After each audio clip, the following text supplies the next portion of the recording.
this year's Esports World Cup, we're bringing you all the games you love, all the coverage you crave.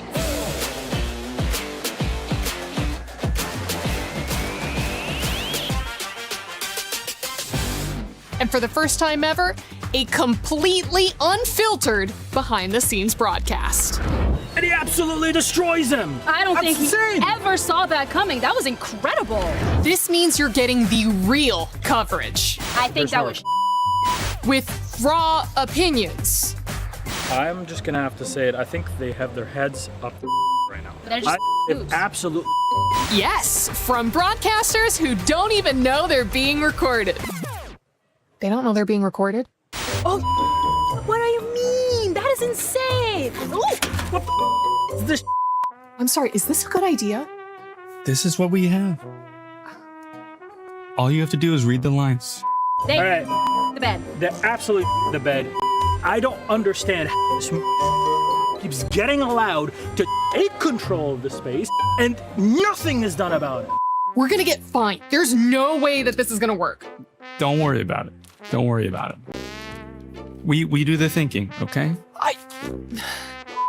I cannot believe this job on this team. Every time you thinking, oh my, they got the game, and You know what? We're actually just gonna be bringing you the same great coverage once again this year. Nothing else. First KC fans try to sabotage me, now my own agent. Hi everyone, I'm Vivian from Team Vitality and I'm the mother of tanks.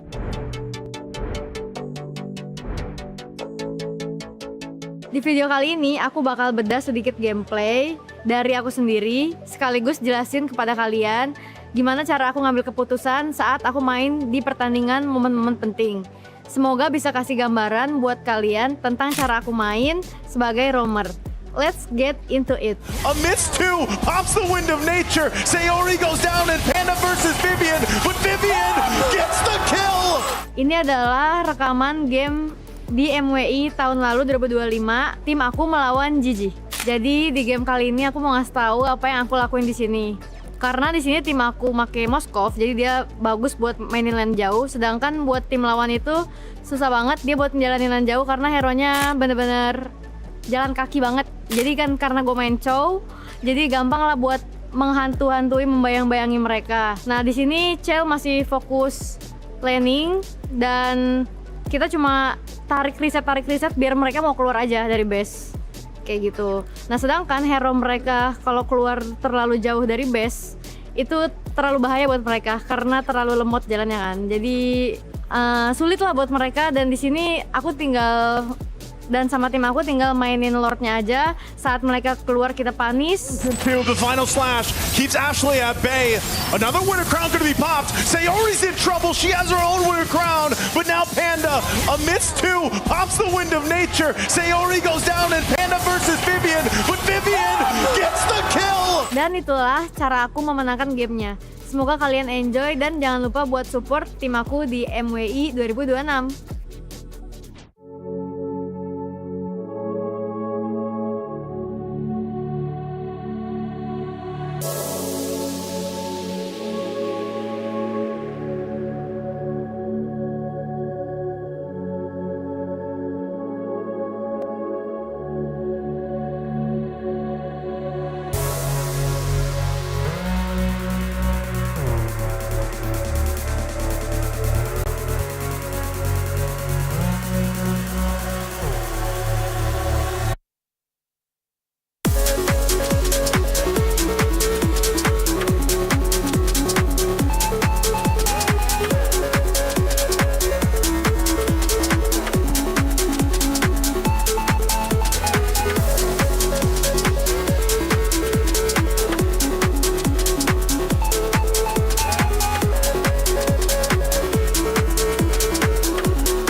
History is being made here at the Esports World Cup. MWI has shown exciting games, especially for our women. We're going to be closing this out with 2 matches. Galaxy Phoenix versus Geltec Cyber Team for a 3rd place match. Don't forget about our grand finals. We are going to see Team Vitality facing off against Na'Vi in a bitter rivalry. It's time to make some history. Let's get it started.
Yeah, this is gonna look clean. I love that angle.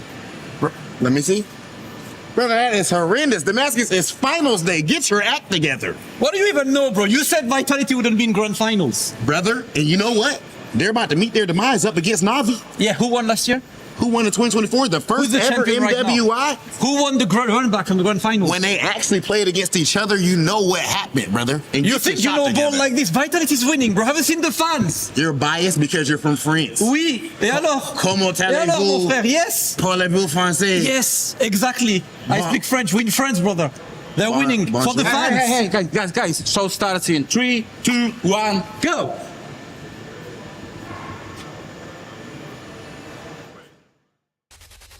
Dynasties aren't built overnight.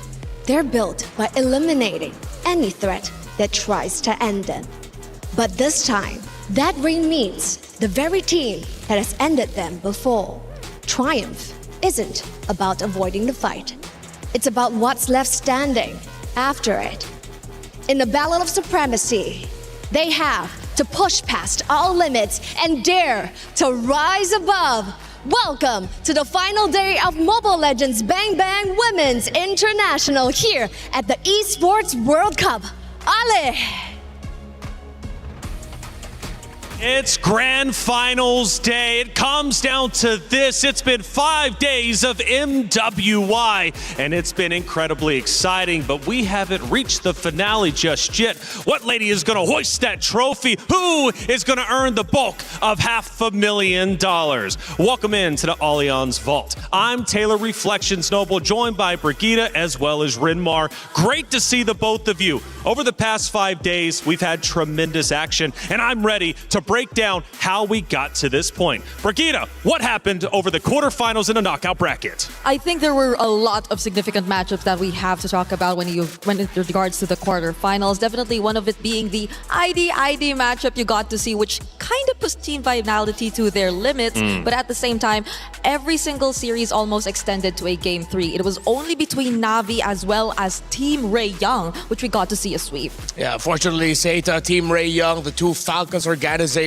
had to go home. GXP and Geltec, they had their keys crushed, but they will still be competing today in our third place match. That's right, and the third place match means a lot. We're talking a difference between $30,000, $50,000. That's a $20,000 difference if you're able to secure the win. Also, on top of that, we've got our first place matchup taking place today, and we got a grudge match, a revenge match, a trilogy from the past. But the journey to get to this point has has been grueling. Not only did you have to make it through the group stages, you also had to work your way through the single elimination knockout bracket. And the quarterfinals were absolutely brutal. And of course, the semifinals, they weren't any easier, but for Vitality, they made it look good, getting a 3-1 victory. Of course, for the other side, though, it was a 3-0 victory. Today is going to mean a lot. The MWI is always incredibly exciting, and today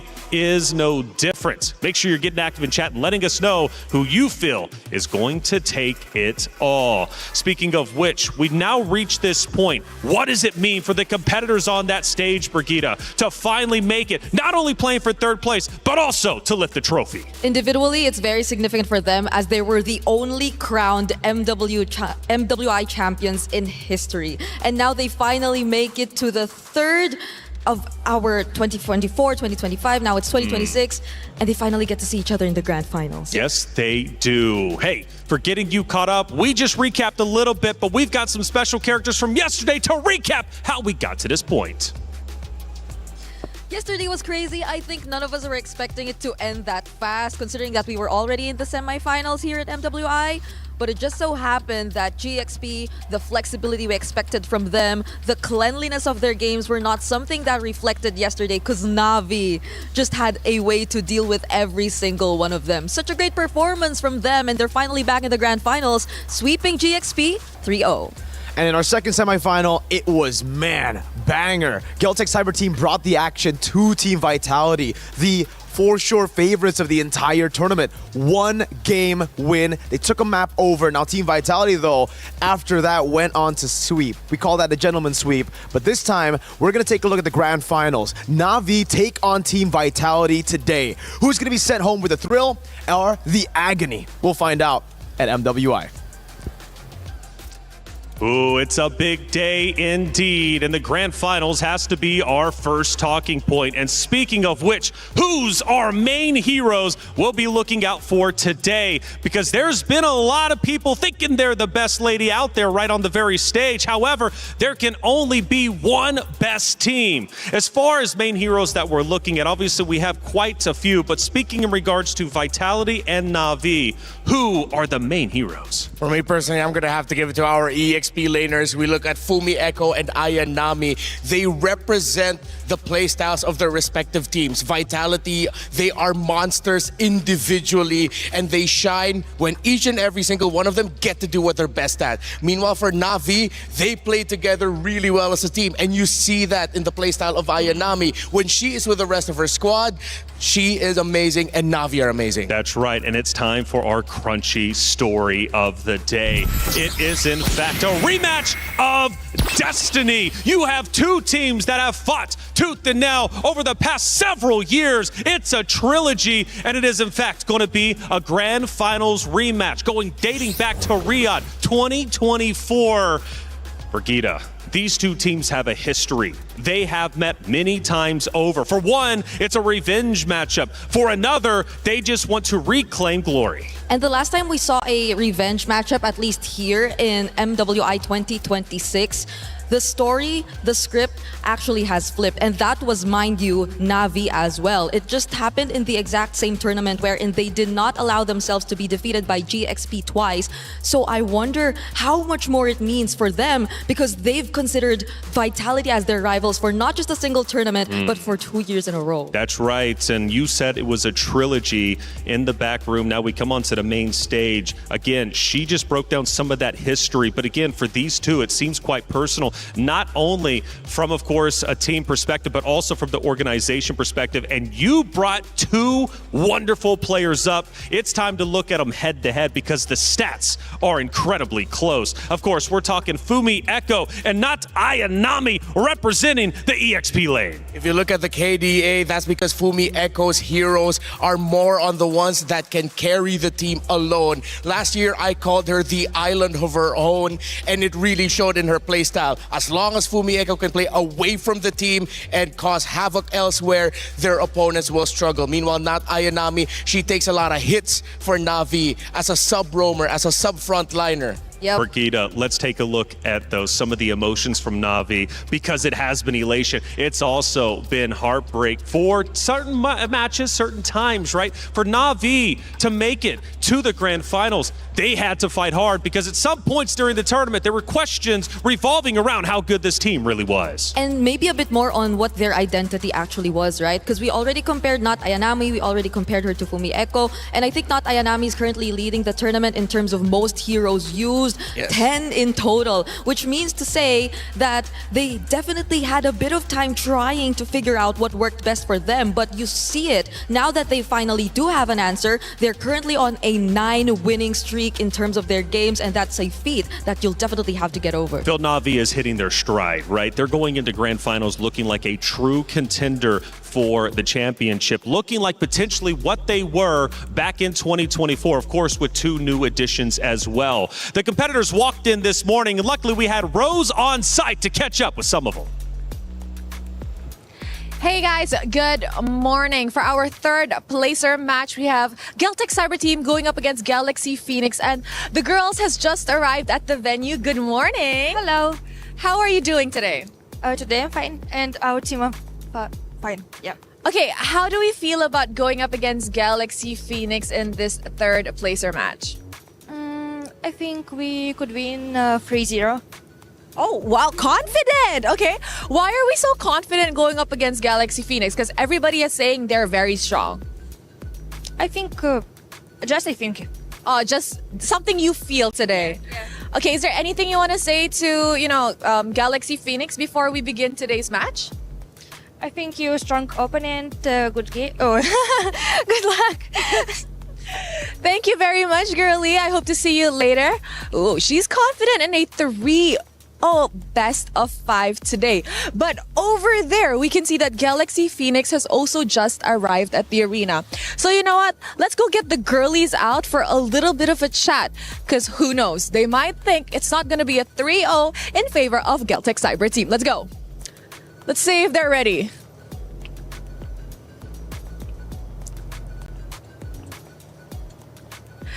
Hello, Winnie. Good morning. Good morning. How are we doing today? Doing good. We're doing good. You managed to prepare well for today's match? Yeah. Now, just now I was talking to Geltec Cyber Team, and they think that your third placer match will end in a 3-0 and they're gonna win. What do you think about that? I'll let them think what they're thinking, but we will beat them. Oh, let them think what they want to think, but you guys will beat them. I love that, Winnie. Good luck. I'll see you later. Bye. Oh, it's getting spicy in here. Let's bring the spice over to the Land of Dawn. Is in our DNA. Whenever we let it out, it becomes our superpower. Now imagine an entire city being built to supercharge it. Kadir City, powered by play.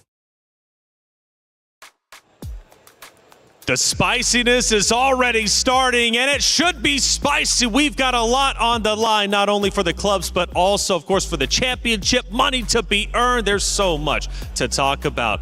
Brigida, the competitors, the ladies, they're looking savage today. I'm glad we see Winnie actually in that kind of spirit, especially I think she was one of the players who was really forced to play out of her comfort yesterday, who slightly had a bit of a struggle in the gold lane, but now with that confidence, I think she'd be okay. Yeah, I think she's going to be just fine. Winnie has been one of the biggest talking points whenever she's playing, at least here on the desk, as well as from the caster perspective. Of course, Grand Finals is going to be incredible. Coming up, though, next is going to be our third and fourth place matchup, and it's going to be a good one. It's Galaxy Phoenix versus Geltec Cyber Team. These two lady rosters are wonderful. They have fought hard to make it to this very point, and you know what? Now that they're here, they're not going to waste that opportunity. Yes, they don't have a shot at the championship, but they do have a shot at, again, life-changing money potentially. We got Na'Vi versus Team Vitality. That's going to be starting at 2 CEST.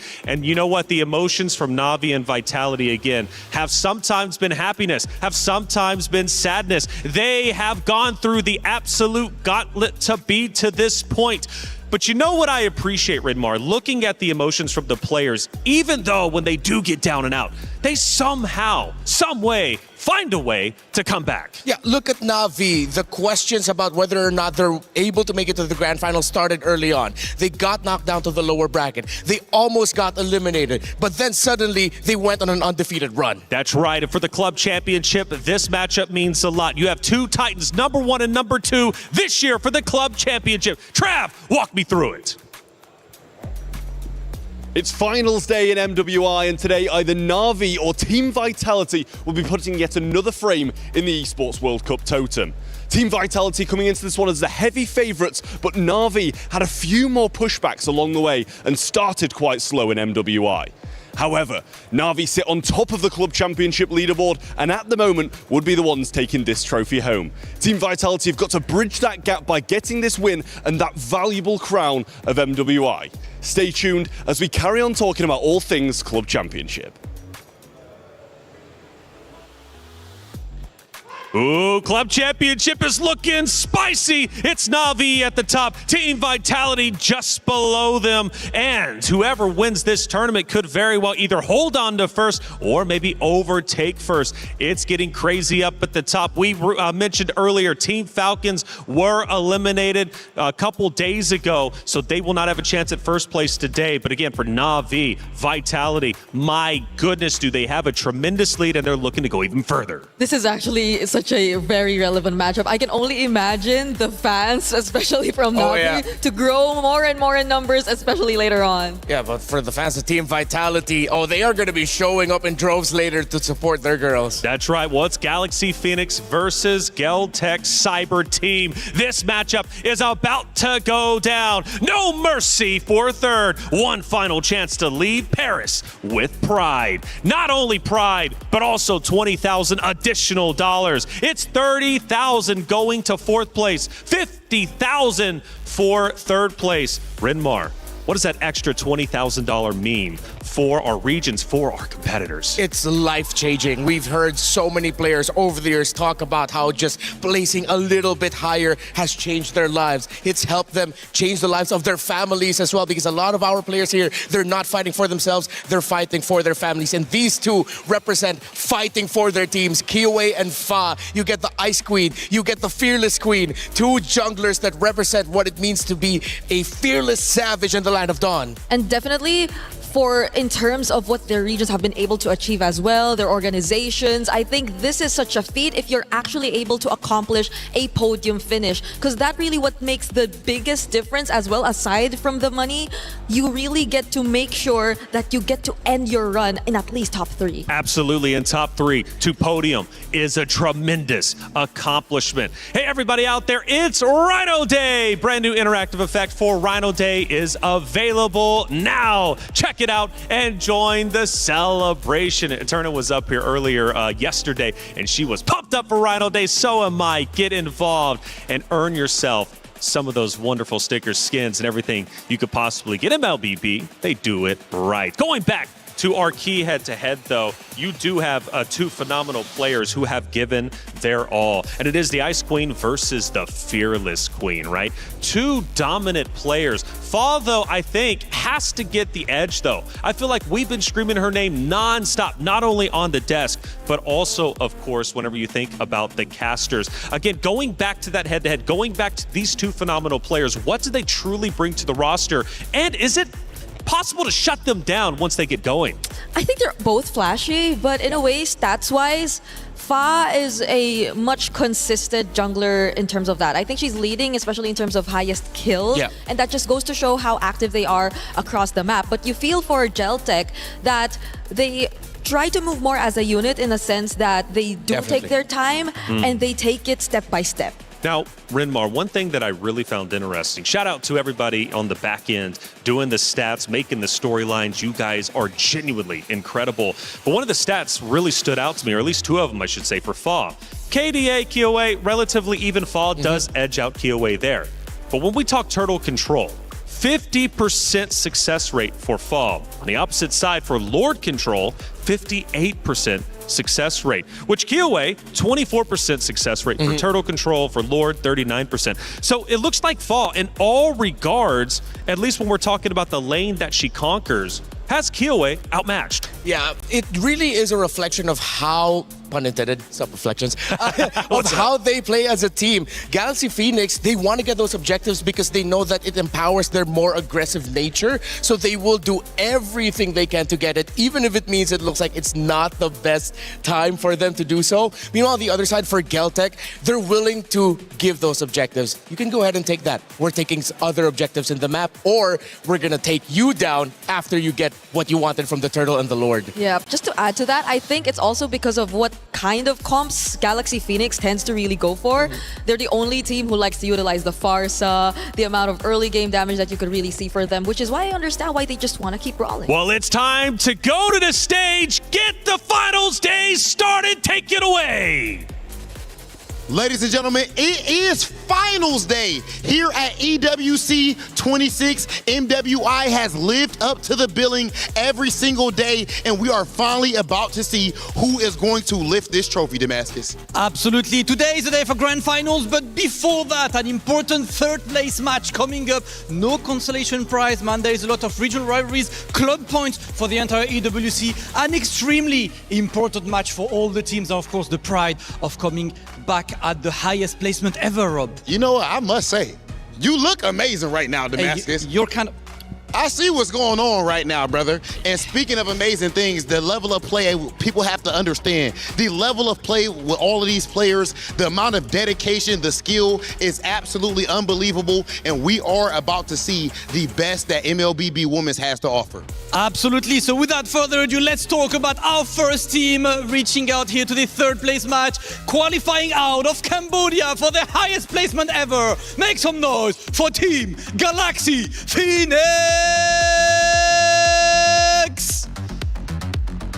Team qualifying out of Cambodia. This is the highest placement ever for the region. There might be a newcomer. They overthrew the best of their region and went 2-0 against Na'Vi, 2-0 against Falcons Mena, 2-1 against Seda. Unfortunately lost the run back against Na'Vi, but an incredible run throughout this bracket and maybe a clean third place finish, Rob. Phenomenal performance for them up to this point, as you said, Damascus, but it is not going to be easy for them to win that extra $20,000 and the regional pride because their opponents are none other than Geltec Cyber Team. Geltec Cyber Team has proven that EECA is a consistent force in the world of MLBB. This performance has already guaranteed that they have at least matched the placement that this region got 2 years ago at MWI26, and now we're gonna see if they walk away with the third place finish. That said, ladies and gentlemen, it is about that time. We have our third place match officially set. Let's get into it and send things back to the desk. Ooh, Damascus, Hollywood Rob TV. I see the both of you looking great. After all, you should. It is, in fact, finals day, and the ladies have taken the stage to play for third place. But again, that's a podium finish. That is also a $50,000 prize pool, or $50,000 purse going, of course, to the winner. Two Titans have fought hard to make it to this point. Who's leaving Paris with pride?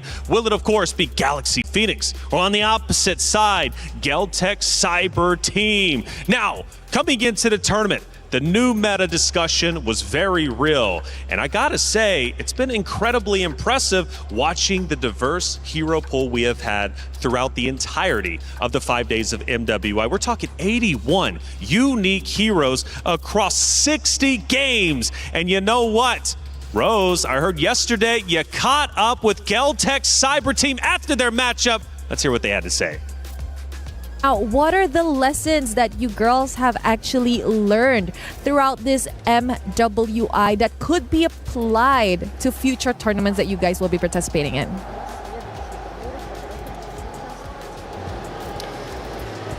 Я думаю, то, что какие-то уроки и ошибки мы будем уже обсуждать с тренерами. Пока что мы еще немного не отошли от игр. Вот, обязательно все разберемся с тренерами, с аналитиками, сделаем выводы.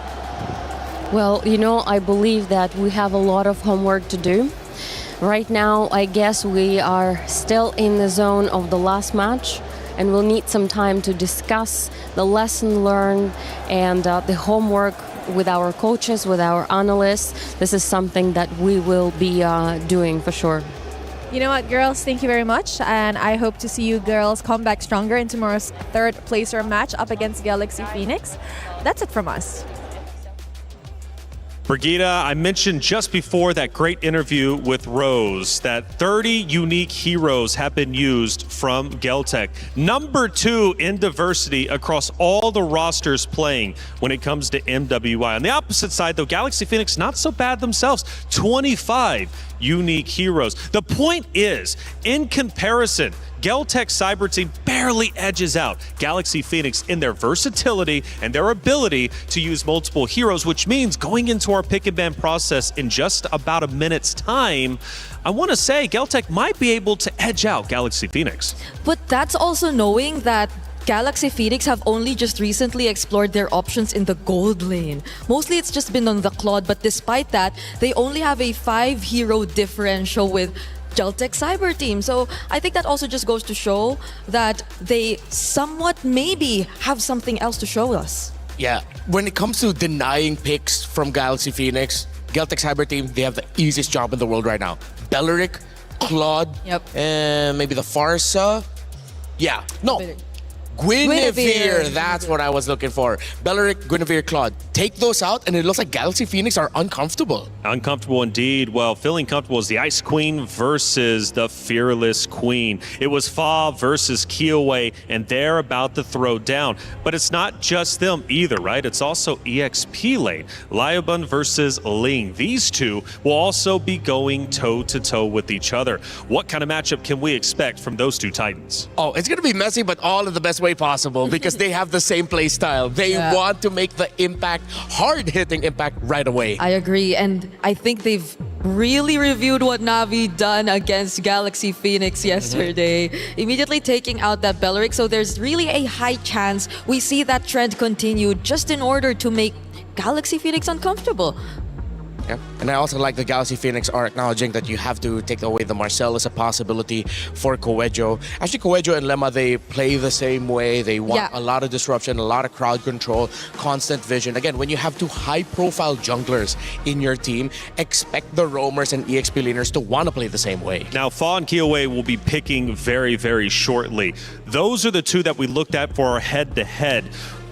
What heroes are we expecting Fa and Kiowe to potentially run? And for the banning process, what can be banned in order to slow them down a little bit?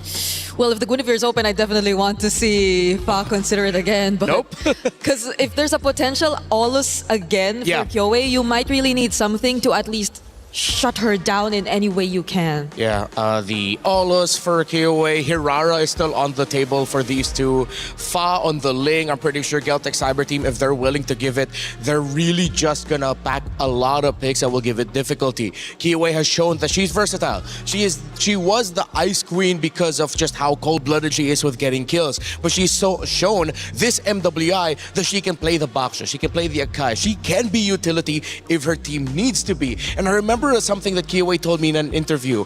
She said that her Olus works because the team makes it work. That it's not an individual pick for herself. It is a pick that allows the team to play around it in such a way that you're flexible, you can be aggressive, you can be defensive, you can use it as bait, and that's what Kiowe loves about playing Olus with her team. Wow, they also took out the Sora immediately upon seeing that Valentina ban. Now I'm wondering, because there are just so many options available, but at the same time, does Geltec want to consider stealing away the Claude for first pick against Galaxy Phoenix if they just really want to make them even more uncomfortable? Or are they sticking to the more normal Belleric maybe priorities, which I think would be also great for Coejo if... Oh, never mind. Yeah, they... Very first ban.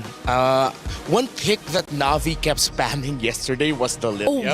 Oh, wow. GXP just straight up banned out the Olus. But as we mentioned earlier, you're willing to give the Hirara in this scenario then if you're GXP? So the Hirara, the Claude.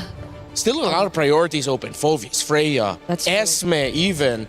So both teams are overloaded and they'll have a wide array of choices. The thing is, I feel like they are willing to be less prioritizing their EXP lane simply because I think both these EXP laners, Ling and Liubon, have been two of the most versatile XP laners in terms of the options. They've even used the likes of a CC, maybe even an Alice, which maybe might be a priority later on. So they go for the Atlas instead. And that leaves Galaxy Phoenix with the option to still pick up the Claude if they wanted to. Yep, I think that would be imperative to just pick up the Claude and take a page out of Navi's book. Just pick up the Claude and the Lilia together here, and then just be ready to respond to maybe either a Paquito, Esme, Phoveus showing up, Freya. Again, all of the best EXP laners that we know are open. So they go for a different route. It's still a gold laner and a mid laner, but it's the carry and the gourd. At least this way you get some really good pokes. And if ever Geltec want to go for the more tankier junglers, they already have the shred with it. So damage isn't going to be a problem for Galaxy Phoenix. They now want to build around these two picks with more sustainability and a stronger front line. Yeah, and honestly, some of the tankier junglers you actually mentioned are still out there, like the Baksha and Akai, if ever they do want to go for that. Since it's very considerable that you're seeing main carries from Galaxy Phoenix already, but they go lock in 2 magic damages, Eve and Harley to complete their trio mid. Yeah, this means that Geltec Cyber Team really want to play fast. That is one of the keys to victory that you can give for Geltec. You race for the early game against GXP. You don't allow them any early game pressure. You want to be faster than them. Oh, but the Paquito though, I think this will help a lot in terms of alleviating at least whatever fast-paced early game they want to go for Geltec Cyber Team, and also a way to just keep up with the Harley in general. So they can actually mark certain people from Geltec Cyber Team through this pick, but at this point, the roam picks as well as the jungle picks for Galaxy Phoenix might be even more limited. So one thing that Geltec needs to consider is now that they're playing a Harley, they have to watch out for the Hilda. Hilda is one of my suggested roamers for Lemma if ever the Belleric isn't available for her. She has played it already. They banned out the Marcel, the Atlas is gone. If it's not going to be the Hilda and they want to team fight more, they're picking up the Minotaur. Lemma has used even the likes of a Cho and Kaja if they also just really want to go. Yeah, actually, good thing that you pointed out the Kaja. That works out really well with the carry and gourd. Yeah, so that'll be a combo they could just rely on, but then that'll be really, I guess, less just tanky front lines in general. So maybe you really have to see the Paquito be a bit more hybrid than usual if that were to be the case. If they're going to go for the pick off in the roam, then they're going to have to go for something stable in the jungle. Yeah, you need a tank because with the Atlas there, and then if Geltec ever just bring in something tankier, it's not going to be a good time. If Geltec want to match the rotational speed, I think they're just going to end up with a Benedetta for the EXP lane. But this is smart from Geltec too, because we saw how Galaxy Phoenix had a bit of adjustment with the utility junglers yesterday. Like when they went tank, their rotation seemed to be a bit more read out by the opponent. So even the Baksha gets taken out here by Geltec, only leaving them to an Akai potentially if they really want to consider that. But for Fa, I'm not sure if I want to see them go that route. Yeah, I think they've chosen these heroes and they're gonna have to accept they might have to just go for the tanks unless they really just want to play the map. But with the Link on, you can't. It'll be too much if they go for burst damage in the Nolan. If they throw back to a fighter in the Leomord, you're up against an Atlas. Even the Yi Sun Shin is... Yi Sun Shin too much. I think they just have to accept that they're going to go for sustainability. They pick up the Cho in the roam. Good call there earlier. Okay, so it is going to be tough for Fa, but we get to see that later on as Geltec Cyber Team. We're looking at their sides. So they know that they're going up against the Paquito. The Esmeralda's not there, but the Yuzhong. Into the carry gourd. Yeah. And then you round it out with a Clint. Clint will have all the space in the world provided with the Eve. Harley for the initial burst. Yuzhong and Clint for the clean up, and then you have the Atlas just to initiate things, I'm a little bit happier. No, not a little bit. I'm much happier with the lineup of Geltec. Galaxy Phoenix, they're not going to be able to find a pick that will just be able to match it. Unless GXP are going into this with a mindset of, we're better than you, we play better than you, we fight better than you, then go greedy. I invite it, sure, but it's too risky. Yeah, because at this point, maybe Akai is just the safest. But that's the keyword. It's safest option. Yeah. You're not really going to be able to pair it up much. You're forced to use it almost defensively every single time. Other options we mentioned, if they want to go Assassin and just accept the fact that they play better. No, has to be Akai. Yeah, they're not. They're just going to stick with the Akai, keep it simple, and at least balance out the lineup, because I think it will mainly revolve around the combos between the Cho'Gord or carry anyway. There is no mercy for third place. We're talking 50,000 for third, and fourth place walks away with 30. Still very respectable, but I'm sure the competitors want 20,000 additional dollars. It's two storylines. You've got the queen of Kiowa going against the fearless queen of Fall. It's Galaxy Phoenix versus Geltec Cyber Team for third place. Map number 1. Mirko Gideon, let's get it started. Here we go. Welcome to the Lanadon, folks. It's about that time, the start of the day, the final one of MWI at EWC26. And we get these two brutal competitors who've gone for a lot of comfort, I'd say, for Geltec Cyber Team. Going for the EECA playstyle, the clip that we didn't see for the majority of the tournament, finally here for Tokyo. And immediately, right off the bat, Sancha, unfortunately losing out their flicker early on is going to make this 2v2 a little bit harder. Luckily, Cho in the early stages of the game going to be able to do things like that. Guido has to be a little careful here to maintain that pressure. We got that first blood rate comparison. Geltec Cyber Team, they usually take a bit longer to get into the game. Meanwhile, though, GXP, known for the early aggression, and that's where I'll have a little bit of my doubts here. For the Akai pick on Fa. What? What's wrong with it? I think that the overall composition seems good. They at least have a disengage mechanic. You know, it doesn't necessarily always have to be Fa being the aggressive one. First, Sophia loses her own flicker, and at this point, the mid lane is down to an even state. But just notice, everybody's coming down to the mid lane. Everybody's here like it's a petting zoo. Everybody wants a piece of it. Zonjike, unfortunately, this time, walked a little too far. Guido has to back out. Seems like it don't matter. Akai, Assassins, it'll still be first blood for GXP.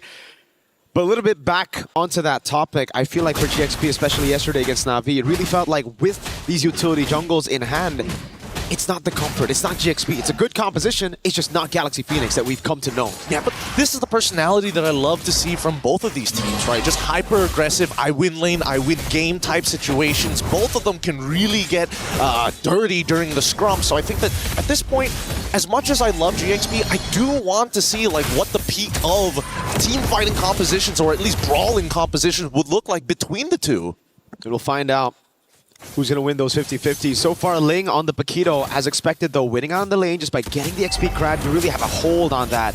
As they set up for turtle number 1, GXP have a massive advantage coming into this with the Akai heavy spin. And Kuejo, just like any other Atlas, no level 4 just yet. Liubon chunked down as well. This looks great for Galaxy Phoenix. Yeah, it just means that, unfortunately, for GCT, they're not going to be able to contest this, but let's see. It could be anybody's game here. Sondri playing with fire, getting really, really close as Ling trying to keep Kiowa out of this. And it looks like they should be able to get this no problem. Kiowa won't have the magic trick hat-trick to get in, and fought instantly with a heavy spin, locking down one as the backline getting tight. Lubon finds it into Sophia with the help of the Black Dragon form, and it only gets worse from this point onwards. Real-world manipulation slows them down, but Winnie, not enough to nail them in. Winnie, I'm surprised, made it all the way, tried to go for the double wave here, and will give up just a little bit of that holy shielding. Yeah, she's going to have to lose a bit of those mini waves as well. Heck, a whole cannon minion. She decides to stay in the mid lane here.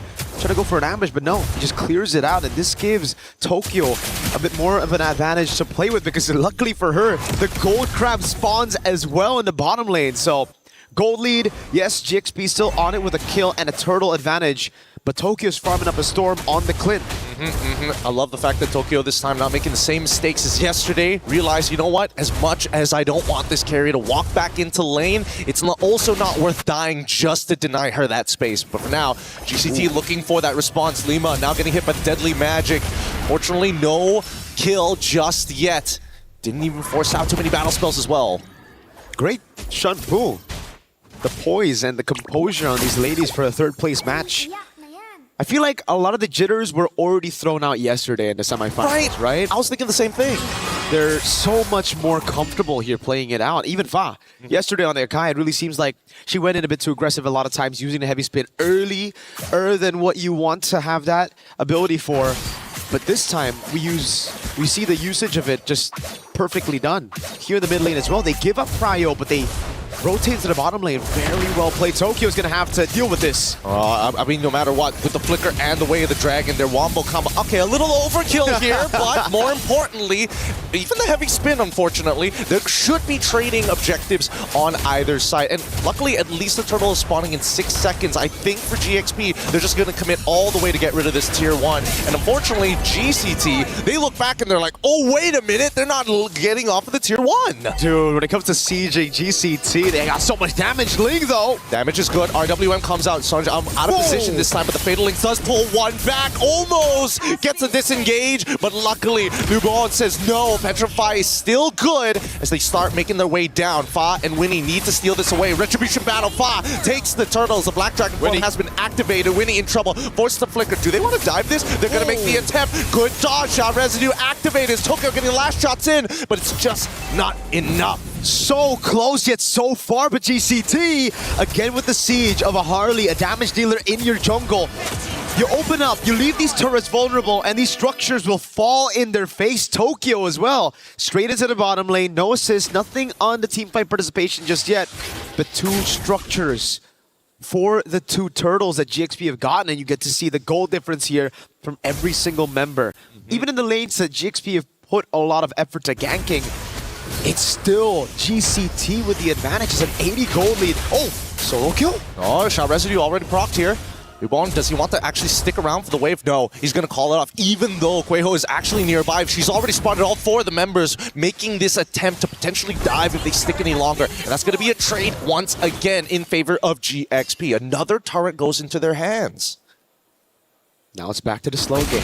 GXP finally able to get a structure on the board, and it's through this Paquito being an impressive force. All in! Oh, now they find the angle to get the have a spin out and actually catches Quejo. Can't seem to get out of this, but the Fatal Links onto 3 targets is great. Right into the Petrify, into the Black Dragon Tail. The combo's good, but when he takes Quejo out, needs to get out of there. Ling flickers forward. Tokyo tries to cut him down, but luckily, Ling still makes it out. GXP, whenever they go in, I mean, we saw glimpses of this in the bottom lane, that overkill nature to them. When they go in, dude. They go galaxy deep. Yep, I think at this point, they just need to figure out how much they really need to like get value for their resources. I know there's that big guarantee, but it feels like they're overpaying. And now Ling getting hit by Deadly Magic, including Retribution. One more auto attack might be enough, but too late. The Deadly Magic is already popped. Kyoe is going to chase it, play it nice and slow, and it's super understandable. You're too far forward, Ling just instantly one-shots you. It's too much. Too much damage to deal with from both XP on the Paquito and Kyoe on the Harley. And the fun fact is that GXP just have no control to get this neutral objective despite Kyoe shown up top. And I think we got to go back to that point of the resource management here. GXP, yes, they need to calculate which abilities to use, but I think in particular they need to save the heavy spin for either a neutral objective take or to peel for the backliners. This is the entire reason they went for the Akai. Everybody's got Flicker. That's the gamble they played with. And if Fa uses the heavy spin early, that's what'll happen. Guejo just gets a massive set and she's already eyeing it. They gotta be dependable. They got Lima in trouble now, as both sides have been contesting the mid-wave here. It's going to be a free turtle for Fa as they start to open up the map. But look at the position of Ling right now as the combo is good. Quejo forced to get on out of there. RWM to make the response. Ling gets Quejo, but gets traded instead. Not that worth it. I mean, I thought maybe they could really start pushing out Sonjike out away from the mid-tier 1, but the ideas are there. It's a gamble. I see the idea, I see the vision, but I agree, it's not worth it. Definitely not here. Galaxy Phoenix, they lose their XP, one of their main damage dealers around these team fights. Someone that you need to stay on the map right now to actually get some more to defend turrets. Again, GCT, as long as they play with Sheriff Tokyo, it just seems like they're going to take these structures down every single time when you leave these structures alone. We get to see the replay again. It's the all-in here. Flicker baited out from Kueho, but Ling just walks up, getting the knockout. Not worth it. The rest of the team comes in, and Liubon, of all people, was the one to get it. We have to talk about the flickers again. Yeah. If GCT are able to bait the heavy spin, even with the Fatal Links, that means that Kyoei, Liubon will have a free way to just jump in the backline, and especially with this Dragon at 5-0. It's a massive threat to both Sophia and Winnie. You know what? Let's pull up the idol list to see how truly dangerous this Dragon is actually going to be in this game. Because at this point, like, I'm looking at Winnie, she's already like 3-1. She's almost there, complete to that third item. But wow, the strongest ever going to be Sophia tries her best. Somebody needs to clean this up, but it looks like GCT get away with this huge punish for Geltech. Oh no, the flicker burnt as well. That was brutal. GXP a bit miscoordinating the resources there as well. A little bit of a bad call, I'd say. The goal lead is crazy. Lemma, though. There's only so much they can really do here. The Fiddlings right into each other. The combo is perfect. It is good. And Kyoei should be able to close this one out, even after the way of the Dragon. I mean, so far, GXP, is it the lack of information here, or is it just one mistake after the other? They haven't been able to kind of find their footing once more. This is why I feel like the Akai pick, again, fits their composition really well, Gideon, but doesn't seem too GXP. They're so used to having Fa on an assassin, they could go for the cleanup. Now they don't. Yep. They have Fa on someone to peel in the back, so even when you go for those bombastic plays, there's no one to really capitalize on it. I mean, if they do want to capitalize on it, they gotta make sure that combo is set, right? I think it's just a little bit of disconnect. Oh, wait, hold on. It's gonna be a Mystic Gush onto Liu Bong and now they can't exactly clear the wave effectively without having to send people up. Lima's gonna try, and with his presence alone, that just means that GCT are gonna start backing away. Cho is still a problematic hero to deal with. Sophia's super trigger happy on that Mystic Gush, dude. Oh, yeah. Oh, my lord. It almost seems like every time she has it up, she's going to use it on somebody as long as she lands the Mystic Projectile. It's a lot of galaxies to play with, I mean, with that skin as well, but you got to calm down here, especially considering you have a Flicker that's easily baited out by an RWM or even a Dragon that'll be used by Liubon to get away from bot. Okay, they use the heavy spin as a means to kind of delay this tower take. However, with the deadly magic as well as the RWM, it's more than enough to blast them out. Sophia even using the Mystic Gush here, not targeting the wave, but instead targeting Kyoei. Now, with all the main abilities gone, this inhibitor is basically going to go down for free. What can they do to stop it? Nothing. The Mystic Gush is already down. They don't have any resources to play with in Tokyo. Now with the Melfic gun, we were already talking about how good the siege is for GCT with their range and their double damage dealers. Oh, a forced play coming in here, flickering into the way of the Dragon. Liubon looking to respawn onto Lima's side, pulls in the carry with the Fatal Links. Liubon takes her out. Winnie didn't have enough time to react to that play. Kueho, perfect match, cancels the animation with a flicker, instantly goes for the Fatal Link. Sophia! It's good. It's good. Deadly Magic, 1.7k, worth it. Blows them up, no problem with a Chastised Pauldron already purchased by Liubon if things weren't difficult enough. Oh my lord. Ling's been doing such a good job of playing that damage control game, just staying in the sides and keeping that lead from getting away too far from her. But now it's Liubon back again ahead with a Chastised Pauldron. She knows exactly what's a threat to her. It's just the carry right now to shred her down from the sky. So with the Chastised Pauldron, I don't even think Ling can actually do what she's been able to do on Liubon right now to dominate that lane. So what's the order as of yet, right? Because the way that I'm thinking about it, Fa has been using their abilities too soon to try and disengage. I think the heavy spin needs to be the disengage at this point, right? You gotta sell that Fa's going to engage, and then maybe Lima gets a pick and you can wombo combo with the Mystic Gush. That's what I'm thinking. That's what I'm thinking too. It's just all about the combo. That's why Lemma has been put in this really tough spot to just constantly go for anyone she can find. Usually that'll be good. If you're snowballing on the board, anybody kick is dead with the carry as well, right? So an extra guarantee. But the fact that these frontliners have all those items just gives Lemma an even tougher time. At least for Ling, she can constantly just push in top lane. She can constantly put pressure where Kyoe is going to be the only person who can actually deal with those waves on the Harley. But now it comes back to GXP.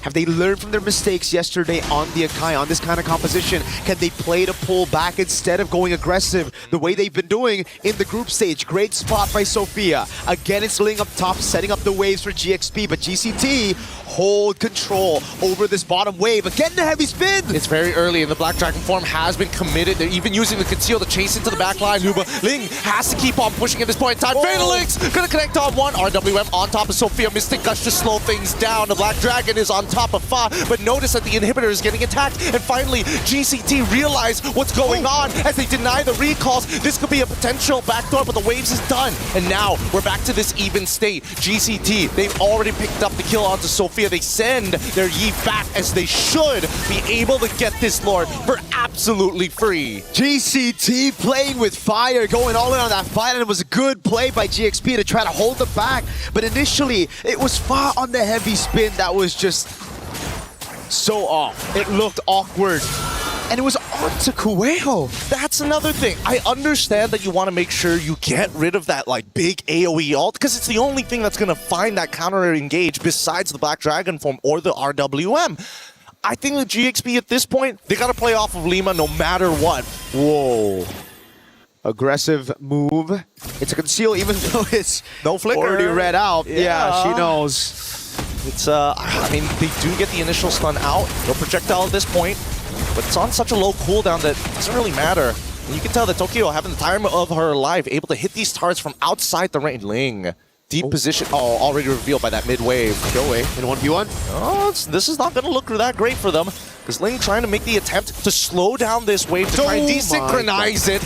Good recall on the hat trick. And you can tell, nobody can really keep up with that speed, but at the same time, nobody really wants to die. So Phalanx gets onto 2. Winnie gonna make the attempt to try and take out Kueho out. The heavy spin looks good, disengages. Now Link can get into the fight. Tokyo goes down! Sophia able to find in the back line as Link continues to push forward. Kyoe, the next to fall to Winnie as GXP take back the space. They break the box. It's been a big problem for them the entire game. GCT have just hunkered down with their composition here, playing pure front to back. GXP finally find a way to tear that box apart, and it was through Ling again, constantly waiting in the back, cutting the waves, making GCT look, and heck, baiting Kyoe's deadly magic. That gave all of the space for finally Winnie and Sophia to get damage done onto the frontliners, while Ling could use that distraction to dive straight onto Tokyo, who's 0, 2, and 5. She went for a glass cannon build despite that first death, and she's feeling it definitely here. Damage taken rankings though. Fa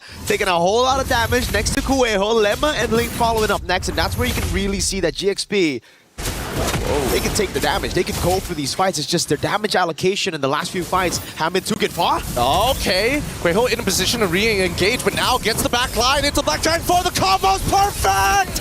Sonjike takes out Sophia, and even with an immortality, Fa getting punished for the mistakes. Luckily, Winnie and Lima are able to get out of this, but all that pressure surmounted to nothing much as GCT take control of this game again.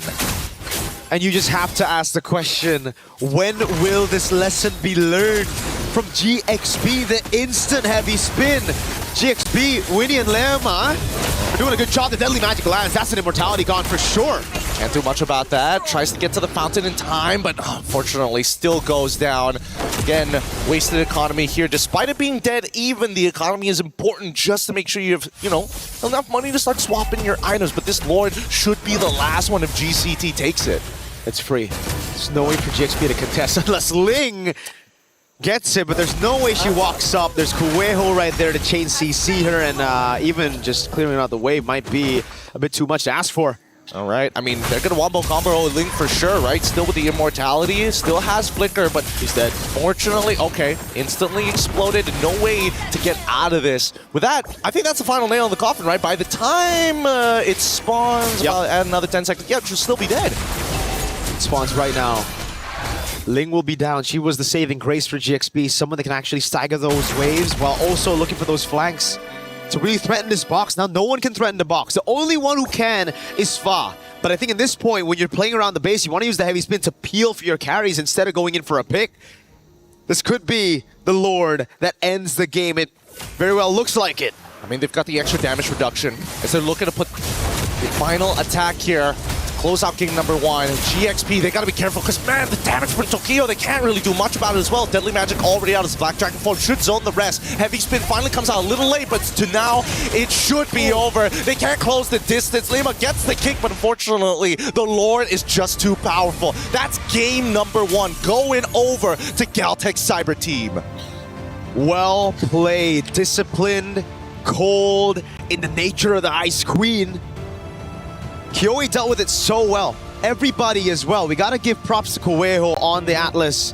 Just a fantastic job overall, and we get to see again the small weakness that we were assuming was a weakness even in the group stage for GXP. What happens when Fa doesn't get on damage dealers, get exploited hard in the knockout stage, Gideon? Yeah, again, it's a battle of holding attention, people's attention. So you make them look for half a second, they could explode and just die, and you lose the fight immediately. But adaptations is going to be key. We're going to be throwing it back over to the panel right after these messages, and hopefully they can give us an idea of where these teams need to go.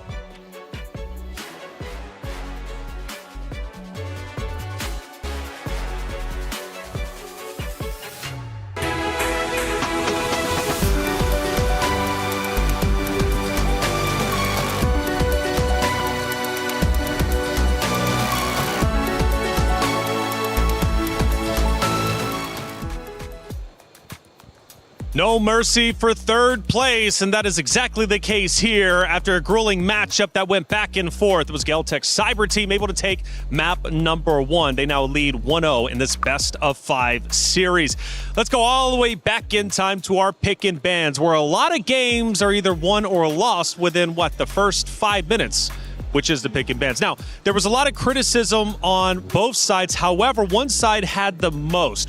Where was the losing point during the pick and ban process, in your guys' opinion? I think it was the first 2 picks on the red side for Galaxy Phoenix. I really strongly believe they should have just gone for the Lilia and get their signature pick on the Claude. It gives them a lot of AoE advantage. It allows them to control the center while being comfortable in the side lanes. And most importantly, it wouldn't have led to that Harley pickup. I think the Harley was picked because they saw the gourd. Yeah, I would have to double down on the Claude, and maybe I guess there could be a bit flexibility with the mid because I know they have a lot in their arsenal. They have the likes of the Farsight if they just really want to counter out whatever potential mid lane pick, or even the Lilia potentially getting picked up. But them trying to focus a bit too much on the carry, aside from it not totally a comfort for Winnie, I guess, also forced them to play around the carry instead, now that they were left with a choice in jungle last pick. We set the stage for Fa versus Kyoe. Now, Fa statistically has great success when it comes to turtle control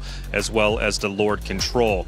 Going a little bit deeper with the hero selection, because of the first early picks, did it not allow Fa to do what she needed to do for Galaxy Phoenix that has made Galaxy Phoenix so successful throughout the tournament? Oh yeah, because they then had to play for everyone else. Fa had to support the gourd, had to support the carry, and it wasn't just her as a carry. Galaxy Phoenix needs Fa as a carry. Yeah, you see remnants of that in, I guess, the timings in which she uses the heavy spin. Yeah, too early. It seems that they always comes out a bit too early, and you kind of see through that it is maybe not her best strongest suit. Well, we talked about the heroes. Now let's look at the stats from map number 1. Yeah, you can see that even though Galaxy Phoenix got all the turtles, this is what we were talking about in the pre-match. Galtech, they're willing to give up the turtles just so that they can get objectives elsewhere. They get majority of the towers, and they were supplementing Tokyo, sometimes Liubon, who was getting a lot of kills, to at least be able to get a little bit more farm for themselves so that they can help the team better. Yeah, and I think what GCT were doing were more straight to the point. I understand if I understand if GPX wanted to be a bit more creative. They had the Paquito, so you see her trying to go for the backlines a lot of times, but it was a bit too much, especially in the early game. There was a time it definitely rewarded them, though. I think that was during one of their potential base sieges, but that was about it. Because again, it seemed more of a glass cannon EXP lane rather than something that could just complement what Fa wanted to do as an Akai. There's a couple of actions that I want to talk about from that game number 1. The first one, we go to about the 15:30 mark. Now, this was a small mistake from Galtech that led to a potential opportunity for Galaxy Phoenix. Yeah, they slipped up a little bit on the discipline. Geltec have been trying to send Ling to find the back line, to find Tokyo, to find Sonjeke, and then eventually they were able to get it. It's because Geltec just put a little bit too deep with the Lord up top when they didn't have to. They needed to usher in their middle minion wave so that they could healthily go to the tower. And it wasn't completely shown, but then eventually you'd see Ling and GXP just punish Geltec. And I want to talk more about that moment in just a second, but Bree, let's take a look at our second action. This is going to be the very tail end of it. And this is where Geltec Cyber Team says enough is enough. We want game one. Yeah, you want to assign Lemma as the person holding the Lord or pushing it to the side, but even then, Lemma could barely just deal with the damage. But also, how could you just expect Fa to go in first when she's the holder of that heavy spin who should potentially push them away? So the front lines had a very brutal experience here in this entire game. Now we got some comments from the chat, though. They've been getting active. And we love, by the way, you all talking. GXP downfall got to be studied. Ooh, that's a spicy one to start off. Cappy, why are you bringing so much spice into our chat? Keep it coming. What else do we got?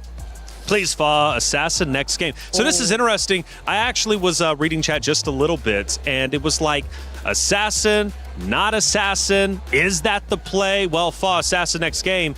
Is that truly the win condition? Clint, free hitting. Okay, from Gold Magic Finds. Hey, like I said, keep it chatting up in the chat. We love each and every one of you. Without you, this show would not be possible. Gord, what are you doing? What is Gord doing?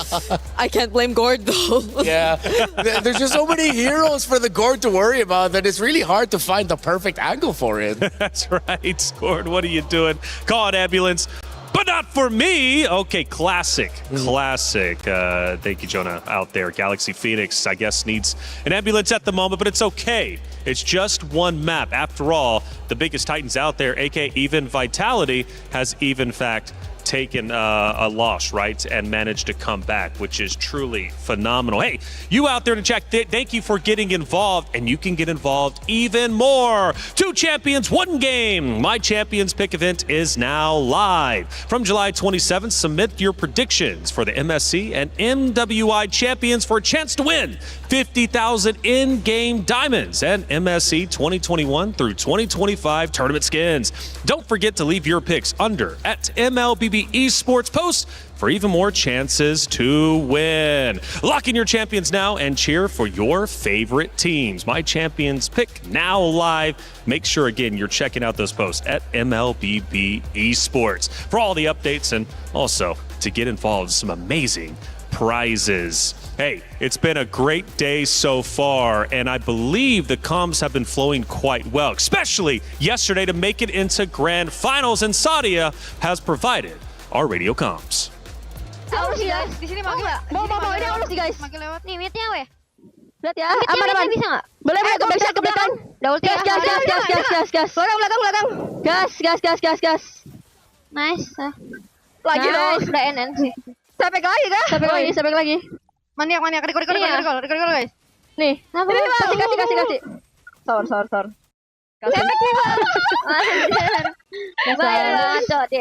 Gua naik. Gua juga. Jangan satu Vivi di sini satu. Dia naik sebelah sih cewek. Ya lah. Boleh enggak fight guys? Boleh guys. Ini Halo sih ketinggalan. Lampu di bawah. Bisa enggak? Bisa. Vivi. Itu bertiga. Kudanya guys. Nice one. Gas lagi boleh. Boleh. 10 ulti gue. Mid-nya clear out. Ini guys, gas lagi. OTW. 5 detik. Ini slow nih dia. Makan lagi. Valennya. Nice one. Nice. Lapu ini dia. Masuk guys. Aman. Weh, dapat buff biru. Kadi. Viva tolong. Pikir karinya ya. 10.52.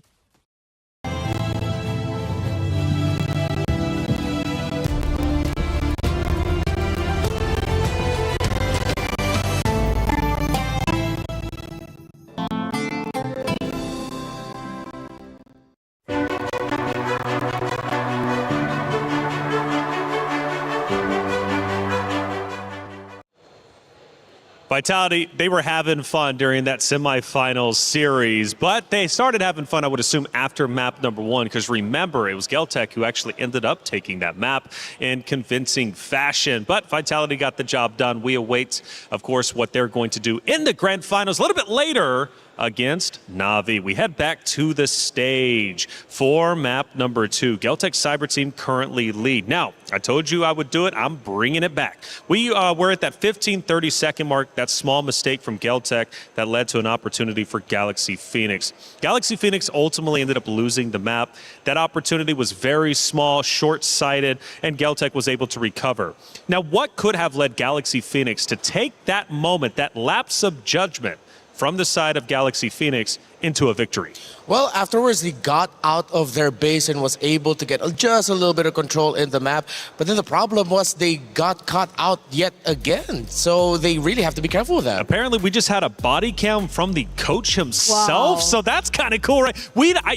Actually, I don't think I've ever seen a body cam from a coach to see what they're looking at. I thought we weren't allowed to see the notes. That's interesting. But I think it was hidden anyway, but that's cool. That's how it looks like. Yeah, that's actually really dope. They get out there and get a chance to obviously get the viewpoint. Because, I mean, it's a lot to manage as a coach. I mean, you're talking about 5 players, 133 heroes that you have to go through, the different synergies. I mean, I'm blown away each and every single draft hearing you two just theorycraft on what's being picked up. But guess what? We get to do it again. This is one of my favorite times. Let's listen into you two. What's going to be going down in our pick and bans? All right. So it's pretty much Flying similar. Clouds. Flying Cloud. You take away the Guinevere. Geltec's going to take away the Belleric. There we go. Yep.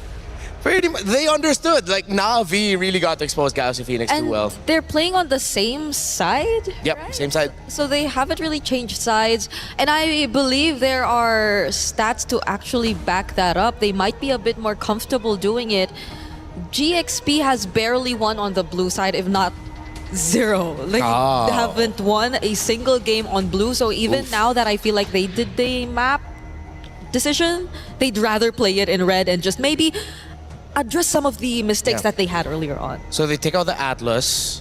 They will take out or leave open the Aulus, and it makes sense. They banned out the Valentina earlier, which is why Geltec was able to rush pick the Atlas. So knowing that they also banned the Valentina now, they understood that they needed to take the Atlas away as well. I think Geltec will be encouraged to consider their Aulus option open, but then of course, if possible, maybe just double down on the Baksha. Are we not prioritizing the Hirara anymore too? Like, was it open earlier? Yeah, it was right? open. No one picked it up. I think no one wanted to pick up because they saw the Atlas. Now this is very interesting. That they rush pick the carry. Are they potentially setting up themselves to just go for jungle utility and they want to make sure it's safe? They're doing something very similar to what GXP did in game number 1, except that this time they're on blue side. So GXP will have the Gord to themselves, and both Belleric Atlas are already gone. So what else can we expect? Do they go XP lane this time and maybe...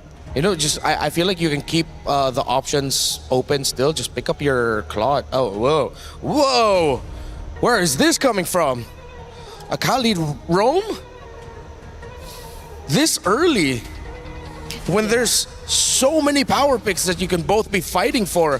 Phovius, Esme, Paquito, Freya, all still open. I can only think of like them potentially anticipating maybe a Mathilda utility matchup, but that isn't likely to show up just based on the carry that you're seeing right now.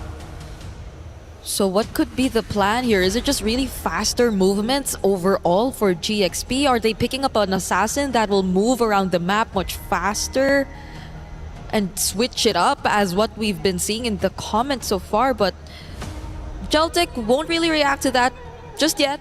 It's just the Esmeralda and the Kimi that they lock in so far. So much DPS. Great sources of damage. You have a strong front in the Esmeralda. You're most likely going to round it out with with 2 more frontliners if you're not going to go for pick-off combos with the carry burst. So far, Geltec has made better decisions in this draft. The fact that they get the Esme.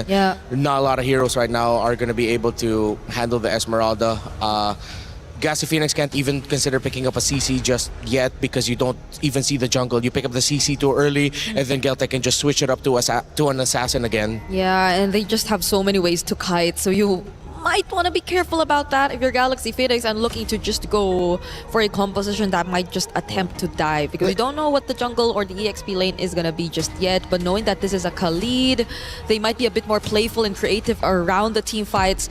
And this Alice just proves us that that might be the way to go. All right. So at least you have some flexibility. This I like from Galaxy Phoenix. They have an option to put it into the jungle, option to put it in the EXP, option to... Those are the only roles you can put in Alice. And I thought for a second, I was like, wait, there's one more. Nope, it's only two. So they have that flexibility to work with, and that's great. You can still slot in heroes potentially like Glue if you want to, depending on who goes where. Can I just say, Coach Osprey's feeling good about this. I just know he's feeling good about this. Yeah. He did a 6-7. Like, He did? Oh, I missed that. he just did. I thought he was just We are shrugging. not bringing that back on this desk. Okay, we will not. We will not. It's way past its time. Kyoei's smiling though. That's another thing. So I wonder if this is something they already have an answer for, as they've also been banning out much of the other options in the jungle. So it could be one way or another them also trying to force it to go down that route if ever Galaxy Phoenix eventually does run out of things to consider. But so far, I think majority of the counters to it are going to be available as well if they just really want to match it. There is also a Baksha option still available for Geltek. Kyoei has previously used it, but again, there's a Gord already, and yeah, I think they will have eventually more answers to that since we don't have the gold lane for Galaxy Phoenix just yet. Yeah, there's a combo in the Kimmy and the Fredrin, but then with the Alice and Gord, it might be tough. Not impossible, and it wouldn't be a bad pick. It's just more of like, if you go jungle utility here for Geltek, you are choosing to have a more difficult time. What else can they... I mean, if it's... the Olus is also still there, if it's comfort that they want to go for. Suyo is gonna be the jungle for GXP. So it's Alice EXP for the Esmeralda. Alright, they just choose to sustain the lane and just hold down the fort there. They have the damage profile to deal with this already. So you can just double down on... I don't think they need to go pick off, but if they go for... Oh wait, no, Kaja and Kalea were all both taken out. You don't need to go Cho.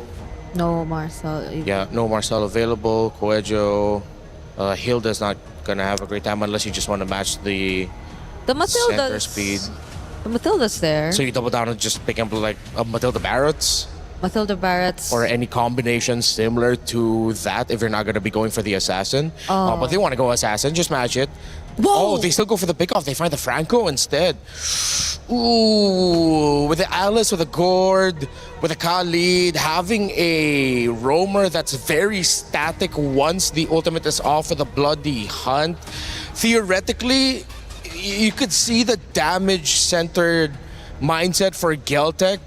But with the Alice and Gord and the Khalid already there, I think Galaxy Phoenix cannot go wrong with their last pick. And the burst damage you have to anticipate. Yeah. So you really have to build defensive early on, but you also have to build like maybe a Winter Crown or so, just so you could ensure that your Bloody Hunt eventually gets through. So it's going to be a tough position for the Franco right here in this game, and no matter how you look at it. And the carry is actually still... Oh no, it's on the other side. It's on the other side. Claude is going to be next. You mentioned it. Yeah. All right. You know what? I'm much happier with the Galaxy Phoenix draft now. The Alice into 3 actually salvaged it for themselves. Geltek picking up the Franco out of nowhere. I think we're going to go 1-1 after this. Head back into Flying Cloud. It's Galaxy Phoenix versus Geltek Cyber Team. Now, going back in time, Geltek did in fact win map number 1, which puts them up 1-0. Now, 1 map away from being up 2-0, and therefore potentially being $50,000 richer. This matchup means a lot. Pride is on the line. Do you want to go home without the podium finish? You've got to make that decision as a competitor. We head into map number 2 between Galaxy Phoenix and Geltek Cyber Team. Mirko, Gideon, take it away. Here we go. Oh my goodness. Did Geltek Cyber Team just say we're better? Is that what the idea was with the draft? Because I thought with the Kimi and the carry, they would build up for more of these tanks up front. but then they pick up a Hayabusa and a Franco to round up the drafts. That's the thing. That's the Osprey, man. They're making sure they're giving you a 1-2 punch, but you don't see where the diversion is coming from. Now, as the early game continues to progress here, Lima is going to start off figuring out exactly where KOA is going to start on this map. Looks like both sides will end up towards the EXP sides of the map as well. But hey, you know, early aggressive plays, and most importantly, Lima just being an absolute nuisance has costed first blood in the mid lane. Maybe that's the vision. They know Lemma on a lead will probably be rotating and, you know, utilize the early advantage. Ling just takes a free turret shot and a few more hits. This is going to be very punishing. They're still trying to get on top of Sanj, and again, Lima making attempts like this. This is an early game that's not great, but they still get Sanj back. Now, trading for trades is still good, but Sophia did lose that flicker early on. The early game plays that we were expecting, not exactly as traditional as we thought. Nope, but it all just worked out for Geltec Cyber Team, especially with a Bargain Hunter on the hands of Sanjika. Oh man, that could be the... Oh man, these emblems, if only we knew slightly earlier, but even so, it's still pretty good. At this point, GXP, yes, mistakes have happened, but it's not the end of the world. It's not as vicious as it could be. I'm just more worried whether or not Sophia can actually hit level 4 on time. Huejo hasn't missed a single hook, missed a projectile. It's all good. And first blood, and now 2-2 even score, all within the first minute and a half here, not even at the 2-minute mark, as both sides want to look for further. I really thought that the EXPs were going to be like consistently moving around the map, but they're all proxying each other, and they're all looking for one thing, this very first turtle. I think it's a bit of a misstep by Ling, though, to rotate so early and actually, you know, take some of those shots. Because I do believe Ling is going to be behind of Yubon. She's going to hit level 4 first, especially with XP Crab control over on Kyowe, who's already there. Pa's going to try to take that away. Both hit level 4, no problem. Now it's all about the mid lane, and it seems like Sanjika is the one who won't hit level 4 after that death. It's a little bit of time, right? Yes, EXP over time, they still managed to get it through, waiting for the opportunity, but Sanj in a lot of trouble as Ling is able to peel all 3 of them from the turtle side. They don't have the angles to get in as Lima is covering the exits. That's going to be first turtle for GXP. Oh, missed a projectile on the Gush as well. That combo not going to exactly land efficiently, but Kyoe has an opportunity to maybe make something happen. Ooh, sees 2, decides to pull back. Good decision by Kyoe. And once again, it's GXP early on. This time, though, with an assassin, with something that's more comfortable on the hands of Fa. Lemma's going in deep. All right, now they go with the Yoki Shadow Kill, straight away flickering away to try to create some distance so they don't get run down by Sanjike. At this point, I would have imagined that the lead would have been more towards GCT, but at least GXP pull it back with that one play. Whoa! Throwing Ruin coming down hard onto Cuervo. Can they get out of there? Can they punish this even further? No. The Iron Hook, too much of a threat. They back away. See, this is the GXP I was expecting from game number 1. None of that Akai stuff, right? I mean, obviously for Fi, it just seems like the whole team as well, they're able to capitalize on that aggression that we saw. Sophia's still very much as trigger happy as she was in game number 1, but it's just, there's something now that can come in to help her out, even with Lemma on the lead. I think this time around, at the very least, it was GCT who made the initial mistake here, but I think that GXP recovers a lot better as now they get the full combination onto poor Cuervo, and they've zoned off Sanjike as well. They're not going to be able to set up for a dive, but still pretty worth it. 3-2 now is the kill score. The problem was just the picks, man. The problem was the picks, because now with all the aggressive picks in their hands, with Winnie back on a comfort pick, fun fact, the group stages, all the way to before semifinals, to the quarterfinals, that means Winnie only played 2 heroes. It was Harith and Claude. So the fact that she tried her, luck with the carry, and the whole team tried their luck with a different kind of composition was kind of strange, and Iron Hook whiffs. At point blank range, Traction Pulse also being utilized here as Fa, not 100% sure, will get right on top, hopefully making the call. Bunny Hunt onto Lima's side, it's good, but still able to power through with the help of Ling. They get away with the throwing of Ruin, but can they peel back as Tokyo now gets into the middle with the light wheels, gets one into Fa, Blazing Duet comes out from Winnie, but doesn't have the Trinity to guarantee the kills. Lima tries the trade, ends up dying to Kyoe. An unfortunate 2-for-0 in favor of Geltec.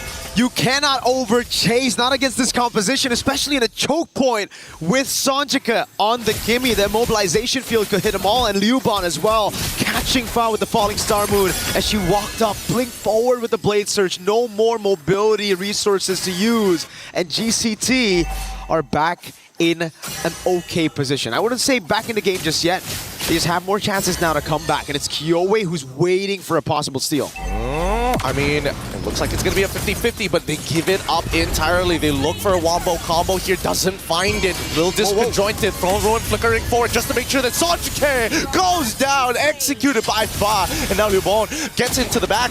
At this point, Kyoei right on top of Winnie. It's perfect, but the flicker out into the teammates to protect them. Locking them down with a bloody hunt here. Unfortunately, still no trades. Winnie goes hard with the blades of weapon. The raging sandstorm connects onto Lima. Takes on Lubon as Fa chases, takes out Kyoei as well. With mid-tier 1 down, GXP has ripped this game wide open. Fundamentally, GXP are solid, but where they shine most is when they can shine on their mechanics, just going for these chaotic brawls and duels across the map, thriving on mechanical skill, and they got exactly what they asked for. GCT, try to go and fight fire with fire. It seems like GXP's flames just burn a bit brighter this time. Oh, but we can't count Galtech out, right? Because inevitably, the one game that they were able to take from them, from Navi, was because of the way they played mechanically. GCT on the opposite side, I think they got to get into those brawls, those big scrums. However, find those choke points. It's about positioning. It's about finding the quick way to push them in together, pinch them close. Let's see this dive in the bottom lane, an attempt. Happens every single time. The Blazing Duet comes out, Traction Pulse as well. Winnie having to flicker out of there. It's a guaranteed kill as Gueho just walking, impending doom. But because of that death, they do not sacrifice bottom tier 1. A sacrifice for the bottom tier 1. I mean, that position is just all too relatable for me, man. You know, gold laners in the bottom lane, play safe. Kyoei! Getting chunked down to 10% of the HP. I mean, I don't know. You would have given up the tower, would you not? No, I would die for it. I would die for it, bro. Turret more expensive than my life. At least in this position as well, because they have map pressure now because of the turret still alive. Doesn't allow GCT, especially on the Franco, to go and look for these positions in those bushes. Oh, it's dangerous, but they now know that they now know that Kyoei doesn't have her shadows for at least 6 more seconds. They're gonna try and rush this down to Kyoei. Get it up in time, and yes, they do. Kyoei gets the steal. Sophia now in trouble as Lubon is trying to push him out. Ling, unfortunately, at 1 HP, can't sustain through the power of Tokyo, cutting them down with the true damage. Thank God for Light Wheels. GCT coming back straight up right after Galaxy Phoenix got a big team fight win, and it was through playing it a little bit slower on the skirmishes. They know if it's just all about speed, GXP would win. All out, all their resources. It requires these cycles to land perfectly with the Mystic Gush. And even, I mean, the throwing ruins. And, oh, Iron Hook from Guejo! It hits, it's good. Bloody Hunt on top of it. They're going to run down Faz. There's no more cooldowns to get away from this. This is starting to turn into a boxing match. GXP want to get a little messy, want to get real close. GCT, they got to throw those jabs out before the haymakers come through. Seems like there's no jabs being thrown at this point. It's all about pointing in the middle of the ring and slugging it out. Guejo just has that reach advantage. Oh, and it looks to be good. Lima going to try their best, but again, with the fleeting time, that Bloody Hunt just comes off too soon. Wait, the quick set God keeps it alive long enough for the counter engage by Ling. The throne room was good, but they want to get out to Guejo. Hit by the Traction Pulse once again. Sophia looking for combos, and it hits, but no follow-up damage. When he's thinking about it, but with no ult, they can't do much. Fa in a 1v1 against Kyoei, gets hit by the Oki Shadow Kill, can't get out. Damage as good as Sanjike is able to back it up. GCT, these prolonged fights is exactly what they want. Oh my goodness, the Ice Queen really living up to that title. Cold, composure, all throughout. These retreats have been perfect. Every single time it's a 50-50. It's not. It's 100-0. Kyoei just wins it. Even on the purple buff, wasn't able to win it out, and it was just Kyoei with the purple buff steal, baiting out the Soul Sever, taking it away. Guejo just looking for the Iron Hook, doesn't land it. The projectile lands, the Traction Pulse. It's looking bad, and now with the Bloody Hunt into the Winter Crown to make sure that Lima can't go through. The Mystic Gush comes through, and Guejo must give up her life. Sophia finds it, but at this point, GCT, the mid lane is already getting attacked as they maintain the position. Ling fails the engage, projectile connects, and GXP, they've done what they can. To the Lord they go now. And it's back to GXP now with an advantage. It really is a slugfest of a boxing match here in game number 2. GCT trying to play it a bit slower, but GXP just finding the ways to gap close. Kyoei held that bush. Good read by Lemma to walk up on it. Now it's all about the Lord. GSP have lost out the neutral objective battle to Kyoei, and now it's Lem on his own. Oh, here it comes. They go attack the back line. Lubon tries their best, however, doesn't get the clean hits as Tokyo takes out Ling. And on the opposite side, without the Oki Shadow kill, Tokyo able to take out Fa as well. No more combinations as they have broken the formation. Sanjike somehow survives, but the Bloody Hunt will guarantee as Tokyo flicks hers forward. Iron Hook, right direction. Unfortunately, just not long enough. 4 members down for the Lord. That was all good for GCT. It looked like Kyoei was zoned away, but it was just perfect because it bought enough time for GXP to utilize all their resources to secure that Lord. Then they saw the opening, they chased down, and GXP just did not know what hit him. Yep, with the Holy Shielding down on top and mid side, GXP make another attempt. Throw the ruin, flickering forward as well, taking it. The combo's good as all 3 members from Galtech get beamed down, and they might actually find a 4th one. Unfortunately, unable to get the stun. However, they're going to still chase it to the ends of the earth. Sanjike, no passive, doesn't have that max range. 4 for nothing. Big Sky Piercer stacks as well for Fa on the Suyo. We've seen this plenty of times. The gold lead basically non-existent at 11 minutes of the game. It's only a 2,000 gold lead. They do have an advantage on the far lane, but GXP, that's what I'm saying. When it comes to just these chaotic skirmishes, they just find a way to force even the most technical of opponents to slug it out. That's the thing. It's about these combination punches that they throw. They manage to sidestep this. Thankfully, don't get hit by the Iron Hook. GXP can't afford to get hit by these big spells as they want to get it. Oh, wow. All right. Committing with the Oki Shadow Kill, forcing a lot of the members to actually get on out of there. And now the counter engage, they might be looking for it. Lubon, he wants it bad. Falling Star, move on to the back line. As Tokyo takes out Ling. Lubon buys just enough time as they back away. This pick is good, but now you can see, look at Fa, looking for a counter engage. No, decides to go into the mid lane as GXP is on the run. It was supposed to be a boxing fight. GCT just threw a kick on GXP. Unexpected, another big blow to GXP's comeback run, perhaps. It looked a few times a bit too good with the Sky Piercer stacks falling into Fa and them getting back map control. But it's all about that overextension, right? When you're a chaotic team looking for brawls, you tend to also push that a bit too far sometimes. Look, if the rules are starting to bend in this boxing match and bringing in their feet, they're going for those ankle kicks. And eventually, eventually, it's going to snap in half, man, if you're not trained for these types of attacks. Those obliques, man. It's tough. It's really, really painful to get hit by one of those. And not to mention, GXP, as the combination punch team, really needs to make sure that they hit some good targets. And arguably, I want to say they got to take out Koiho, but so many times we've seen the counter engage from GCT to be much better, even without the Bloody Hunt. So now it's about building it back. GCT finally get some space to play their own game, that slow macro style. Playing behind that jab, up top is the jab. They have that forced error built up, slow push coming in. GXP are gonna have to look for a gamble, a wild haymaker to turn things around, a wipe in the skirmish, or a Lord take where they don't lose anybody. Yeah, look at these aggressive positions that they're holding him in no man's land, trying to make sure that they have that first setup. However, the backup is so far away that this could be an overextension, and I think that GCT might have just figured it out, but luckily they got into lane, forced them out entirely, and now they have a power position over this Lord.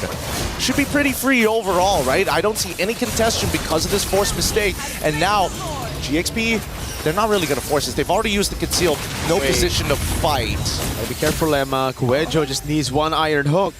The GCT chooses to play it safe. BOD built up for Kyoei. Take a look at the items. Chastised Pauldron as well. The Wind of Nature being built up by Tokyo. That'll take all of the threat of the Claude and the Suyo. The two heroes that can actually dive together with the Alice out of the skirmish already. Is that a holy crystal that Sanjik is building for? Yeah, I think so. That's, I mean, that'll hurt. It's going to hurt for sure, but at the same time, I wouldn't blame the decision because based on what we've seen so far, Sanjik usually isn't that... Wait, hold on. Throne Ruin does connect, able to combo perfectly, but luckily the winner crown coming from Kueho is good enough. Thinking about the Bloody Hunt, they get it on towards Lima, and unfortunately Fa with too many stacks, able to make it happen. Lubon, Falling Star mood, they were targeting the front line, but now Sanjik flickers forward to try and ensure this. Lima will try their best as well to heal them up, but now in the back, Kyoei finds him with the Oki Shadow Kill, and it's just too much damage for Sophia to take. Kyoei found the angle through all that chaos. GXP thought they had GCT. because they saw them split up, and now it's GCT looking for the end. Possible match point. Immobilization lands. It's good, it's good. However, they need that wave, and Ling is able to delay this wave for as long as they can. Traction faults again, getting thrown out. Lubion trying their best to try and pull some attention to their side. The OK Shadow Kill might just find one. Unfortunately, RNG isn't on their side. Lubion needs to take out Fa. Fa gets on out of there just in the nick of time as Ling gets on top of it too, and the peel should be it. This is when Lubion should fall, when you have a Raging Sandstorm, and especially with so much pain. And yet they don't give these kills over to Winnie. How the heck did Galaxy pull that defense, not losing another base turret? It still stays just one base turret down. It was from the prior push, GCT. They have to push it a bit further. They have to be wary of these crazy awkward engages from Galaxy Phoenix. They're caught behind the ropes right now, on the ropes. It's about that body motion, right? They gotta dodge. They don't mind getting nicked, and that's the truth of it. Getting nicked is okay, but as soon as that haymaker comes out, you can see GCT, they scatter. They're swinging wild, that's for sure, man. Leaving themselves open, but that's what you gotta do. Throne of Ruin again, the haymaker landing. Hey, it's not good enough this time with Winter Crown. Alquejo can't seem to get out of there. Has to use the Bloody Hunt, and it's going. Winnie goes down as Killway finds a double to that front line. A single Oki Shadow kill was good enough. Winnie got one shot. Oh my goodness, the red tree from Kyoe plus the shadow kill took everything out of the quad. And now it's just Fa and Sophia to try to delay this game. Inhibitor open, Fa looking for an opportunity. One minion, they just need to clear it up, and with the red tree they will. Sophia out of position, and now the next wave has spawned. Not sure why Sophia decided to walk away like this, knowing that Fa can actually delay these waves. However, topside, there's just not enough manpower. 4 more seconds until Ling comes back up. 6 more on Lima, and 6 more on Winnie, as I need to defend with everything they got. Throne of Ruin is out, but it's too late. That's the end of the game here in the game number 2. Galtech Cyber Team 2-0. That's match point. To do it with a composition that threw most of their main winning conditions that we saw from the group stage all the way to the semifinals out the window, to say, no, I'm just better. If you want to brawl, if you want to go and slug it out, we can do just that. We haven't seen a flex like this in a while, to say, you know what you think at the meta? We don't care about that. We've got our own playbook, and I'm starting to like it, I'm not gonna lie. I love the way that both of these teams, their scrimmages are ridiculous. These ladies are fierce. We need more of this. We need more of this everywhere. We're going to be throwing over to our studio to break this down for you. I'm sure they've got a lot to say for such an exciting game, but only after these messages.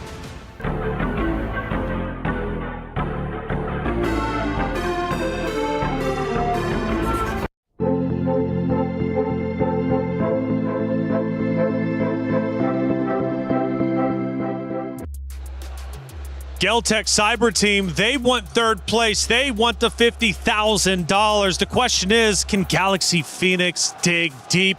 They're making too many mistakes, and now they're down 2-0 in this best of 5, which means Galtech is officially on match point just like that. Hey, welcome back into our studio. Guys, it started off bad already, right? Let's go back to that first minute. Galtech finds the mid laner exposed. They take advantage of it, and from there it snowballs into Galtech's hands. Yeah, Sophia, Lemma, they were slipping in their position and they're trading at the center of the map early on, and it didn't take long for it to be translated to a small early lead. Credits to Galaxy, they were able to recover, and again, which is why personally I preferred their draft over what Galtech went for. When it was going good, you could see it happen, but then Mirko posed the question, is it because Galtech are trying to say with their draft that they're simply better?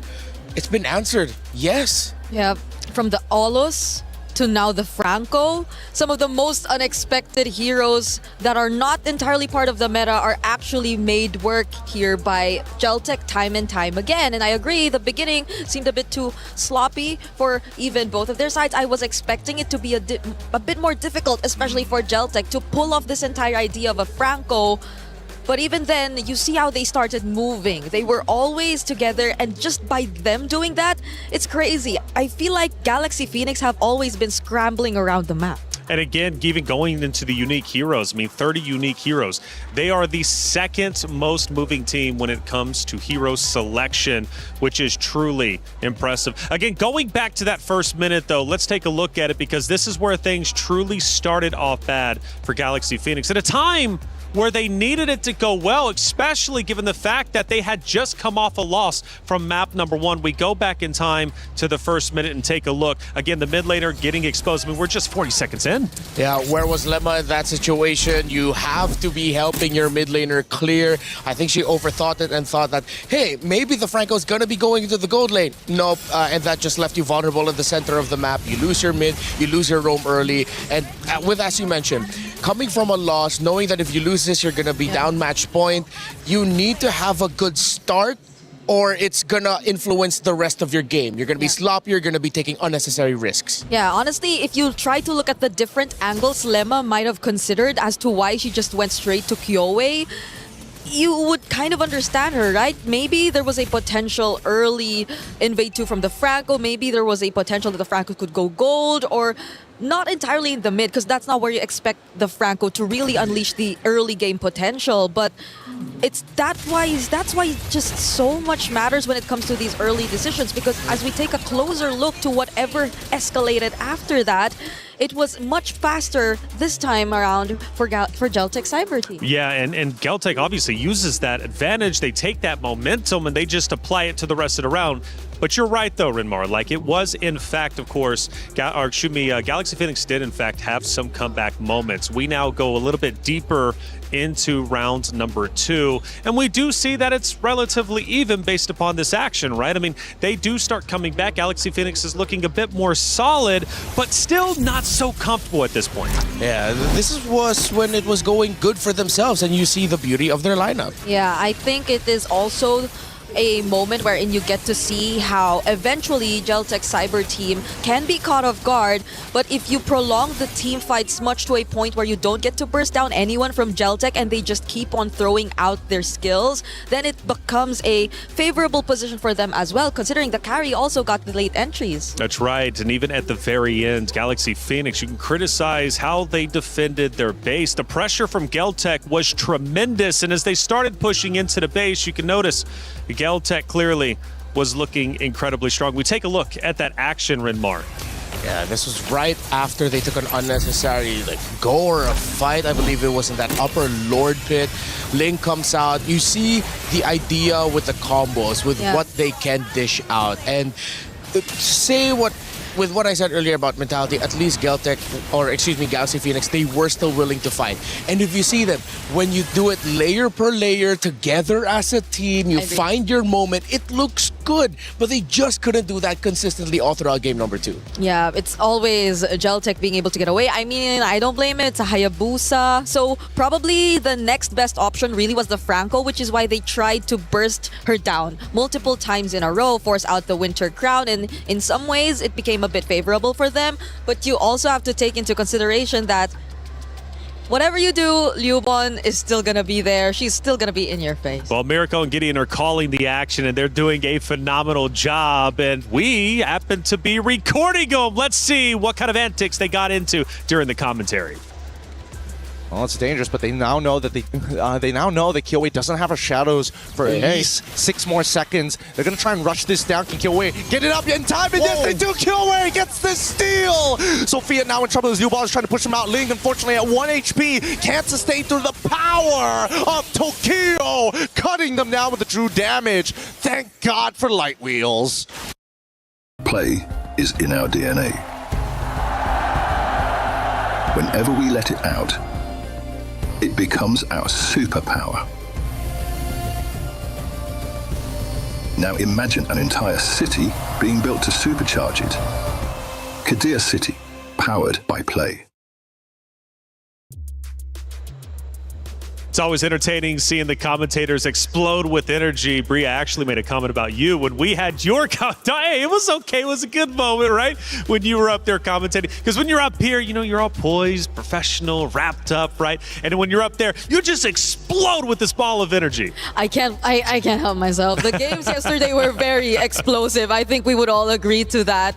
At least for today, they have been a bit one-sided though, so I'm really hoping we get a bit more of that same level of explosiveness in the next few games. Sanjike was getting a lot of attention and for good reasons. Game 2 stats. 90% kill participation. That shows how well gelled together Geltec was. They played together as a team. They played around their Franco. They knew that they had 2 carries to work with through the Kimmy, through the carry as well, and they played around each other so well. Yeah, there wasn't even a Sky Piercer in that lineup. Yeah, I think it was just pure team fighting and winning out, and that's what gave them the advantage. Man, Geltec is on fire. Coming into this, quite honestly, I thought Galaxy Phoenix was probably going to be the favorite, but Geltec says otherwise, and they have been looking phenomenal. Hey, we've got the EWC survey on your screen. Scan that QR code and give us feedback on what you think about the broadcast. What do you think about the Esports World Cup as a whole? We would love to hear your feedback because, again, for you all out there,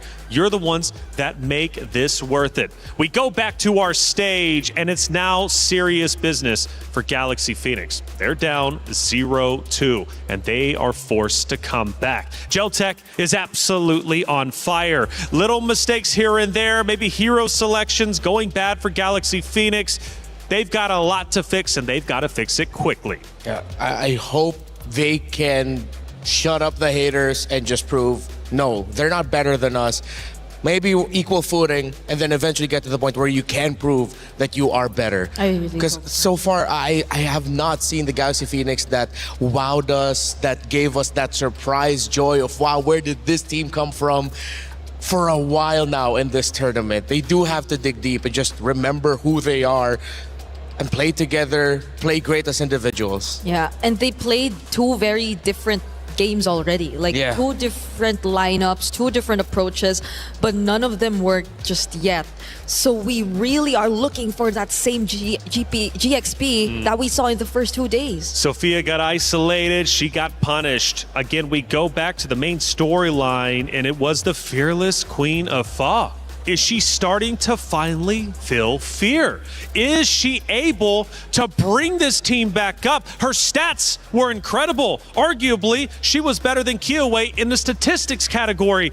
It's not all on her, of course. It is a team effort, and I understand that. But if we're looking at Fa to turn things around, what does she need to do? Well, has to start telling her team, I think it's time for me to take over here. She should be the star. Yeah, she should be the star. And it's this weird, awkward spot for them where it's like, allow Fa to be the star while at the same time telling each other, can we not go too far away from each other? Yeah. Can we time ourselves a little bit better so that, okay, if one of us decide to go and make that play, there's a lot of us that can get together and just answer it right away. Yeah, because Geltec's the perfect example of them just being together. Yeah. Right? They're always moving as a group, and we saw that multiple times, even on a Franco lineup that they did field out earlier on. So I agree, Fa might want to take charge this time heading into this draft. We had broken walls, flying cloud. Now we're going to get some dangerous grass. Now, based upon that map pick, how do we think about Geltec closing this out 3-0? Or could this play into the role of Galaxy Phoenix? Ooh, if it's dangerous grass and Geltec that we're talking about, I might as well think that this will also be one of their more favorable maps if they were just to talk about their sheer rotations and abilities to move around the map and just catch Galaxy Phoenix by surprise, because they've been doing that very dominantly in the previous 2 games. And now I'm just wondering if they will just allow the possibility of another assassin type of comp to come through for Geltec. I have one very simple suggestion for GXP. You're going up against a team that are playing around each other too well. They stick together a lot.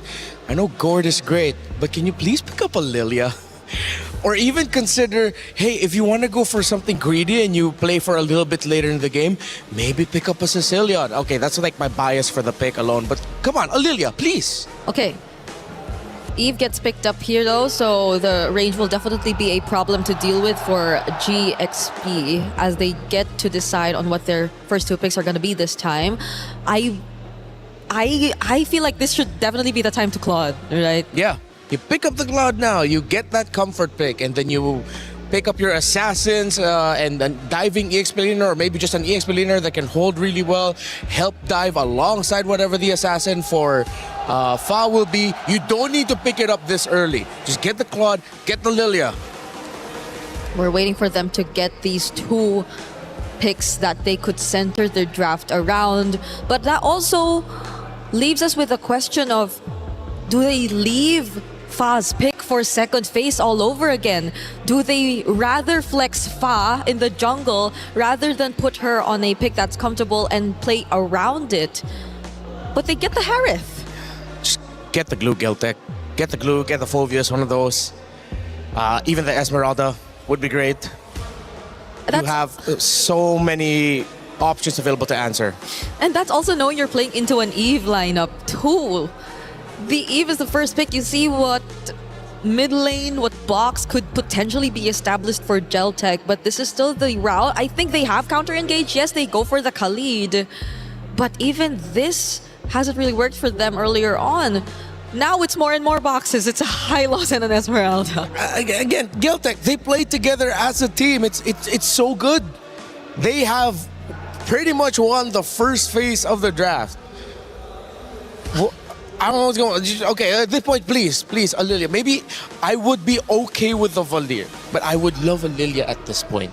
Yeah, so you have also a bit more of the burst damage. Yeah, you have the Khalid already. Yeah, it's constant damage. You can dish out slows. It's not just a stun with true damage. It's constant little bursts of damage that makes fighting around your own personal box as GXP even more dangerous. Then pick up a CC.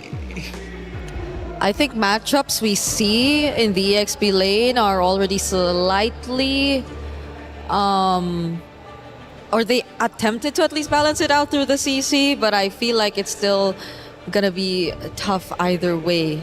There's just so much to think about. You pretty much put both of your XP laners, or both of your fronts forward. They have to make the tough choice now of whether or not they can go for damage in the jungle or just accept that you're gonna have Fa once again playing utility for the team. They'll take out the Claude, would have been great, but you still have picks like the Moskov, picks like the carry still up. If the carry gets through this draft, I don't know anymore. But then the thing is, you still have a Clint option as well for Tokyo. So whatever Geltec is left with, it's just great for their playstyle. Whether they go for the carry or the Clint, it's very them. They banned out the Gord. Arguably so. Of course, that's additional layers of shred, but with the amount of fronts and with the amount of sustain that you're already seeing from Geltec, I think they're very flexible to choose around the jungle. Like, they have options to play around with, considering that they have both Eves and Hylos in the draft. So I doubt Kyoei would have a tough time deciding whatever pick she wants to go for here. You know what might be tough here for Geltec, for Galaxy? If ever Geltec, just pick up a Hanabi or something. If we're looking at it from like a team fighting perspective, they don't really have a lot of hard CC. The Hanabi with her own personal shield, paired up with an Eve. You have the Glorious Pathway as the Hylos. It seems like it's a good time to be a Hanabi. But again, it's at this point, Tokyo will just pick whatever she wants personally. For the jungle, okay, maybe once we see Red 4, we can have a better idea of what they might want to lean into jungle-wise. Yeah. Because as of the moment, it seems a bit too broad. Just take out the Ling, so even one more of Fa's comforts get taken out. I am looking at what other picks she previously used, but it's just mostly the Yi Sun Shin that's left that kind of worked out for them. Because you might not want to see the Akai a second time around in this kind of scenario. It, on paper, might be okay. But if you're looking at how Galaxy Phoenix have been working around the sequence of the team fights and the layering overall, then that just puts more and more pressure on their draft. I'm glad they finally picked up the Lilia, but that definitely should have come in sooner. And look how quickly Geltic Cyber Team picked up the Granger. They know that their box is way too good. If ever the Akai comes in for Galaxy Phoenix, I think it might be tough for them because it's sort of counterintuitive to what they want to be able to do with the Lilia and the Harith. You want things to be coming together, not getting pushed away, unless they are really good with being able to build down the members of Geltic. And here comes Leomord for the first time in MWI. Oh, is Leomord gonna carry Geltic to victory and all the way to the 3rd place? It's Hylos and Leomord too. Oh yeah, it's the double horse combo, courtesy of Team Liquid, the men's side. Well, this could end up very, very fast.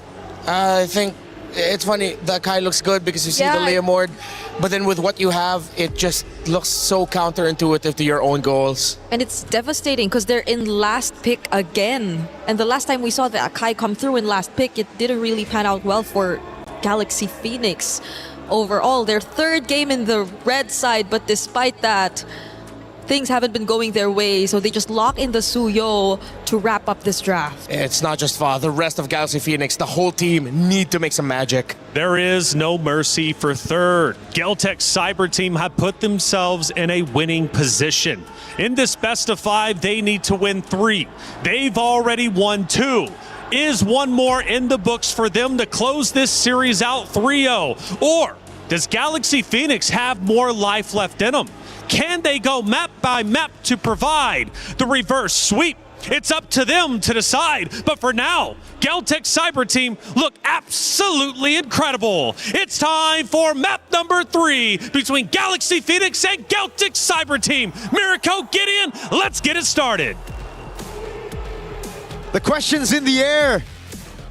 So far, Galaxy Phoenix haven't been able to get a single game after making it to top 4. In a best of 5, they just struggle. Do they have the mental fortitude to come back?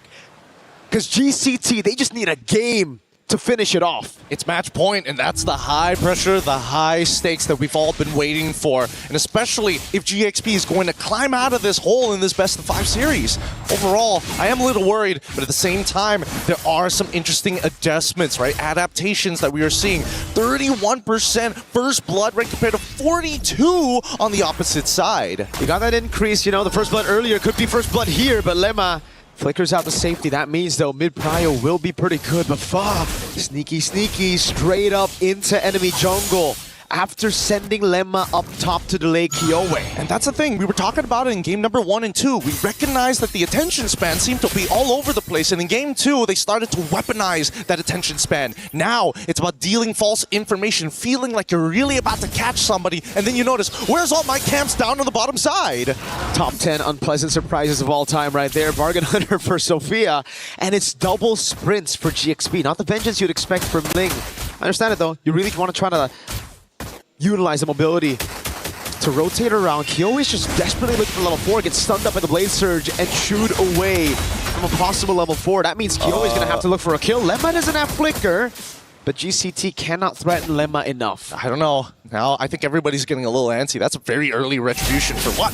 Even. For what? And no need to use it for now. GXP on the opposite side. Let's look at the EXP, because so far it doesn't look like King is able to be able to deal with Lubon just yet. Not until we're expecting to see that War Axe or maybe Anti-Heal. Really depends on the scenario. But this very first turtle, seems like everybody is looking for a piece of it. Kiowe's going to have to go for this Lizard before level 4. But GXP are taking a bit too long to set up for the neutral objective just because Ling was behind in level. At least Fa's got a level lead with the Suyo, so it's a Soul Sever plus a Retry advantage. GXP finally utilizing this lead right now to go straight for it, but Kiowe's finally hit level 4. Oh, it's a good curtain call here, lockdown 2, and even the Revitalize being thrown out. Quail trying to get on out of there. Ling able to find and gets the trade. Can she survive it? She does, saved by 5. Now the real one manipulation, able to clean up 1. Lima, quick sand guard, keeping him alive. Kiowe in trouble! No! And Lima still finds it. Lubon can get it. Able to flicker forward. 2 for 2. Despite everything that happened, 2 for 2 trade turning into a 3 for 2 trade, and now Winnie able to get so much money down on the bottom side. It's almost like it's deja vu every single game. Galaxy Phoenix go for Turtle 1, they get it, but the team fight is lost. Then you see Winnie, who doesn't rotate, get goal down below, but this time Tokyo got a kill and an assist. A few of the other times, Tokyo hasn't been able to be active now. It's a dive perhaps on Winnie's. A Mind Force already utilized. Now Lemma can't get close. It's a little dangerous there. There was a moment I was thinking whether or not they were going to use the Glorious Pathway early on, but they just use it as a disengage mechanic. At least before, in the previous game, Winnie got dived instantaneously after that turtle. This time around, a little bit more counterplay for the laners. Sophia making sure that Quajo just taken so much damage. Already jumped to 50% as Lima continues to make Kyoe's life difficult. Already with the Phantom Steed, but that's only going to trade ult for ult. So annoying. Lima on the lead. It happened as well earlier in game number 2, and they actually won the early game. So it's the same story here with even more mid-pressure because of Lilia. Last game, I'd say Lemma did a good job, but unfortunately Sophia was left all alone against that Franco, and it got GCT a bit of a leeway in the early game to even out the odds. But now with the Lilia, it's just so safe, especially with the sprint and the black shoes, so everybody can do their own thing while Sophia just clears out mid. I mean, Sophia's just the tax collector as well, right? Bokweiho alongside with Sonjike, as soon as they start leaving that wave, it's not only information, but also, hey, I've been chunked out pretty hard on my way here, and I'm expecting the same thing up on that top side when they contest for Turtle. I don't think Winnie is going to move, but Tokyo needs to clear this wave fast. Let's see it. Faz already on a neutral objective. Kyo is level 6. Faz is going to be 2 levels ahead if she gets this neutral objective, but they reset. Oh, Phantom Steed already being called out. They're trying to peel backwards, and this is exactly what they wanted to do, right? Get the ult out, start moving forward, and look, in through the mid lane. Lima trying to open up this map. Glorious Pathway to try and slow them down as the turtle now in under contention. Fa gets it, and Ling zones away Kyoe in time. Can they get the kill though? Ling gets away. Just barely. They might look for the dive here. They need to get something on the map. And it might just be a few more hits on the turret. Tokyo, already with the Sky Piercer. That should be first item, right? Is it a Fury Hammer into Sky Piercer? Seems like it at this point, right? It's only 13k overall total. Let's put the items and yep. There we go. Hunter Strike already complete. Man, this is going to be a little difficult because now that Tokyo, again, they're trying to make sure that Tokyo not only does not die, but is able to ramp up in terms of money so they have a stronger finisher after their big combos with the RWM. And again, it's Geltec Cyber Team always doing such a good job despite GXP getting all of the neutral objectives. They're efficient. They're very efficient. They capitalize and convert on these objectives like it's nothing. Winnie in the bottom lane trying to siege. Now, if she waits a bit too long, could be disastrous because it is an Esmeralda.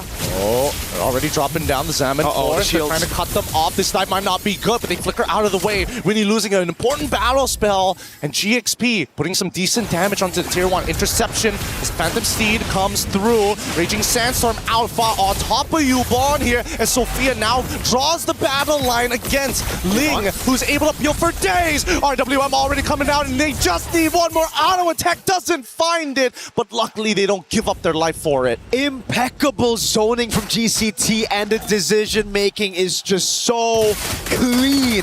Down below they go. They bait out the flicker to Zaman Force as well. That opened a window to punish, to convert on an objective.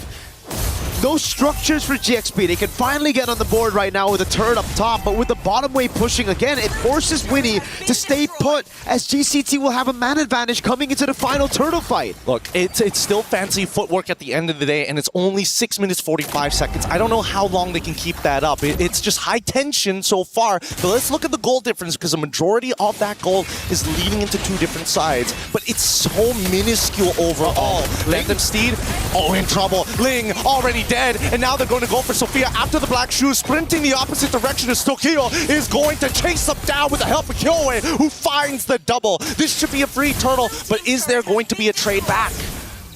No. The only trade is a tier 1 down below, and I don't think it's worth it at all. There's no way for them to get to tier 2.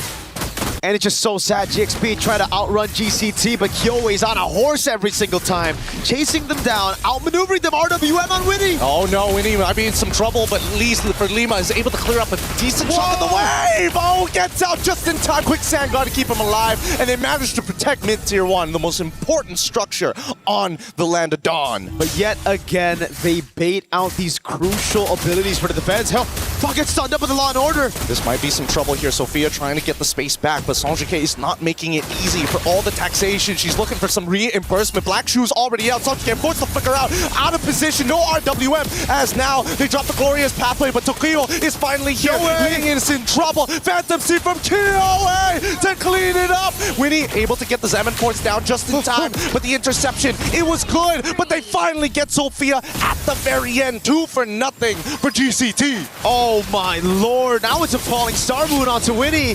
Doesn't have the Zaman Force. Faz waiting on the orange bush over there, but it's GCT taking everything away. All of the control. Fa not even given the space to clear her own orange buff. It'll be fed over to Tokyo. And the turret down below. This one skirmish showed so much attitude from GCT. They're like, for everything that happened in the early game, just a slap on the wrist, and just to make sure that it hurts the most, we'll break your pinky while you're at it. It's a curb stomp on the wrist, not just a slap right now, especially with Kyoei on that Phantom Steed. Oh my lord. It's escalation, man. It's escalation. If the slap wasn't enough, we go start going for your fingers. If your fingers aren't enough, we start going for the mankles. Oh, God. Nothing is safe. Joints are meant to be broken here. I mean, the good thing for GXP is that Tokyo's got the Skypiercer early, but there's no stacks on it, right? So there's something there, and you can already see that burst damage. Oh God. Luckily, Tokyo doesn't have Skypiercer stacks. If she does, could have been 2 kills over. And this is just only a 4.5k lead, right? Holy Shielding's getting cut down. And Lima died straight away to the Skypiercer. Look for a second, almost connecting as well as Sanjike catches it with the end of the Void Rift. Now, looking to get at least 1 inhibitor, make their time worth it here. Fa in the back line, potentially looking for a flank, but nobody can come up in time. And now, Sophia forced to use the ult already. Somebody's got to do something. They're giving up too much here. Another inhibitor might just fall because of their inaction, and they get it. GCT get away with daylight robbery. Pulled a gun up on GXP, asked him for cash, went straight for the headshot. No cash, bro. Tokyo just shot them down. Oh my goodness, and the Skypiercer built up from Fa is another desperate call for a desperate time right now. It makes sense because they need something back when they go for a team fight. They need an execute. But it's just GCT are so tanky. Every single one of them, Liuban, Kyoei, and Kuejo. We can talk about Tokyo and Sanjika. Maybe GXP could flank, but I don't even think it'll be enough to take them down. I think right now, Fa just doesn't have the resources to deal any damage, not even against these backliners. Yeah, I mean, the truth of the matter is just the lack of money. Like, they have tools that they could potentially outplay, but it doesn't make a difference if you're getting stat checked every single time. Now the Lord is going to walk towards that base, and I don't know, Miracle, what is their only hope here to maybe turn things around? Do they have to just curtain call Tokyo and Kyoei? Even then, I don't think it'll work out. Right now, it's all about clearing the way. That's step number 1. Can they deal with it? They have the Lilia, but she walks out of range, can't use the glooms, and the Lord is free! Oh, they walk through, and all of a sudden, it's over. Tokyo takes out Lima instantaneously. As Ling's the next to fall. The momentum is big, and Galtech Cyber Team wanted to make sure that everybody here remembers the name. It may be a third place match, but that's an extra 20,000 in the bank. GG, well played for Galtech Cyber Team. That game wasn't just a stomp, it was a slaughter. And Galtech Cyber Team proved to the world that they are indeed worthy of this stage, a top 3 at MWI. Truly a statement being made here. Such impending momentum. You felt it from game 1 to game 2 to the almost guaranteed finish in game 3. It was a stomp throughout. They really punished every little mistake that GXP made, and we get to see it again here, how clinical it was. It was Sophia walking out of the range of the glooms, but it was Sanjika that actually poked her out of it. So it was another forced error, and Tokyo, again, the slaughterfest continued as she just rained down upon Galaxy Phoenix. Oh, man, they tried to be proactive. I got to give it to GXP. There were moments in this game that they were looking for something, but you can tell that once the gas ran out, they were just running on fumes. It just wasn't enough, but so happy for how this all played out. We're going to be throwing it over to the stage with an interview with the help of Cheryl. Take it away. Oh, this is not the championship, even though this is not the championship win itself. This is such a win for the EECA region. You guys have definitely put EECA on the map here with this win. You guys are leaving France here on a win. What a spectacular day for you guys still. So what does it mean for you guys, to win this and, put EECA in top 3? I think we can say the same. It's a big victory for EECA, and for our team, it's best results above all of years from MWI to our region. We're so very proud of you, and we believe everybody who is watching at home are very proud of you ladies as well. Now, it has been quite a journey, so can you share with us what have you and the girls from Geltec Cyber Team learned from this experience here at MWI? In my opinion, the best experience what we have at this tournament is the practice of our teams from other regions like Philippines, and it's the best way to be stronger. Now that you guys have secured this win, and leaving France on a high, is there anything you would like to say to all of your supporters back home who are cheering on you guys? Of course, I want to say thank you for all of us who supporting the Geltec Cyber Team. It's so important to us, and thank you for my parents, my friends, and to Marbon. And I would like to say it's on Russian because it's very important to our region. Спасибо всем, кто поддерживал нас на пути в этом турнире. Мы на самом деле очень довольны результатом. Всем спасибо еще раз. Нам была очень важна ваша поддержка. Очень надеемся, что в следующем году мы вернемся намного сильнее. Отдельный привет моим родителям, Ане и Марбону. Congratulations on that win still. Remember the name. It is Geltec Cyber Team completing their journey here at MWI with a podium finish. Nevertheless, back to you guys at the studio.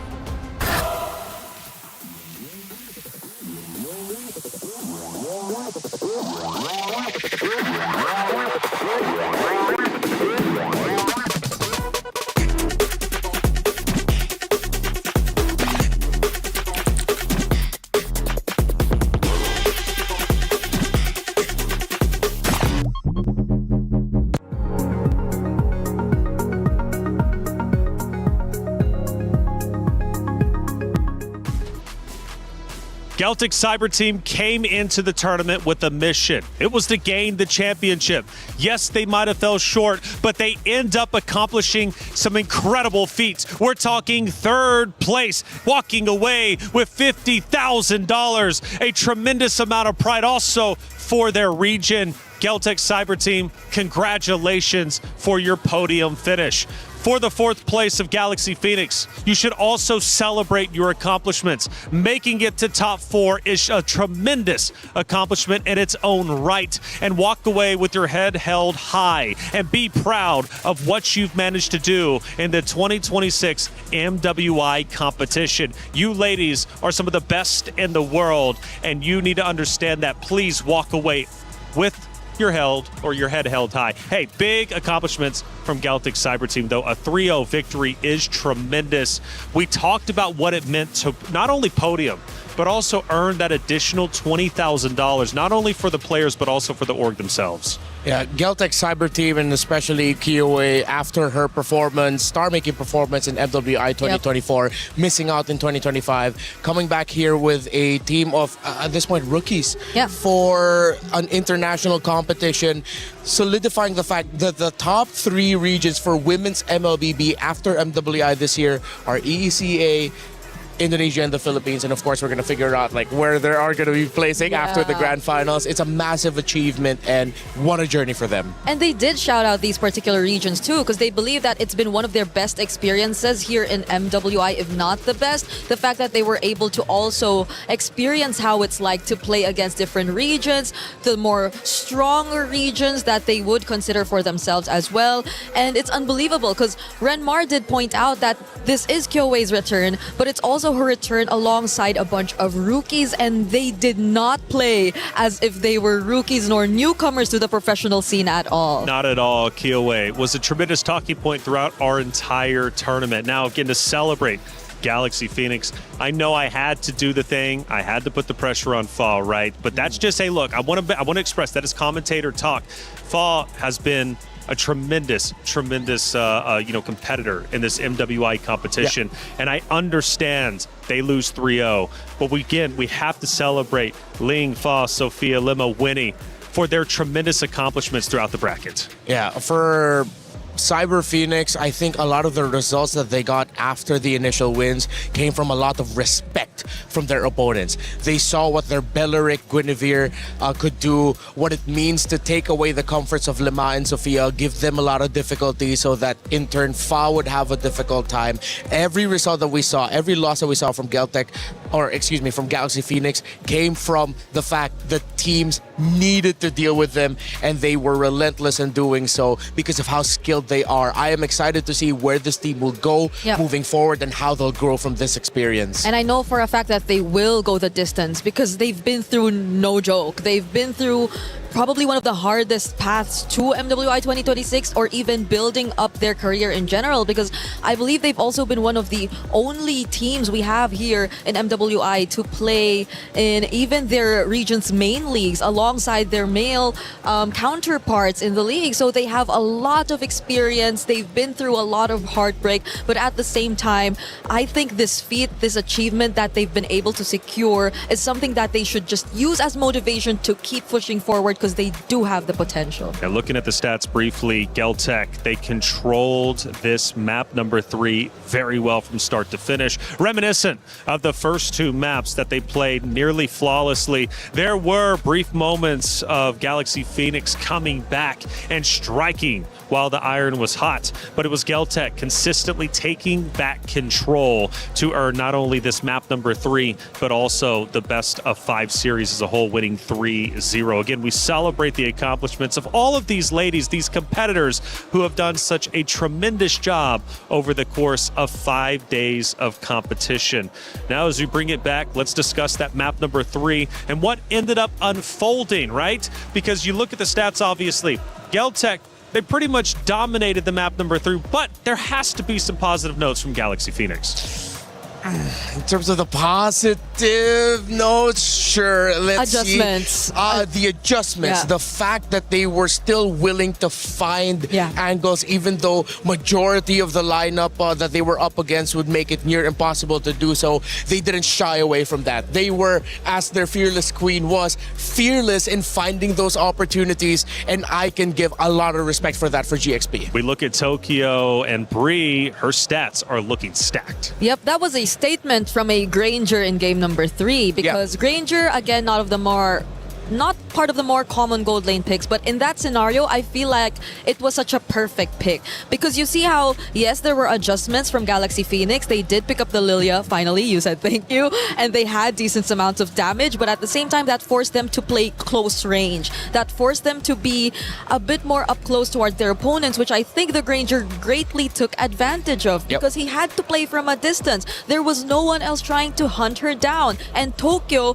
in that game, probably one of the biggest problems, aside from the fact that both the Hylos and the Leomord were just running through this lineup of GXP.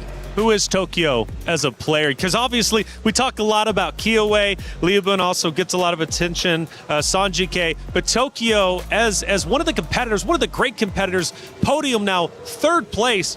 Who is she to MWI? Well, she is someone that shows that even if there is an impossible task in front of you, you can make it work. And if there is a easy task in front of you, then she makes it look easy. There was an iconic play that she pulled off in Stream B wherein the team accidentally sent her alone with a teleport amidst 5 members of their opponents. That's insane. And she got away with it, and she got to turn it around with the rest of her team. That's actually incredible. Hey, sometimes staying alive is the best play. Speaking of plays, let's take a look at a couple of them from that game number 3. This is where we start, Bree. 7 minutes and 50 seconds. Yep, right here, clearly map control is already pretty much favoring GCT, but there has been an attempt. There has been an attempt whatsoever from Galaxy Phoenix to still push forward, but the punish, the Kyoei entry from behind, I believe, is going to be the highlight of this play. Just simply because of how they have such reliable chase, heroes to just go in from the back lines.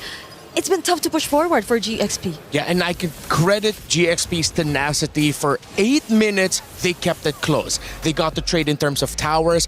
They could not get as much objectives compared to GCT, but you could see that it had to take a unique angle of approach from Geltec, a slow-moving chess match of finding the right angle, then eventually finding it.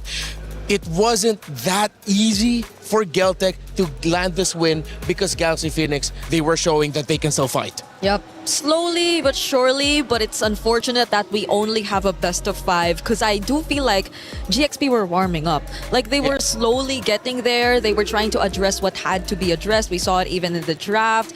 Bit by bit, but it was not enough, and it's unfortunate because they had such a strong start, they had such a great introduction to this tournament, but it had to end this way, which I guess is a really good learning experience in such a way that they really find and see firsthand what needs to be improved in their lineup. Yeah, I think tenacity is a great word for what obviously Galaxy Phoenix was able to bring to this tournament, continually retaliating to what their opponents were throwing at them. This series might have went 3-0. Make no mistake about it, Galaxy Phoenix is still one of the best competitors in the world when it comes to our lady competitors. Now, of course, there was a second moment throughout that game. We now go towards the tail end of things, and this is when it becomes a reality for Geltic Cyber Team.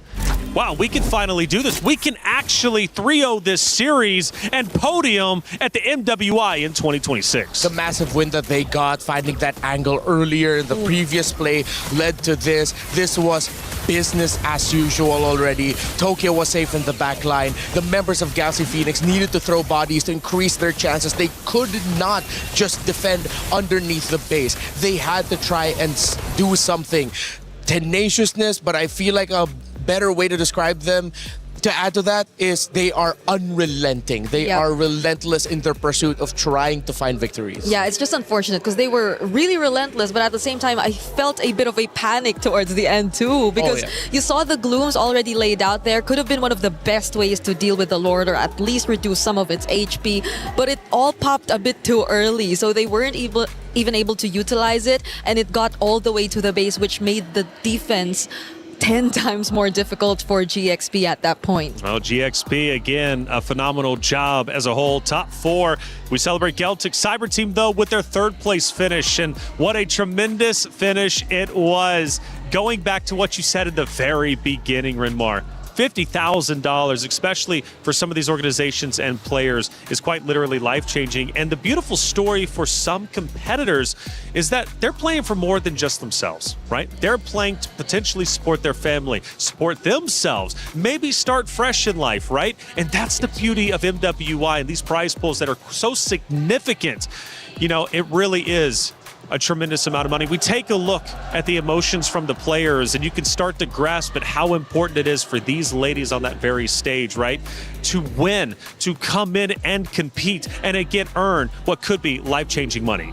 They came in here poised. At first we thought it was nerves, but it really looked like they were just cold-blooded, as similar to their own personal Ice Queen, and it showed in-game. They were business as usual, honestly. Every time they ended a game, you don't really see the more exaggerated reactions, I'd say. It's just them, I guess, trying to remind themselves that it's not over yet. There's still a game. It's something that we still have to remind ourselves of, because you really can't lose you can't lose that momentum. You can't let go of your focus, especially in such a high stakes match. Yeah, you can feel that they were clearly thinking, job's not finished. Not yet. Job finished?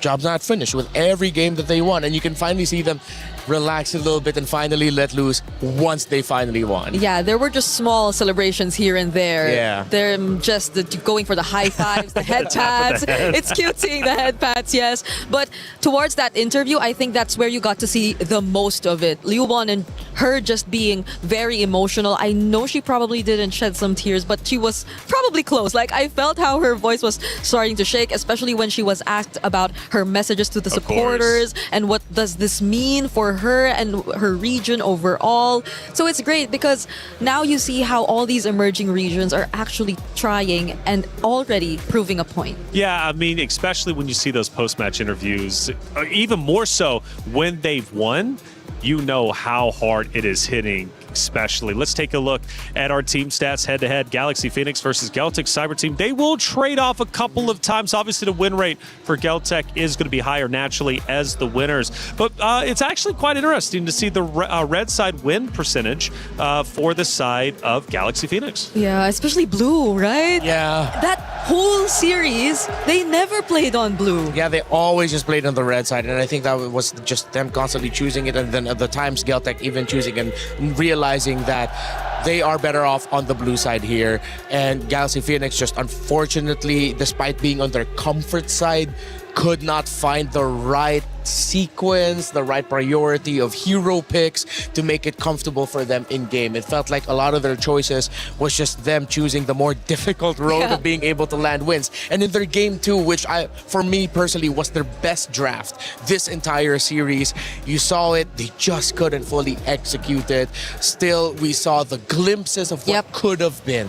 I guess Coach Ririth had to deal with a bit too much going against Coach Osprey. Yeah. The swerves in the drafts, the sudden flexes, I guess, took us by surprise a lot of times throughout this series. So who would have expected, right, that Geltec still had those cards up their sleeve? Yeah, it's interesting, isn't it? Because Coach Osprey has been such a big talking point for Geltec. And again, coming into it, and I bring it back into conversation, you know, throughout our tournament, we have seen so many different heroes selected. It's been incredibly unique, and Coach Osprey is a large reason why Geltec was number 2 when it came to overall hero selection. We've got a lot of great people in the venue, including Rain. Come back in, brother. By the way, it was nice to meet you yesterday for the first time. I know we've seen each other virtually, but you kind of came over, and it was great to shake hands with you. Rain, what's going on, man? Hey, third and fourth, it's done. Yeah, I'm good. It's 3-0, right? And also, you're looking good, man. When I see you in front of me, I feel like this guy is so handsome. Okay, Ray, and we didn't plan that, by the way. He just came up with that on his own. Witness me. Hey, Ray, I appreciate you. It's great to see you, man. Yeah, 3-0, it's a big shock, right? It was a best of 5, but we only get 3 maps. Yeah. We've been celebrating Geltec Cyber Team and just how good they are. Third place to podium. I mean, such a tremendous accomplishment. Yeah, true. I think they play as a team better than Cambodia team, even though Cambodia have maybe individually they are better in terms of mechanics, but in terms of team fight, in terms of how they should play as a team, overall I think Geltec play better. What do you think? But what do you think about the $50,000 Geltec just won? I mean, that is significant. I think that one will become their main motivation after this to improve, and I think after this they will try to aim for top 2, maybe try to aim for champion. Because their performance is phenomenal, man. And are you sure that one is Liubon, guys? Yeah, it's not Kid Bomba.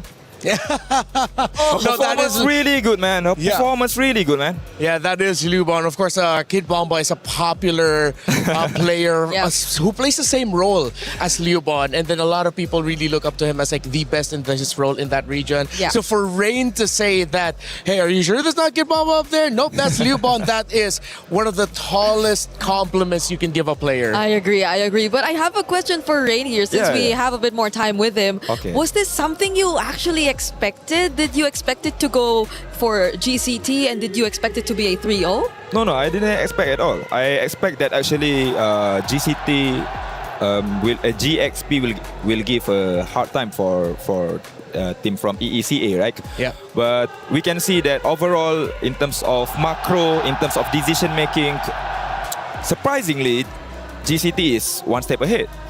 Yeah. It really felt like that, and it wasn't just in game. Also, even with like a lot of the drafting decisions. If you got to see the drafts of Galaxy Phoenix, do you think there were times where they were overthinking? They picked things too early. What did you think about their priorities in the draft? Yeah, I think it's true. Sometimes we just need to keep it simple, man. For example, like, this hero is our winning hero, right? Or momentum hero. We just need to prior that hero. Let's say we can see they prior Atlas, they prior carry. We know already that the identity, the gameplay for GCT is quite clear. They know how to win. They know which hero they should pick. You know, one of the things we've been bringing up is just how many unique heroes have been used throughout the entirety of MWI as a whole. I mean, it's felt fresh. You know, the new meta came in. We were kind of curious how it ended up playing out. Have you liked the versatility you've seen from the ladies competing throughout the 5 days? Yeah, I think overall, in terms of pool heroes, there's a huge upgrade from last EWC. You know, we can see if how they adapt with the patch. For example, right now we can see Aulus in the meta because overall, in terms of how they play, they start to play like main scene, you know. Yeah. So overall, it's good for them. Yeah, Rain, among all these sudden surprise picks that we saw that completely shake the meta, what for you is your favorite? Like, which did you like the best among all the surprises that we saw in the drafts for MWI? Overall, Yeah. I think Fanny. Oh. Fanny in lady scene, and it's being used by a good user. We can see there are a lot of mechanical heroes being played, such as Fanny and also Link. And the mechanic is actually quite shocking, you know. Even they play better than me, you know. In terms of the cable, in terms of how they collect the sword for Link. So they are very good, man. So let me ask you this. Coming up is going to be grand finals in about an hour or so. It's Na'Vi, Vitality. It's a rematch, right? This is a trilogy that has been developing over the past several years. Do you want to throw your hat in the ring, give us a prediction, or I guess just let us know how you think the series is going to end up unfolding? Okay, here's my prediction. if Vival don't play Assassin, Na'Vi PH will win 4-2. Whoa. But if Vival play Assassin, the result might be 4-0 Vitality. Ooh, 4-0 or 4-2. That's fair. I mean, we got to see. Well, Viva got 2 Savages in one series yesterday. That's true. That is rare.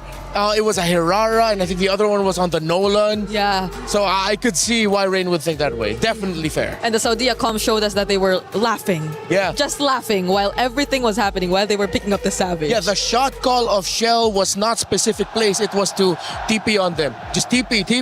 Just recall on them. Yep.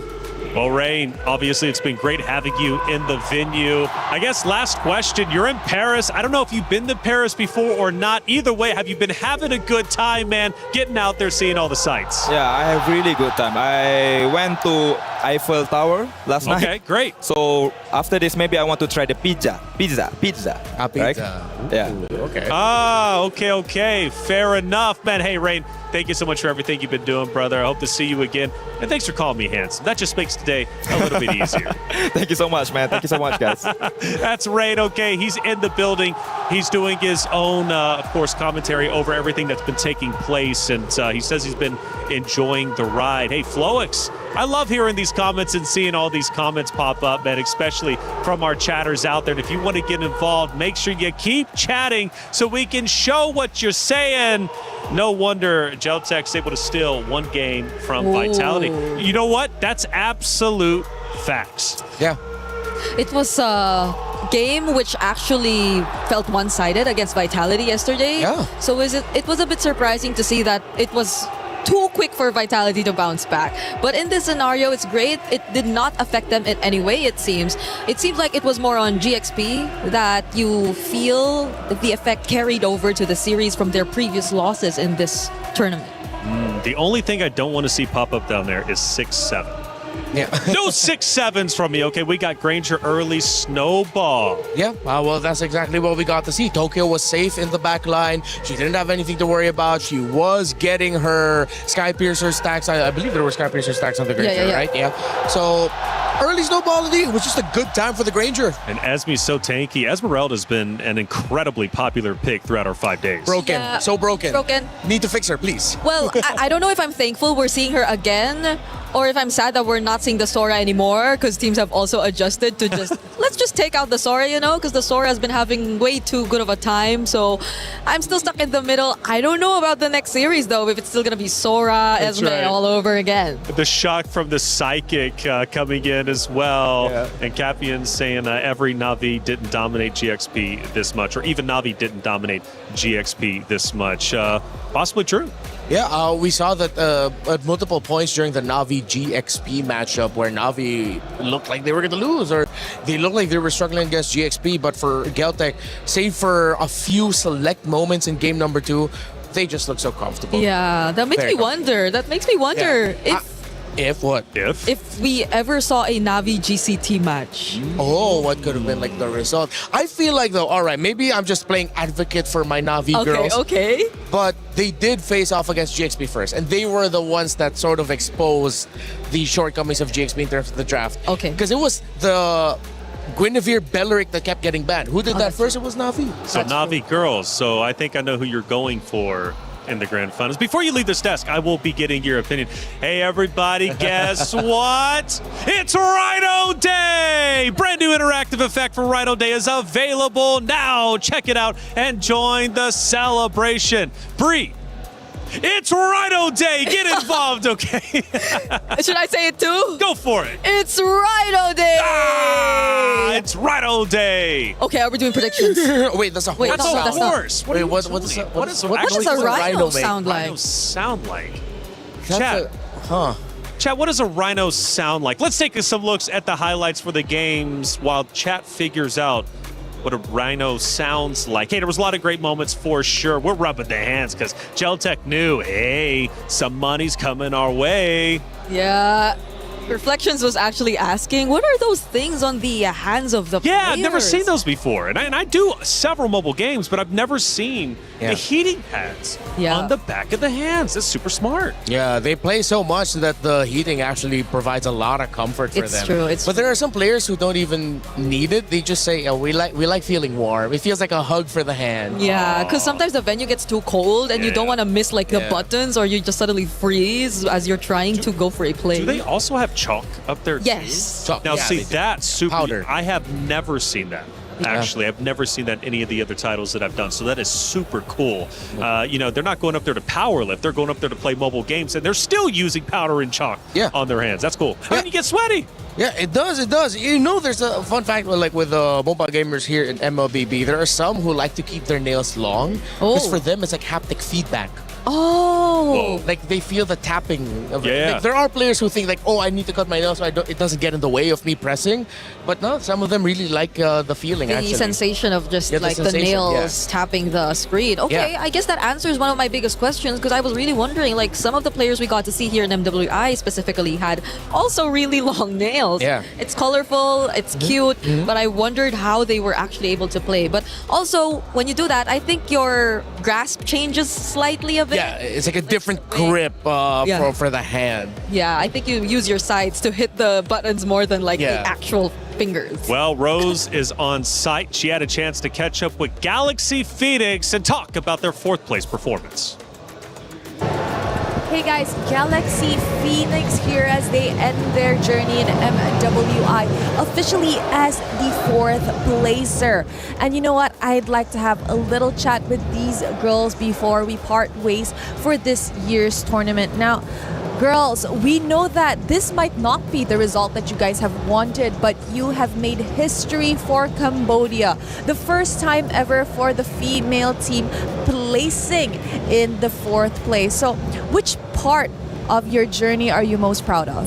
បាទអញ្ចឹងប្រហែលបងប្អូនមិនសប្បាយចិត្តនឹងលទ្ធផលដែលបានទទួលថ្ងៃនេះប៉ុន្តែជាប្រវត្តិសាស្ត្រសម្រាប់ប្រទេសកម្ពុជារបស់យើងអញ្ចឹងការជាប់ ទី4ក្នុងការប្រកួតឆ្នាំនេះតើអ្វីដែលធ្វើឲ្យអ្នកទាំងអស់គ្នាមានមោទនភាពជាងគេ មោទនភាពបំផុតហ្នឹងគឺចំពោះour friendship like ការយើងខិតខំប្រឹងប្រែងជុំគ្នា support លើកទឹកចិត្តគ្នារហូតមិនថាហ្គេមចាញ់មិនថាហ្គេមឈ្នះ I'm most proud of our friendship that we built over this time and how we've really worked hard together and we've stuck together even if we won or lost a match. I think that's a very important aspect that we completely usually miss out on. Friendship is something that we do improve on over time as we are playing in a tournament together. Now, I gotta ask, entering this tournament, a lot of the people were saying that, you know what, Galaxy Phoenix are definitely a newcomer. They weren't expecting much. But as you guys ended the tournament, people were starting to say you guys were the dark horses. So what else can we expect from Galaxy Phoenix moving forward? បានអញ្ចឹងមកក្នុងការប្រកួតលើកនេះគឺអ្នកទាំងអស់គ្នាថ្មីប៉ុន្តែគេនិយាយថាគួរឲ្យចាប់អារម្មណ៍ហើយគួរឲ្យកត់សម្គាល់អញ្ចឹងតើទៅមុខទៀតតើយើងត្រូវកត់សម្គាល់លើអ្វីខ្លះសម្រាប់ក្រុមរបស់អ្នកទាំងអស់គ្នាទៀត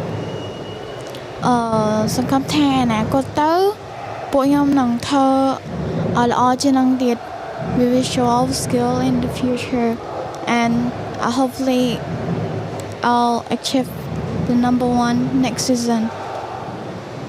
You know what? I do hope to see Galaxy Phoenix come back stronger. You know, Winnie, I know that you said you treasure the friendship a lot. Is there anything you want to say to your teammates? អញ្ចឹងចំពោះ Winnie ដូចអ្នកស្រឡាញ់ហើយនឹងមានការកោតសរសើរចំពោះ friendship មិត្តភាពដែលបានបង្កើតនៅក្នុងក្រុមរបស់អ្នកអញ្ចឹងមានអីដែលចង់និយាយទៅក្រុមរបស់អ្នកចង់និយាយថាខ្ញុំស្រឡាញ់ពួកគាត់ខ្លាំងណាស់អត់ចង់ឲ្យពួកគាត់សម្រាប់ផ្លែវាសេខ្ញុំទេ I want to say I love you guys so much and I don't want to see you cry like I am. I'm pretty sure they love you so much too. Winnie, anything you want to say to the Khmer fans back home that truly supported you guys in your journey? ខ្ញុំគិតថាពួកគាត់គិតដូចគ្នាអញ្ចឹងតើ Winnie មានអីដែលចង់ជូនដល់លោកអ្នកបងប្អូនដែលនៅប្រទេសកម្ពុជាដែលជា fan ខ្ញុំអរគុណសម្រាប់ fan ទាំងអស់គ្នាដែលគាំទ្រខ្ញុំតាំងពីដើមដល់ឥឡូវនេះហើយសំទោសដែលខ្ញុំអត់បានធ្វើបានល្អនឹងសិស្សនោះ Thank you for all your fans for your support up into this time and I'm sorry we weren't able to perform better. Thank you, sir. Thank you very much to Galaxy Phoenix. I know this is tough.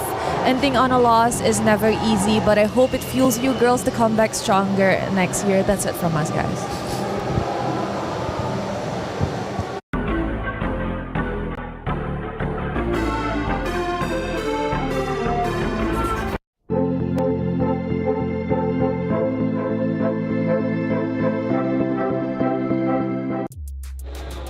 Galaxy Phoenix, I just want to say you are world-class esports athletes. Keep your heads up. It was such a pleasure watching you. I know it hurts to get fourth. However, again, celebrate the fact that you made it that far. Think about the teams that you beat along the way and think about what you're going to be able to accomplish in next year's competition. Now it's time to focus our attention to the main event. It's grand finals time, and it's Na'Vi versus Vitality. Two orgs with a storied history, not only for, of course, the club championship here at the Esports World Cup, but also when you think about their history during the MWI. Let's start breaking it down. I'm Taylor Reflections Noble, joined by LaFell and Eterna. Welcome in. We switched it up a little bit. Great to see you too, Eterna. How you feeling? I am feeling great. I am feeling excited as well. What? She has so much energy. That's crazy. That's awesome. It is, because it's a rematch from 2024. Like, That's right. Na'Vi and Vitality have been in this position before. And I'm wondering whether or not Na'Vi this time around will actually be able to take them down, especially when they lost last time. That's it. Well, we talked to Rain just a little bit earlier, and he mentioned Assassins for Vival. Yes. Right? Yep. Vival comes out with the Assassins. Vitality can win this 4-0. If not, he's actually predicted Na'Vi to take it 4-2.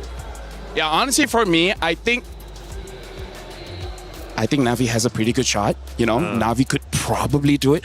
I'm saying it. I see some Vitality guys, so I'm just gonna right? Ooh, I feel like Navi can because here's the thing, Taylor. That's right. You know rock, paper, scissors? I sort of. Navi style kind of counters Vitality style. But other than that, Vitality is amazing. I feel like at least 50-50 chance. 50-50? At least, That's minimum. what I want. Look, I'm thinking 4-1. I won't give my prediction just yet, but I'm thinking 4-1. You're thinking 50-50, so maybe 3-2. Or excuse me, 4, because it's the best. Actually, yeah, that sounds about right. It could be 4-2, actually. Yeah. 4-2? It could be. 4? I'm thinking 4-2. That's what I'm thinking. We'll see. What do you think? I want to know what you think. No, but 4-2 for who first?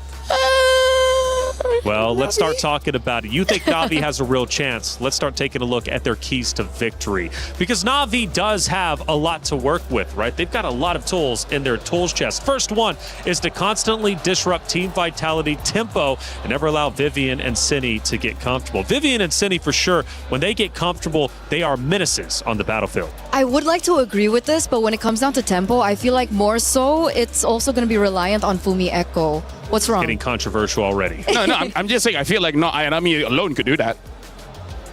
That is true. That is true, which is why I'm very worried, you know, for that pick in particular, especially for the EXP lane, because we just underline how important Fumi Echo is. And obviously, That's the right. counter to Fumi Echo later on will be not Ayanami, especially in these particular team fights. If we're talking about comfort, especially for Vivian and Cine, for me, it's not about tempo or gameplay, but more so about their hero picks. Oh, true. Yeah, true. Hero picks definitely win the game, like you guys have taught me over the past 5 days. We take a look at another keys to victory, specifically for Na'Vi. Now, in the draft, secure favorable or at least even sideline matchups while prioritizing playmaking heroes for not Ayanami. So kind of going in line with what you two were just talking about. It's almost like we know the game or something, am I right? Anyways, yeah.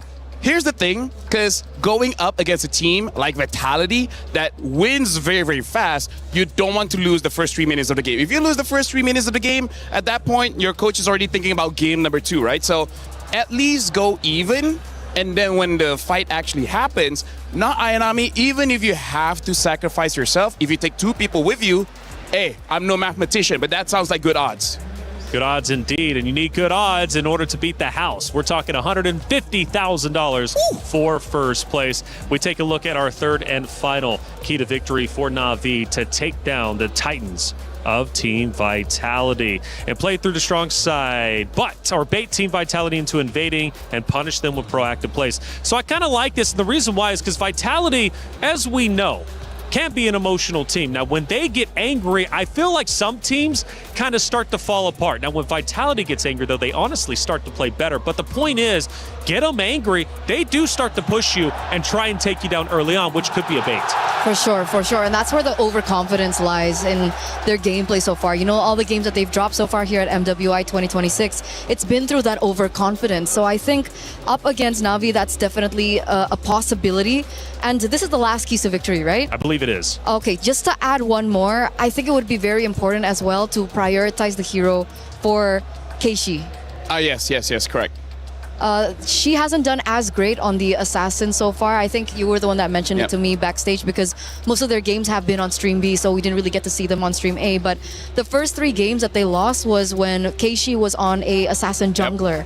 So perhaps, you know, transitioning into the tank jungler meta for Keishi would be the way to go. We take a look at not only the emotions, but also the fans. We are on home turf when it comes to Vitality, and the Vitality fans, when they show up, they are loud. And one of the things, LaFell, that I mentioned for the plethora of teams facing off against Vitality is they've got to drown out those drums, drown out the chants, because it's not easy. Once you start listening to that, it can really throw you off your game. 100%. Like, here's the thing. You got to come in here headstrong. That's why I like one of the keys to victory as well is try to bait Vitality, because here's the thing.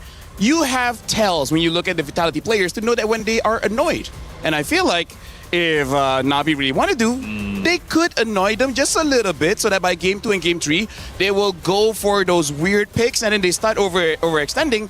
and then they can take advantage of that. That's right, Na'Vi, a great team. We take a look at some of their winning moments. They're happy, they're joyful because they know that they made it back to grand finals. 3 out of the 5 players winning in the 2024 MWI and actually taking down this Vitality roster. So they've done it before and they look to do it again. You know what's interesting? This is so deja vu just because not only is it the same matchup in the grand finals, but actually the meta that we have right now is quite similar to the meta in 2024. So it's very odd how in 2024, during that time we see the Lings.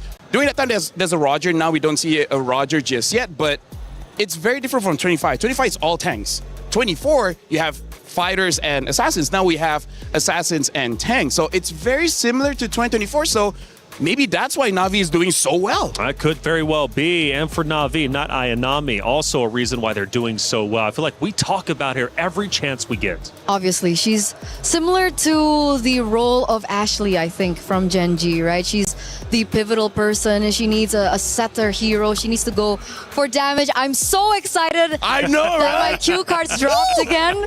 But obviously, she's also one of the longer standings in that particular team, right? She brings out the veterancy. She brings out the experience. She's also the person that can, calm everyone down because, like you mentioned earlier, only 2 of them, I believe, it's not 3, but 2 of them are the ones that are still in Na'Vi from the old roster, the Smart Omega roster. Yeah. And Rain and Rian, they're so new that hopefully they're accustomed to being in the grand finals. Well, Rain and Rihanna, I think this is one of their first grand finals. If not, it's been a little bit. So they make their debut. Hey, if you want to pick them up, you got it. Maybe what I'll do it. I'll be the gentleman. I know you like the move. I know you like that. I'm kind of stuck here. Actually, I think I'm chained. I'll hold it. Can't see. I don't trust you. I'm stuck up here. Hey, it's Team Vitality, though. The champions. They return. Now, this roster has shown some shaky moments. But the reality is that they've made it here. And through her notes, can you get anything about why Vitality is so strong? Which one? This one? Yeah, no, that's Na'Vi. All right. This is Vitality. Okay, go ahead. Hey, you were supposed Her notes are amazing. Oh, sorry, what? You were supposed to answer that. Okay, no, here's the thing. Looking at Vitality, we got to think about, because even though we saw the keys to victory for Na'Vi, it's talking about control the tempo. The reason is because we see Vitality for the first 3 days. They extended the game, but then start day number 4, they start to go very, very fast. So I really feel like for Team Vitality, if you're looking at a draft, especially if Sini gets her pocket pick, which is that Selena, all of a sudden a supposed 18-minute game turns into 12 minutes, right? So I really feel like for Vitality, it's all about speed. If they can get, let's say 2 to 3 kills in the first 4 minutes, I think they're going to win. I agree. Somehow they just get a crazy snowball. But if it's all about speed and they execute well, again, we go back to the keys to victory for Na'Vi. Will it make it easier for them to get baited in? Can they get overzealous, overextend, and get punished? We've said it over and over. I think it's definitely possible. Fumi Echo, especially in particular, I think the past few games, she is the winning or losing condition, I think, of Team Vitality so far. Yeah.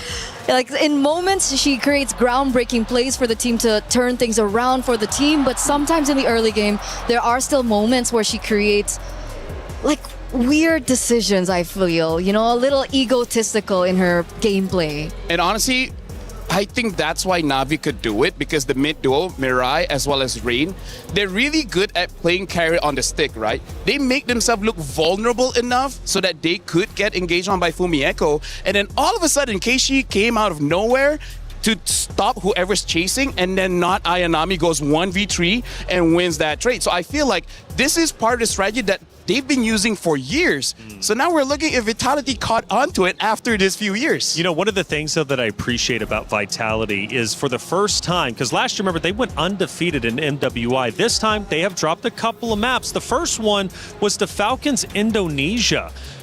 I was hearing that when they came back on stage, they were shaking. Now, I think it was because of anger. They did not want to lose that map. But the reality is they won in a convincing fashion once they finally said enough is enough. So even when they get angry, they are still playing up the par as the best roster as we would expect them. But you don't want to make them angry, because when you do, we know what they can do. Definitely. We talked so much about micro. We've talked about, mechanical, like individual mechanics coming in from Navi PH. But I think the one thing that I'm really concerned for as a Team Vitality fan is their macro. Yeah. Their macro has been really on point, and I think most of the games that Team Vitality has been able to win is because of how they've been able to out macro their opponents. Now, what happens when Team Vitality are up against a team with macro ability that's quite on par with them? Like, they won't be able to utilize that mistake. My other worry is actually if we go back to 2024, where they put all their eggs in one basket, because we're talking about how Vitality likes speed, right? Sometimes they just go overboard, making it so that their late game really isn't there. And this is where we talk about some of the weaknesses, where, personally for me, between Rian as well as Shell, Rian has showed, especially when she gets a carry, she is very consistent. Whereas with Shell, sometimes she makes mistakes where she just positions herself in the middle, which that is not supposed to be where you're at. Like, it's kind of like, it's like in American football, you're a quarterback and then this is your line. You're supposed to be behind your line, right? Let your line protect you, but then all of a sudden you're diving in. That's a bad position. So if we actually go to the late game and you're talking about macro, I feel like that's what Navi wants. I think they want to beat Shell to make that mistake. That's what I'm thinking of. That's what I'm thinking of as well. I think if Navi PH can form a draft that gives them insurance into the late game, they might be able to actually take it, because I do agree. I think Shell has been also interesting when it comes down to her positioning, especially I think yesterday when she was on the Claude. But if we're talking about the carry pick, it doesn't look like Rian is comfortable on it very much. 25% win rate. That's right. It's not the best of win rates. She's done better on the Harriets and the Claude. So we can expect those kinds of picks coming through for Navi again today. 25% in about 25 minutes until our grand final starts. It's going to be underway very shortly.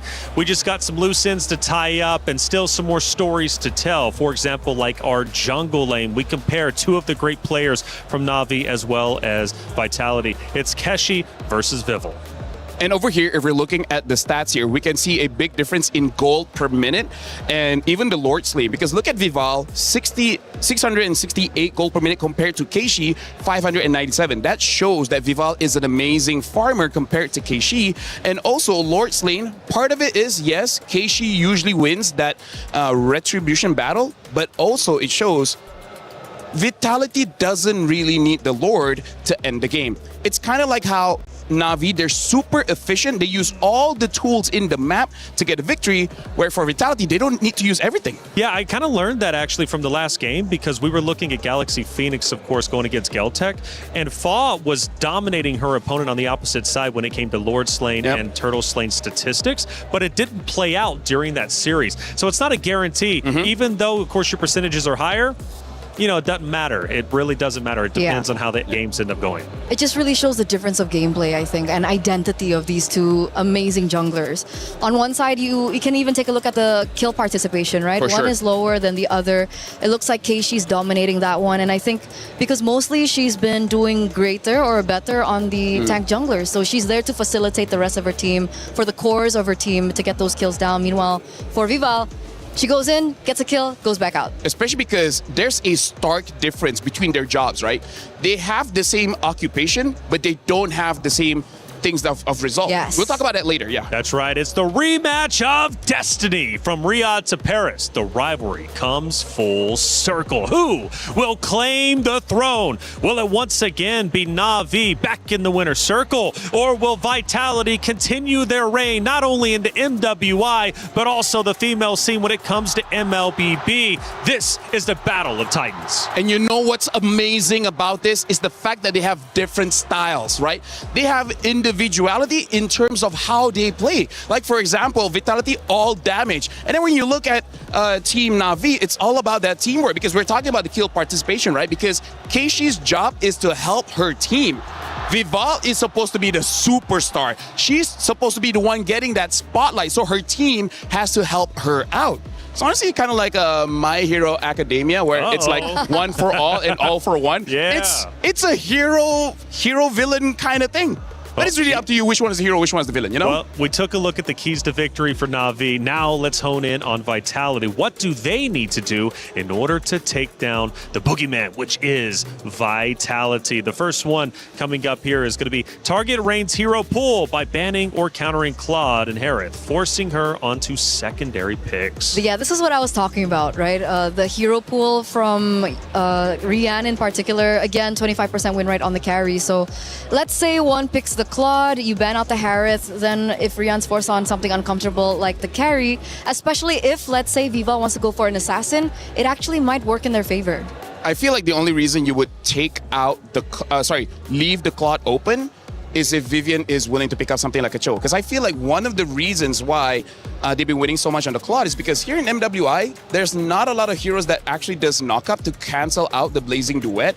And let's be real, for most of the games that Na'Vi wins, it's because Rian has so much space because everyone is doing so well, right? She gets to free farm. I mean, she wins her lane. Against Shell, I don't know how she's going to win the lane. I feel like Shell might dominate on that one. But comes to the late game, I think the safest is banning Claude. Harith, maybe they can fight that. Maybe Vitality can but fight hero that. pull between the two, because Geltec had the second most heroes selected, unique heroes, I should say. I wonder how it looks between those two, because I don't know who the number one was. Let's take a look at our second key to victory coming up, obviously, in just a few moments. And I do wonder what it's going to be. How does Vitality take down the roster of Na'Vi? Well, secure the early game advantage through superior rotations, allowing Vival and Shell to control the map and objectives.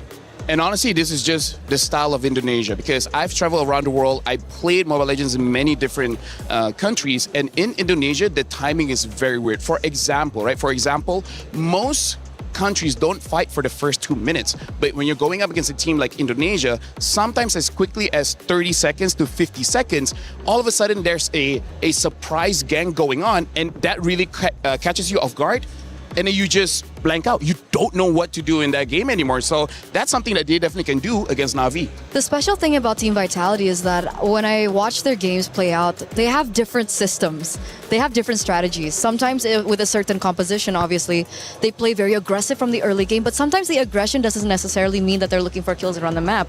Sometimes it's map control. Sometimes they're invading the enemy jungle. Maybe they're taking away certain creeps away from the enemy jungle. So it's not necessarily just brunt force and violence coming in from Team Vitality. Sometimes it's more macro-heavy style that I think Na'Vi PH also need to be very wary of. Yeah, the ganks and the backdoors can have you chasing Ghost and really take away from your game plan set at hand. Let's take a look at our third and final key to victory for Vitality to overcome that of Na'Vi. Give Fumi Echo the resources and heroes to dictate fights through aggressive playmaking and mechanical outplays. Fumi Echo truly can be a key to victory in her own right. And I gotta say, this is where we gotta see the drafts, because both Fumi Echo as well as No Ayanami have been performing well on same heroes, right? The Freya, especially that Alice, man. Even though both really like to do damage, but when they have that Alice, it's a work of art. 4 people get caught by the Throne of Ruin, 5 people get caught by the Throne of Ruin. Like, this game is just gonna be setting up to see who's better. Is it Fumi Echo or not Ayanami? That is the question, and we're actually going to hone in on that a little bit later. Let's start taking a look at some of the comments out there leading in to the grand finals, and I'm super curious what they have to say. You know, chat sometimes gets a little bit wild, right? But some of their comments have been great, actually, and it's been a pleasure hearing from each and every one of them. Hello, Jep. It's I'm not Ayanami, or in not Ayanami we trust. Just give her setup and burst heroes. You know what? I really feel like we need to pull her to the side and be like, you know, next tournament, could you remove the knot? It's so, like, honestly, I feel like even in communication, like, I think Vitality be like, hey, not Ayanami. Like, wait, so Ayanami or not Ayanami? That is I true. do agree. That is true. Sarmu Gaming, Na'Vi 60%, Vitality 40%. Ooh, so already we're starting to go for Na'Vi over the previous champions. It's a valid opinion. I think 2 years ago, everyone was also thinking, you know what, there's no way Team Vitality win this, and they were able to win. Na'Vi will get stomped. Wow. JV, I swear that wasn't me. JV, yeah, that was me. JV, Na'Vi will get stomped 0-4 easy. JV, hold up. I do like me some spice, but is that too spicy? Hey, JP Portland's with us. It says 4-2. I really feel if Na'Vi gets under the skin of Vitality, here's the thing. If Na'Vi wins 2-0, I think they're going all the way. All the way. I think Vitality cannot recover after getting 2-0'd. That's actually crazy to say. So because we've seen them come back. So you think Na'Vi up 2-0, it's done and dusted. I think 1-0, it's still okay. I think it's still possible. I hope so. 1-0 on a best of 7. Yeah, like we can go reset. We've been in this position like a million zillion times, but 2 games in a row might be a little difficult for them to actually come back. One of the win conditions. Assassin. Viv will play Assassin, win 4-1. I agree. Yeah. I feel like it would be so crazy if we see her on a Baxia or an Akai. I think Akai might show up. Yeah? I think that's going to be a because it's contested one of her pick. best heroes, yeah. And it's both of their, strong heroes. It's both Keishi's and Vival's. It seems like Vivo, a lot of pressure on her back. Actually, she's the one too, like the Vitality fans, when they show up, they love to cheer her name. Hey, Grand Finals is going to be underway in about 15 or so minutes, but the Esports World Cup is massive. There's so much taking place, and we've got an app to keep you all informed. He thinks he can come in here and play my game. Let's go. He knows nothing. Let's go! Tyler, why? You're done. This is my ladder. You can't climb it. It's better than me Hearthstone at Masters. You're going too far now. Your eyes buggy. Your elbows ashy. Is that airline? That's an L airline. Somebody better hold me. Okay, yeah. Do something then. Raw energy. Blow the house down.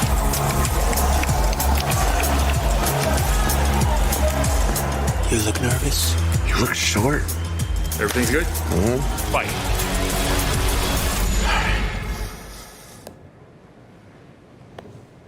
Okay.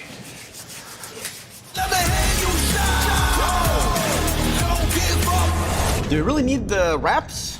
Yeah, that feels like overkill to me. Play is in our DNA. Whenever we let it out, it becomes our superpower. Now imagine an entire city being built to supercharge it. Kadir City, powered by play.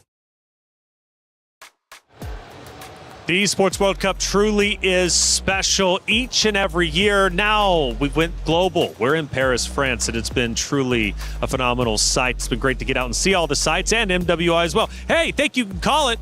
Go ahead and scan that QR code. You've already been calling it in chat. Make it official. Scan the QR code and get involved. Who will win the match? Who will win Grand Finals? 2 excellent teams. And honestly, you can't be wrong either way. Obviously, you can be wrong. Yeah. But I think at least in the beginning, if you're making a pick right now, I think both teams are a great call. And it could go either which way. It's a rematch that's been dating back since 2024. The MWI, where Na'Vi was able to secure the win. Vitality, though, they remember that. They are the champions. But let's not forget, they kind of do want revenge on what they lost out on 2 years ago. Oh, yeah, definitely. Like, I feel like in their rooms, it's just on the ceiling, just to remind them, like, y'all lost. Like, that's right. Imagine winning that you can finally rip it off of your ceiling. Speaking of, by the way, we have the My Champions from Muintan. Some people is very close to get that 50,000 diamonds, by the way, because I feel like that's right. I feel like based on history, a lot of people actually went for Vitality, because I feel like Na'Vi after last year, not a lot of people have trust against Na'Vi. They thought he would flop again this year. Sure. Well, it could happen. Who knows? Rose, though, I know, has been out there in the venue. I don't know what she's running into, but apparently she found some attractions. Rose, what are you doing? Hey guys, Rose here. I'm about to bring you on a tour over here at Hall 1 at EWC. Now, as you guys can see on my left, this is where we played basketball the other day with Rob, Damascus, and Trav. On my right, they actually have some M8 merch. Now, I'm gonna bring you guys through the arena because there's so much to see and so much to do. Now, as we are approaching, on my right, this is the information counter. So let's say you guys come to the Paris Expo. You guys don't know where is stage 1, 2, 3, and 4. Perfect. You can ask the kind ladies and gentlemen working over here. Now I'm gonna bring you guys to somewhere actually really, really fun, which is potentially my favorite place. Now this might look boring and plain. Oh my God, the crowd is crazy. Now, this might look boring and plain, but actually, they will paint on the champions from every game every week. As we can see over there, week 1 has already been painted on, and week 2, our MWI champions are on the way to the Wall of Fame. And as we continue our journey to the front, there's so much more to see and do. Now, I'm gonna bring you guys to somewhere really fun where you guys might be able to win some prizes. Okay.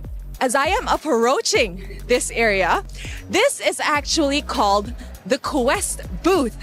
If you guys scan a QR code, you will be able to play 2 things here. First, you guys can spin the wheel after you scan a QR code. And if your number matches the prize, you get a gift. And over here is what's exciting. This is called the vault. You have to figure out the combination 1 try, and if you unlock the vault, you guys get a special gift. Now, let's continue our journey, shall we? Whoop.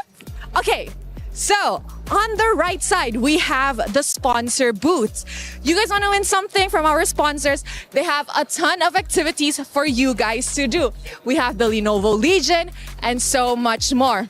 But my favorite part, it's this. This is where we get the merchandise related to EWC. On my back, we have the team merch, and on the left over there, all the way, those are all the EWC exclusive merchandise. Honestly, it's so much fun here in Paris, and I hope you guys can check it out live in the flesh. That's it from Rose. Throwing it back to you guys. Bye.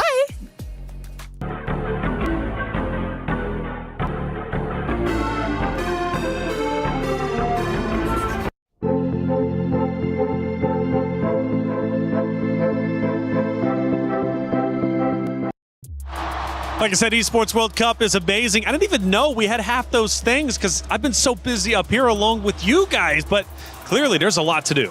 I'd love to try the vault. Yeah, absolutely. Right? But can you get it in first try? I don't think so. No? I mean, like, if they gave enough clues, I think we can figure it out. Yeah. That's the question. Hey, look, Queen of Assassin. Hold up, this is epic. We're looking at Vival, the first player ever to record 2 Savages in a single MWI tournament. And guess what?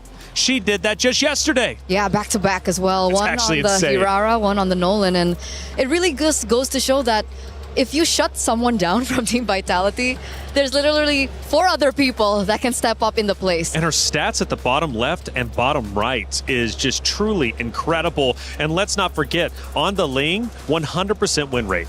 I mean, again, that's why she's the showstopper, man. That's why all the highlights are on her. So that makes it good and bad. Good is that she can win games. Bad, what if he gets shut down early? Because that's one of the reasons why the tanks started coming into the jungle to stop those assassins. So this is really a matchup kind of thing. Like, if Keishi stops Vival, Vival loses. If Vival is able to outplay Keishi, then Vitality wins. Mid prio is going to be so important, I think. You know, the picks for both the mid laners and the roamers are going to be so important because if, let's say, Vival does go, you know, guns blazing, yeah, let's pick an assassin, let's pick up the Hirara, let's pick up something like the Nolan, that mid prio needs to be perfect to be able to defend her. We start taking a look at some of the highlights from previous games. And again, Vival with the 2 Savages is absolutely unbelievable. We've made history this MWI for multiple reasons. We're talking regional performances, obviously individual performances, and in this case, the 2 Savages too. It just comes to show you how far the ladies have improved each and every year due to the support of Moonton, due to the support of the esports scene when it comes to MLBB. For these ladies to compete, I mean, they truly have elevated themselves. You look back 3 years to where we are now, night and day difference. Yeah, especially if you're looking at the highlights here and you see the different jobs of Fumi, Echo, Sini, as well as Vivian. Fumi Echo seems to be the one setting up so that Vival can go in, and then you have Vivian there in case something goes wrong. Vivian will protect the main damage dealer so that they never get punished, and then Sini is just dealing damage. That's how it depends on the picks, especially for, you know, the Vivian. The Vivian mother of tanks, looking on screen right now, right?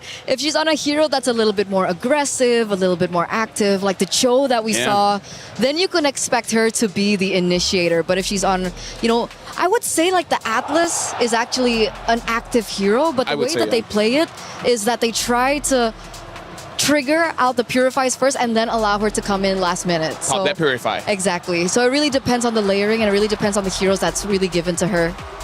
Vitality, it's actually quite special to think of. We take a look at their history and, of course, how far they have come to become champions and be champions in themselves. And, you know, Vitality is one of these rosters that truly has, I want to say, some of the most impressive statistics across almost all esports. When you think about how many wins they've got, how many championships, how long they've been dominant. And let's also bring it back to the fact that they have been in every single grand final appearance when it comes to MWI. Now, Na'Vi, of course, Na'Vi is out of this world as well. They are champions in themselves, of course, with the several or a couple players on the roster, and they look to return here with two newcomers of Rain and Rion. First time in grand finals. The question is, how well can they do? And let's add a little bit of cherry on top for you guys. Rain has the highest KD in this entire tournament, KDA of 13.7. And I think that's so impressive, especially as a newcomer. Like, You're how so do you, impressive. Thank you. You are as well. How do you have the mentality as a newcomer to get to this point in the tournament? Like, let's say even like the first three. Okay, Yeah. I guess they kind of lost that one. But how did that turn around? How did that adaptation happen so quick until up to this point they're standing at a how many game win streak? I think they're at a 9-game win streak right now. Yeah, I really feel like it's because of both Keishi as well as Mirai. They're honestly the best friends Amazing. that any mid laner can have because they're active bodyguards just to make sure no one gets close enough to her to damage her.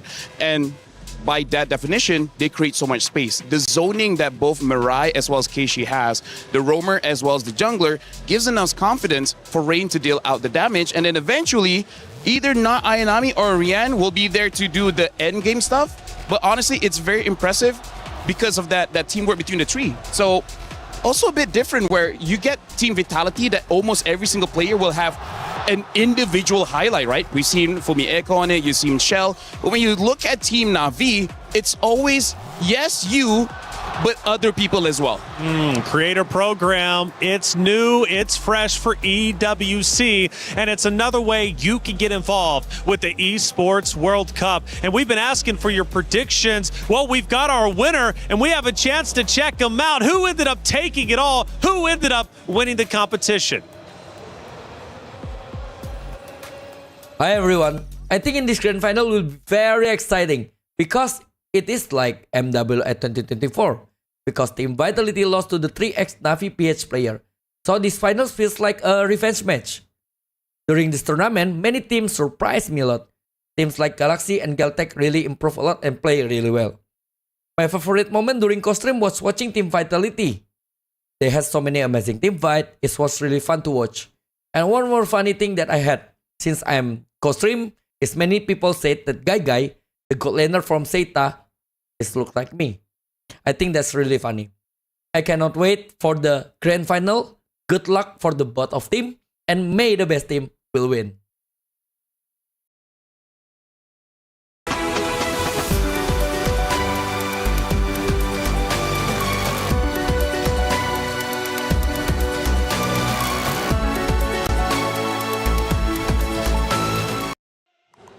Always great to hear from some familiar faces. And Eterna, you actually recognize the guy. Yeah, it's Coach Age. We like to call him Coach Age. He used to be the coach for BTR and then Evos, and then now he's like a really huge streamer now. I can't believe I'm saying that. Sorry, we're close. It's weird. It's cool, isn't it, how we continue to move up when it comes to esports. Grand Finals is just moments away from going onto that very stage. Let's take a look at Vitality in their dugout because they're getting ready. They're chanting away, and they are ready to enter the stage for the Grand Finals. There they are. Teamwork makes the dream work. Of course, CIO also coming in there too, Denny Ingles, who has been a big supporter on that stage so many times, not only before, but also after Vitality takes the stage. Of course, the competitors of Na'Vi also ready to go. They're feeling good. They're feeling confident, but confidence only takes you so far. It's also about the execution. So let's get into it, guys. This is about to be Grand Finals time. $150,000 on the line. Second place walks away with $90,000 as well. But the reality is that's a $60,000 $100,000 difference. And honestly, looking at the dugout just now, I kind of feel like Navi has to be prepared because I look at Vival's body language, and this is what she shows when she's locked in.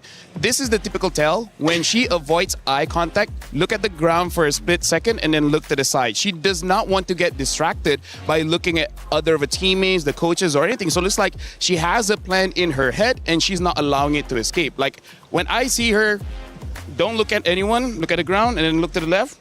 That shows that she's locked in. Locked in. I didn't know he had a degree in body language. Of course, he's got a degree in everything. I'm autistic. Okay, well, you know what? I tell you what, this is going to be a great grand finals. And not only because $150,000 is up for grabs, but also Sony MVP. That's an additional $25,000 going their way. A tremendous amount of money that could be life-changing for so many of the competitors out there on that very stage. It's going to be a great grand finals, and I'm about ready to get it started. Are you ready to get it started? I am super ready. She's super excited. You see how she just throws away her cue cards? It doesn't matter. Honestly, like we've been waiting for this since day number one. A lot of people expected it, but now it's actually going to happen. I've casted MWI since the first time, where it was just in a mall. Oh, yes. I remember that. Online. It was nothing like this. So to be here again in this position to see just everything develop. In Paris. In Paris, it's mind-blowing. I can't believe it. Feels like I'm dreaming. And the fans are starting to come in. My goodness, it's getting packed in here. I'm going to love this. The energy is already increasing. The tension, you can cut it with a knife because you have two Titans about to throw down. It's a historical matchup that has been dating back years and years now. It's Na'Vi versus Vitality. And even for the club championship as well, we're talking a lot of money at stake. And both of these rosters for the club championship race are currently number 1 and number 2, which means winning this could very well elevate you up to first place or secure first place even more over the Titans such as Falcons, for example, or many others like Gen G. This grand finals has many implications. A lot of money on the line. Lifting that trophy. Drama on drama. We have talked about storylines. We have asked for your predictions. Keep them coming in chat. It's a best of 7. It is the gauntlet. But the question is, who can get through the gauntlet? Let's find out.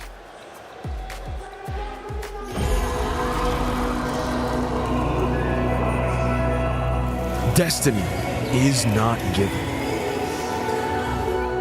It is earned. Some are destined to fall. We had a taste of the championship title before. In 2025, we let our guard off. Some are destined to make history. They carry the weight of last year's loss. They're completely undefeated. Team Vitality! Our MWI 2025 was a perfect run. And this year, we want to write our history down again as the team that defended the throne, especially on Vitality's home ground. The title defenders, welcome to the grand finals. The Queenslayer has claimed her revenge against Gen G Esports, against Galaxy Phoenix. The sweep coming in for Na'Vi! And this time, we are here to reclaim what was ours. Now, only the Hive Queen stands between her and another MWI at the Esports World Cup title. Defeating Team Vitality would mean that our championship title in 2024 wasn't just luck. For the Hive Queen, the title has always been theirs. If we were to win back-to-back this year, it would finally prove that we are really the final queens of MLBB. Vivo takes 2 savages in this series as they walk their way to the grand finals. They've been unbeatable from the start. Their destiny has always been etched in gold. To Keishi, let's make this battle between 2 MWI at EWC champions a one to remember. We've taken our revenge and made it to the end. All I can say to Vival is good luck and let's have a good fight. When destiny calls, everything is on the line. Only one trophy will be lifted. Only one destiny will be fulfilled.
Ladies and gentlemen, it is show time here at the Esports World Cup.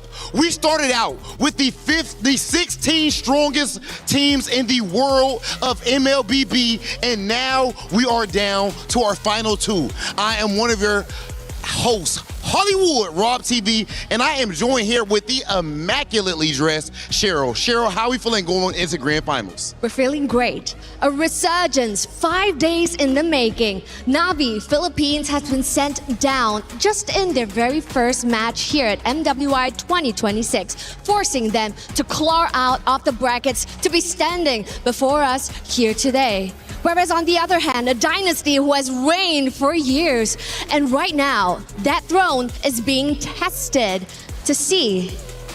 And those are the exact same people who has taken that throne from them.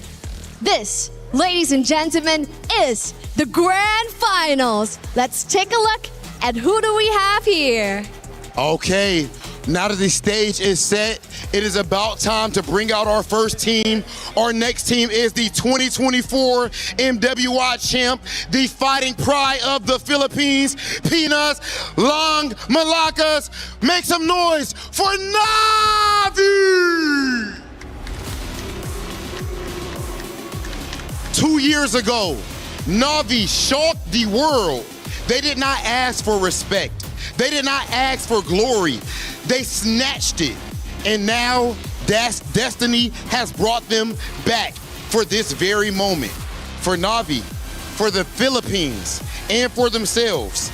It is time to make history once again. Will they be able to topple Mount Olympus like they did in 2024? There is only one way to find out. 2024 champions, the tenacity, the grit, the dedication, the blood, sweat, and tears that it took to get to that point. And now they are here to show that nothing was a fluke. Back in grand finals for the second time. And you can hear the Vitality crowd making a lot of noise, but in the end of the day, the game is played on the phones.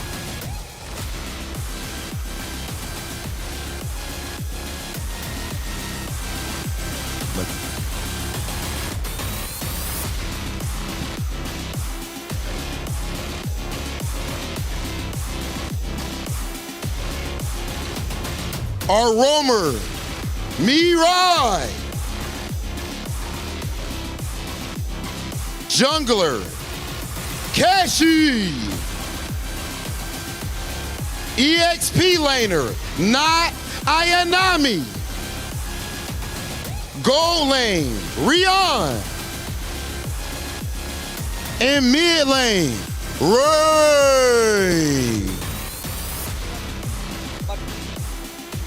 Now, of course, our next team, our returning champions, we do have something very special. Damascus, what's going on with the people? Guys, I am in the middle of the crowd. Of course, I had to be with a beautiful club. The Vitality supporters came out in full force because it is time to welcome the opponents for Team Na'Vi. Listen, guys, vous êtes prêts? Un peu plus fort, vous êtes prêts? It is time for Vitality!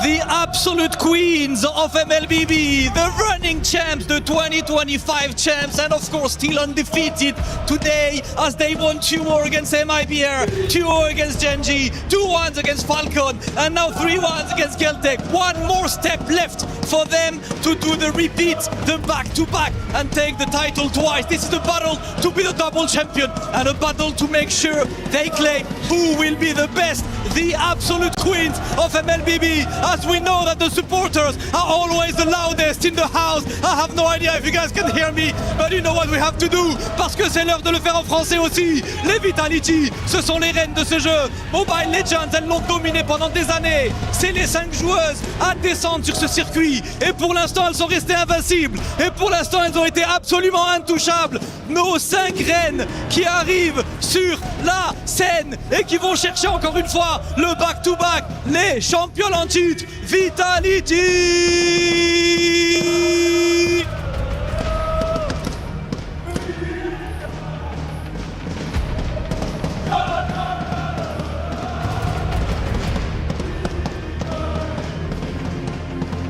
The jungler of the team, the Hive Queen, Vival!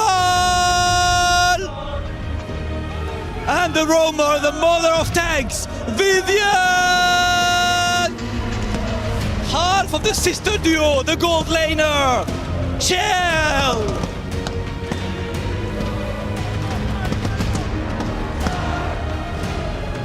Potentially the best EXP laner of all time, Fumi Echo! And of course the other sister, the mid lane queen, last year's MVP, Tini! The crowd is ready right here. We can hear the Hive buzzing. Let's hear it from the players. City, this is a rematch that we never asked for. 2024 champions going up against the 2025 champions and in your home ground of the Hive. Anything you would like to say to Navi Philippines? Let's both do our best and have some fun in the game. Let's do it, Ale! This moment, you hear the crowd. You guys are back in grand finals, going against who many believe to be the favorites going into this tournament, but you have beaten them before. How do you handle the pressure in a moment like this? I think pressure is normal, that we gonna play confidently. Okay, ladies and gentlemen, we have officially heard from both teams. I believe it is time for our face-off. Ladies and gentlemen, let's get to it. Navi, right here. Vitality as well. Face to face. You guys can come up just a little bit, just a little bit. Oh yeah, oh yeah. Ladies and gentlemen, this is what it is all about. This is the highest level of play, this type of energy, the blood, sweat, and tears that they put to get into this moment. You hear the crowd. Cheryl, this is what MLBB is at the highest level. Excuse me, the aura is just so high right now. That's absolutely right. A resurgence is already complete, and a revolution is just one win away. This, ladies and gentlemen, is the grand finals. Let's head on over to the land of Dawn. After 5 days of competition, so many heartbreaks, elation as well, we have finally reached the pinnacle. It's grand finals time. Navi versus Vitality, a rematch that has been set in stone for the past 3 years. For one, to get revenge, for the other to submit themselves as the best female team MLBB has to offer. But there can only be one winner in this best of 7 series, and it's up to them to determine their own destiny. Do they want to be champions, or do they want to be runner-ups? Let's start breaking it down. It is Vitality versus Navi.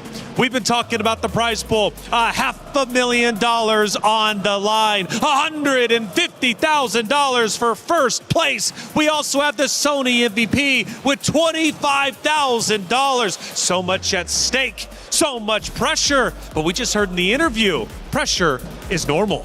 And they have to have that mentality. They have to have that mindset coming into such a high stakes game. And it feels like looking at them both up on stage, it's like they were both destined to be here at that stage right now. It's all about being comfortable when you are uncomfortable, because in this kind of situation, there's a lot of things going on in your head. The challenge is how to pick and choose which one you really got to think. And that's why I'm looking forward to the coaches, because KCS as well as King Salman, so far in 2024, that was the big talking point. The draft, they messed up. This time, we cannot allow such shenanigans. They faced off in the middle. They stared their opponents in the eyes, but they are undeterred. They have full confidence in their ability to win. The Vitality fans on screen now, they've been going crazy. They've been going insane, and the drum has been beating to the victory of what can be Vitality. For Na'Vi fans, I say, get loud and support your roster, because you're going to need to be louder than the Vitality squad on the opposite side. Here we are, the opponents, the competitors, getting set up on the stage, getting ready to go through the gauntlet. And it is the absolute gauntlet. LaFell, a best of 7 if it goes to the 7th map. These ladies will have been playing for many hours. You want to talk stamina. Stamina is a real thing. Oh yeah, 100%, especially the mental stamina. That's why a lot of veterans in a best of 7, they really know how to pace themselves. That's why I would say in the first 3 matches, they use a very simple to execute draft, as well as they don't mind going to the game, like say 20 over minutes, just because they're testing out their opponent's stamina. Especially if somehow you've been winning a lot of that game, you just slowly chip away their mentality. Especially Vitality has been doing this for years, but for Na'Vi, not everyone has been doing this for years. I actually have a fun fact. Team Vitality are used to a best of 9. Oh yeah, that's true. Yeah. Yes. So they've played a best of 9. A best of 7 is something that they're definitely comfortable with. And that's why I like that you point out Na'Vi PH here. This is really going to put them to the test. And if they want to be the best, they have got to beat the best. Got to beat the final boss, and that is Vitality. We go to Flying Cloud for map number 1 to set the tone, to set the stage of our grand finals for the 2026 MWI competition here at the Esports World Cup in Paris, France. This is going to be a battle to the death, and we've got the Queen Slayer. We've got the Hive Queen, Vival versus Keshi. Vival versus Keishi. We've been talking about her picks, and that's why it's so important for them to get the side that actually favors them. Because for the past 4 or 5 days that we've been seeing them in MWI, there is a significant win rate on red side. Yeah, and honestly, I kind of feel like part of it is because you want to get the early combo as well as that potential counter pick in the very last slot. Especially because we see Team Vitality, they have some pocket picks like that Selena. It would be very nice if you see the majority of the composition first before you actually invest into it. And not to mention that if you're on red side, you can go for more pinpoint bans. Yes, 100%. Yeah. Right, you can dictate the drafts from there, figure out what the enemy wants to pick first on blue side. So the red side, blue side, that's something that we have to look out for in this best of 7. As well as Not Ayanami versus Fumi Echo. Now, one of the things you all mentioned is Fumi Echo. If she's performing well, of course, the side of Vitality is doing great. If she starts to drop the ball, well, they run into problems. And the same thing could be said for Na'Vi. These 2 Titans are about to face off. Funnily enough, Taylor, the thing that I'm predicting here is that honestly those 2, they won't fight against each other. They will actually fight the jungler. So instead of Keishi playing fair, fighting 1v1 against Vival, I think she will ask Not Ayanami to be the one fighting against Vival. And I think it's the same counter argument. We see that the highest KD is Rain in Na'Vi Philippines. So I feel like Fumi Echo, her job is to avoid Not Ayanami and go straight for Rain. And that makes the picks even more important, right? Especially they're going in Flying Clouds, so they're not on the other maps that Expanding River, Broken Walls, yeah. Exactly, the additional movement speed. So with that being said, I'm looking at heroes like Esmeralda that can mobilize a lot quicker around the map. Terizla is very difficult, like the impact is there, but movement speed is definitely not there. So Sora might also come into play. These are just some predictions before we get into the first draft. For the Grand Finals debut of Rain and Rion, they have made it to this point. They have played phenomenally well. But we have to admit, there is a different level of pressure playing in the quarters of knockout, then to semis, ultimately the Grand Finals. That pressure can either make you into a diamond or it can crush you under the weight of the moment. Personally, I think Rain will be okay. Rian is the one that I'm a bit worried about because Rain is surrounded by Murray as well as Keishi. If something bad happens, they can pick her back up. But Rian, she's a solo laner. She's going to be playing weak side, meaning that not a lot of rotations going on her. So if she lose a 1v1 against Shell, I don't know how she can recover. If she can, hey, props to you. You deserve to become a champion. And because of how aggressive Vitality has definitely played, especially with the mid rotations. If, let's say, Na'Vi are in a position to say, hey, it looks like Rian is in a winning matchup, but she's actually losing it, do we have the resources or not to send them over to the gold lane? And I feel like that wastes so much time and energy, and it's a mistake that I think they cannot afford. So I do agree with Lafelle on that. It's not just Na'Vi versus Vitality. It's also Indonesia versus the Philippines, a rivalry that runs deep.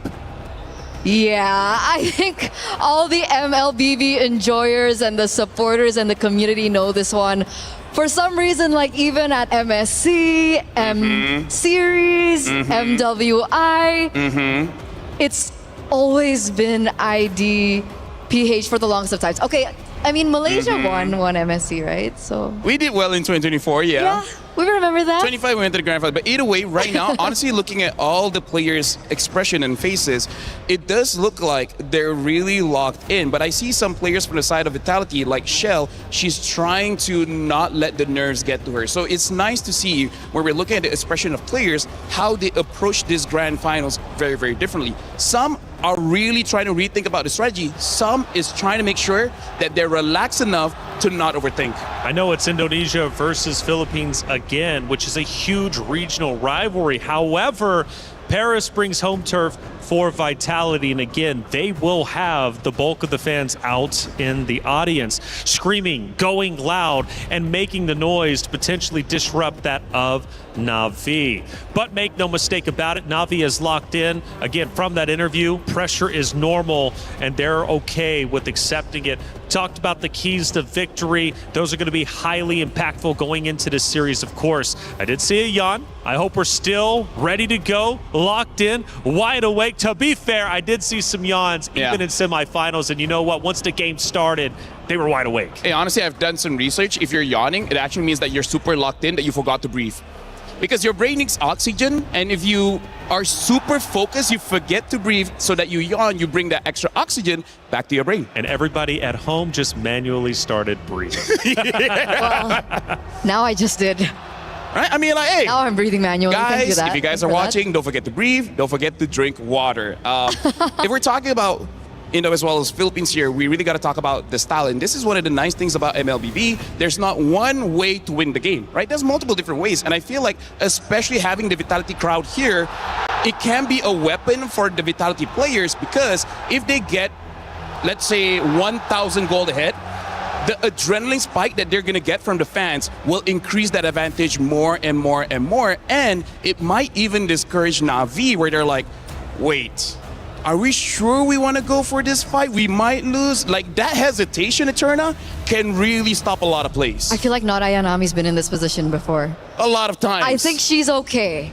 Maybe that's why she put her name not Ayanami. That's so why. If something goes wrong, they don't look for her. It's because it's not Ayanami. It's not Ayanami.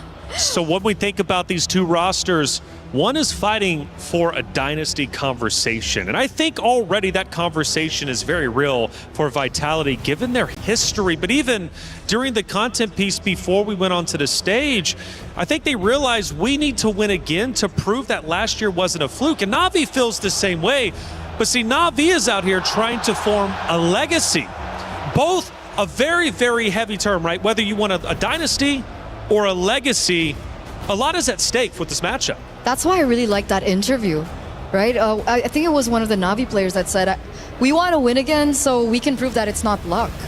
Because they have only won one MWI so far, compared to Vitality, who's picked up 2 already, on the way to their 3rd. And when it comes down to the grand scheme of things, man, Team Vitality are looking for their, 34th, 35th, 36th trophy? Like, we've lost count at this point as how dominant they've been for the start of the entire female MLBB tournament landscape.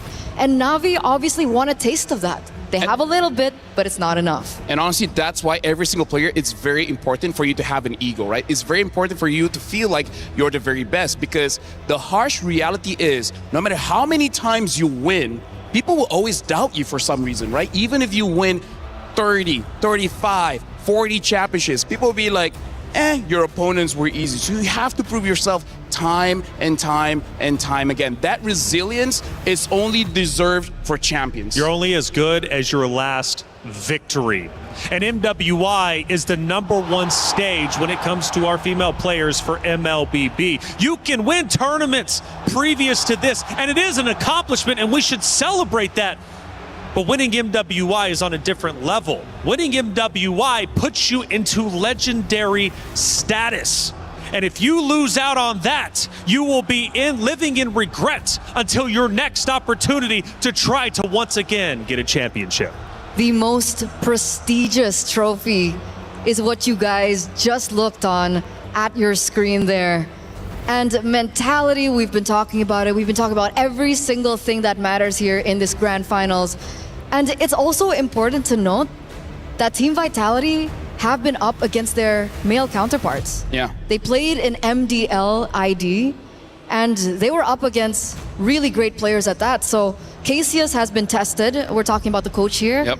Every single player on Team Vitality have been tested. And if Na'Vi can look for a win, an opening, a window from Team Vitality, I feel like that's a bigger statement than compared to if Na'Vi lose this one to Vitality. I like that you bring up the MDL because we got to talk about the system there. You know, Global Band, they used to use a lot of different heroes. So that also could be something that maybe Na'Vi can't prepare for. They know some of the habits of the players, but maybe they just have different picks that you really just can't anticipate, which can be good, can be bad. We see what happened in 24. They tried to get too creative. It didn't work out. So for this one, I think just keep it simple. Give Vival an assassin, give Fumieko someone that can go to the back lines or set up for a kill, and then you're going to be good. The rest, just look at the matchups. And something that we also did not see, but we got to talk about is that key, right? Because yes, getting the trophy is amazing, but what if you have to watch your key get crushed? Not only did you lose, not only are you the first loser, that's right, your key is going to get crushed. That's going to be heartbreaking. Which it is. It is truly heartbreaking. I always say it, sometimes it's better to lose very early on versus losing at the very last opportunity and having that key crushed. When you knew just moments ago you were protecting it, it was in your hands. That is absolutely brutal. And let's not forget, you can use up to 3 crushed keys for your own trophy. And you better believe if Na'Vi wins, they're using Vitality. If Vitality wins, they will be using Na'Vi. That's another element that you have to also account for. EWC, it's brutal, but being a champion is tough. It's never easy. Speaking of, I think actually if Vitality wins, they will get Na'Vi, Falcons ID, and Genji. Yeah. I feel like those are the 3 keys that they want to get. And honestly, looking at the players here, I feel like for Na'Vi, they're looking very relaxed. I hope that's a good thing because, you know, sometimes when you're also too relaxed, just some things just escape your head. So coach to coach, who do we think has more legacy? Well, I mean, I guess you would have to assume on the Vitality side. But who do you think is going to have the biggest impact here? Because we talk about the players so much, and rightly so, but the coaches also have a tremendous impact. So I'll talk about King Salman. You can talk about Cassius here. King Salman, sometimes he does go for flexible picks in the first 3. In MWI, for some reason, he hasn't flexed it a lot. Like, he's one of those guys that will pick up the Akai, which you think will be jungle, but then all of a sudden will be a roam. I don't think he's going to do that here going up against Vitality. Looking at the body language, I feel like King Salman is letting them know, we're just going to do what works. I'm going to give heroes that you guys are really comfortable with, and then we're just going to play off of that. I think he's making the players play on instinct, and then he's just going to have the easiest path to victory using the Occam's Razor. Sorry, are we getting a new map? Is that why? Okay. It's still like us. So that would change the draft. Yeah. We talked one coach. What about the other?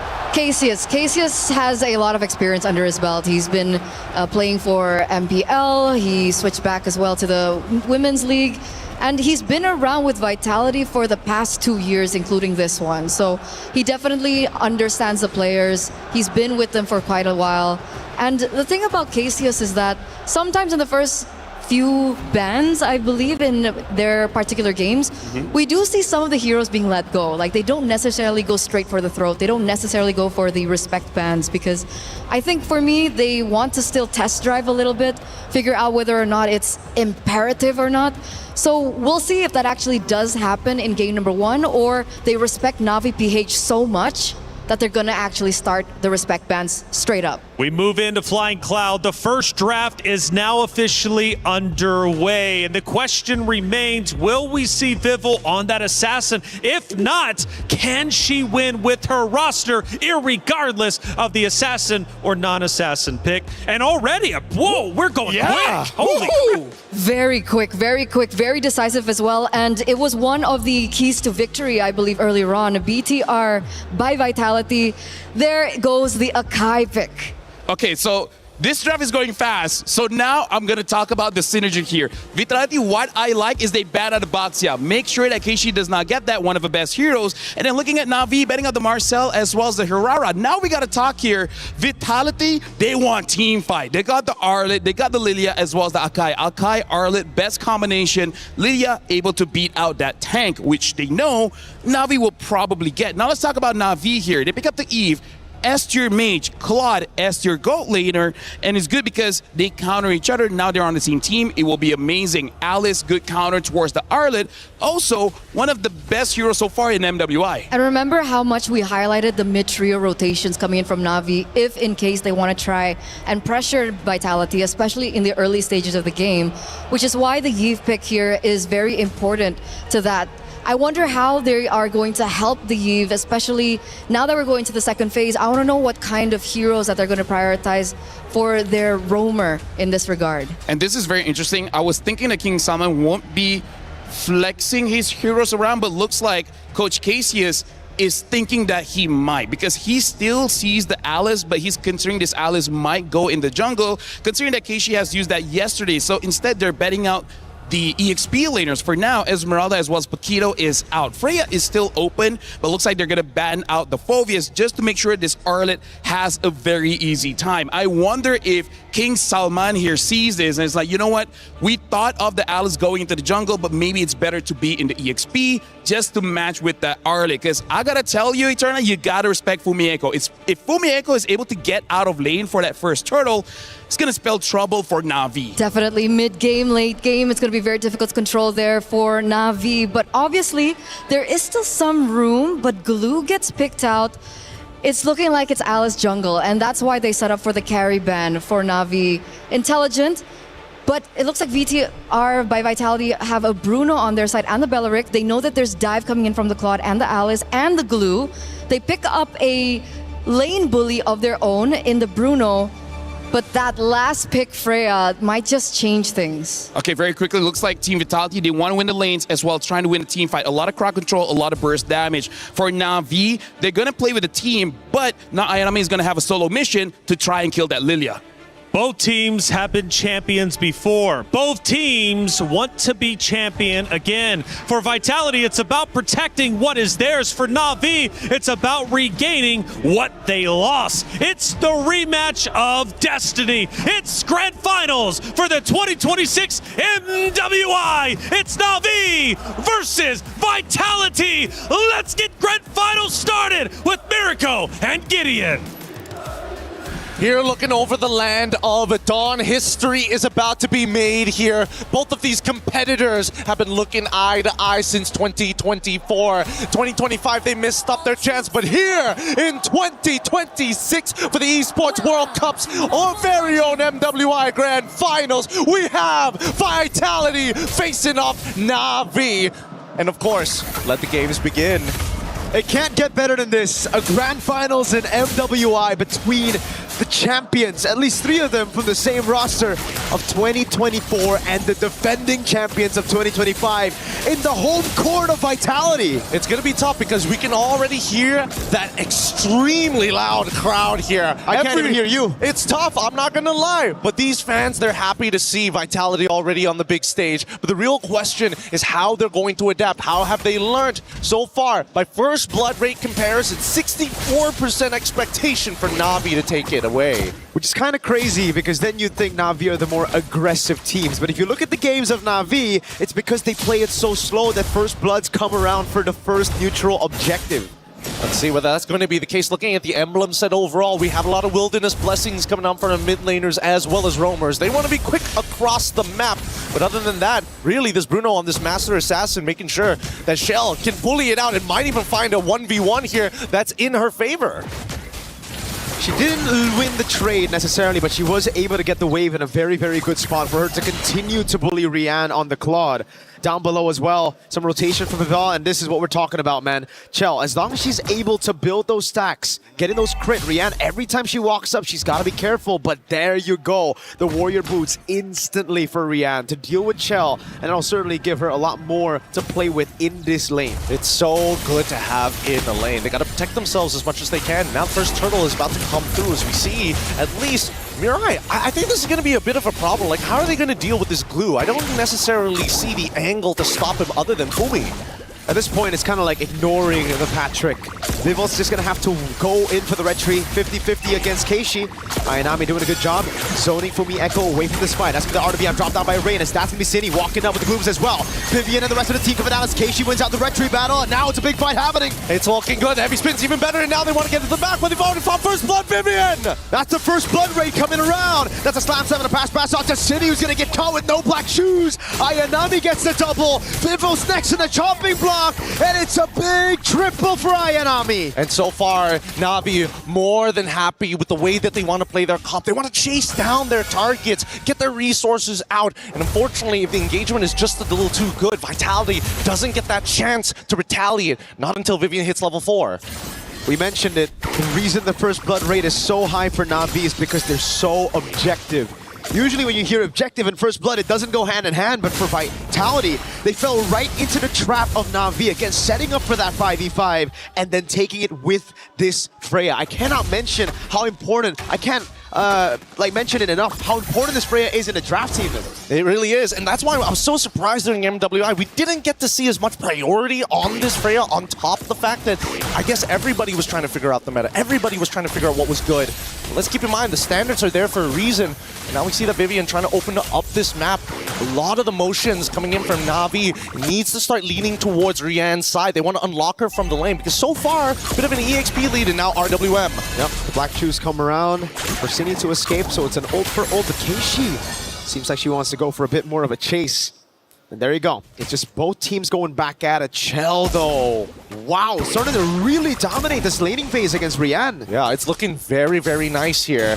If they can just maintain this for another 5 more minutes, it will net them some pretty good profits. Not to mention on the opposite side, let's not forget that Ayanami is currently 3-0 and wants to snowball this lead. They want to kind of get her out so she can start dominating the jungle side as well. So well played by Rian, though. Right after getting bullied, knows that she has enough with the Festival of Blood in their kit to just sustain back up, and she builds up a freeze with a rotation earlier as well from Mirai. Gold Crab, though, still will be monopolized by the Bruno. It will be Vitality who will look to go for the second turtle, and now it's about that pin down, right? Can you pin Keishi out? The thing is, with the Throne of Ruin, you get that CC immunity to get past the heavy spin. Oh, wait, hold on first. They got to deal with Ayanami, who's already been chucked down to 50%. Forced to use the ult early here. Now the contest is going to be hard. They have to go for the fight with the timer on the Valkyrie Descent already. Vipop in the back line. That's going to be pure red tree. Keishi wins it out again, despite the Wrath of the Dryad already used up the Throne of Ruin. Got her into safety. Fumi Echo able to escape. Slams him in the pass as she goes to the mount on Vivo. Now Vivian is caught in the midst of it all with the Revitalize. Oh, they're trying to hold it down. They could look to wait for the final slash. They have it, and now they get it onto Keishi. Final slash with the Vengeance. Now Ayanami going in straight under turret, picking up the mega kill. Not enough damage for Vitality as Mirai goes in for the dive. Under turret, taking a lot of those shots and still able to get away with the pass. Meanwhile, up top is Shell going for the dive on Rian, but she gets away in time as in the bottom lane. Keishi continues the chase, cuts the wave so that they can go for tier 1 in the bottom lane. They got to be tactical with this on all sides. In the middle of the war, what's happening in the side lane, Jill finding a slight advantage here and should be able to unlock herself and start double waving. At this point, Navi had really good ideas. Even initiating a potential dive on that bottom side could have net them even more, but for now, let's call it quits. It's still a solid 2.3k.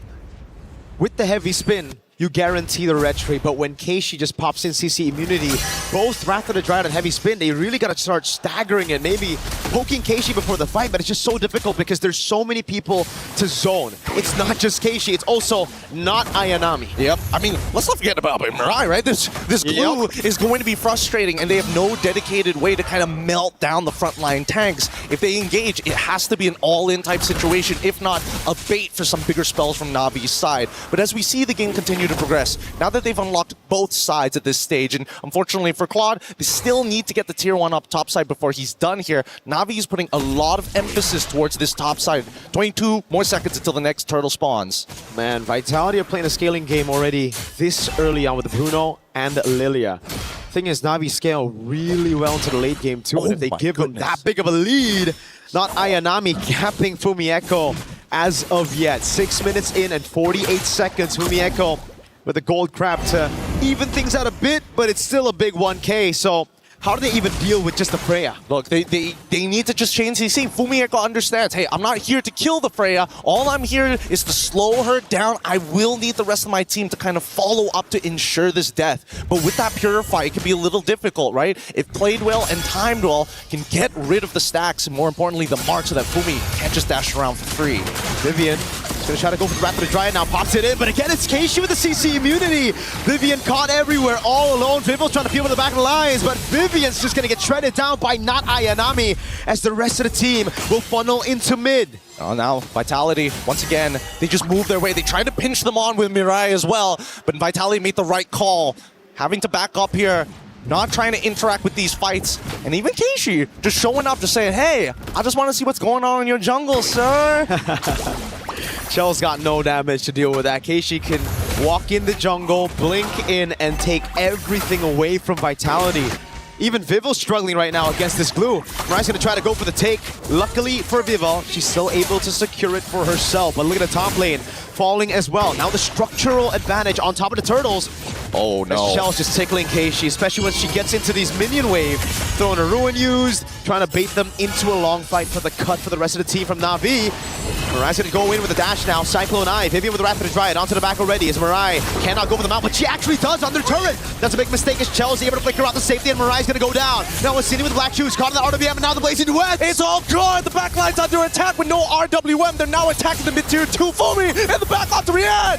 That's Fumi with the flank. Cine able to survive. Now very low. Gonna get caught in the Void Blast as Fumieko looks to go for the Vengeance. Is able to go for the reset right now as Keishi tanks up a Storm on their turret. It's Fumieko targeted down by Ayanami, and Fumi will fall. Ayanami's godlike in this game. Shell, don't get too close here. And especially with so many people in front. Belleric is also trying to get into this fight as well to try and clear up these waves. And finally, Na'Vi get to walk away from this fight. 20 more seconds until the first Lord spawn, but that is one hefty lead. And it's because of the 2,000 almost gold lead between the XP. Ayanami 7-0-1. It truly isn't Ayanami. It's more like a Rihanna. It's more of a gold lane. It's more, heck, of a Rain mid lane performance from Ayanami. It's pretty crazy, I'm not gonna lie. The fact that she's called not Ayanami makes this way funnier. It's like, no, I'm not the carry. Go look at Rihanna. Wink, wink. Wink, wink. But now with the Lord in play, I think Vitality can't afford to make any more mistakes at this point onwards, right? Everything is gonna be permanent from this point onwards. The thing is, they can try not to make mistakes, but Na'Vi are going to constantly force those mistakes upon Vitality by going into the sideline, by pushing it in, and also just taking this Lord as bait for Vitality to walk out of their base. Because if you look at Vitality's composition right now, they have good clear, but that's about it. Well, even when we're talking about clear, right, it doesn't come at, well, maybe Shell has got probably the easiest way to clear these waves. However, it's not AoE, and it's not exactly the fastest, especially once we get into the 20-minute zone. Ideally, we do get there for the sake of Shell, but at the same time, I don't think Na'Vi is going to allow that to happen. They're going to start sieging, and I have a sneaking suspicion that Mirai might just flicker in underneath inhibitors.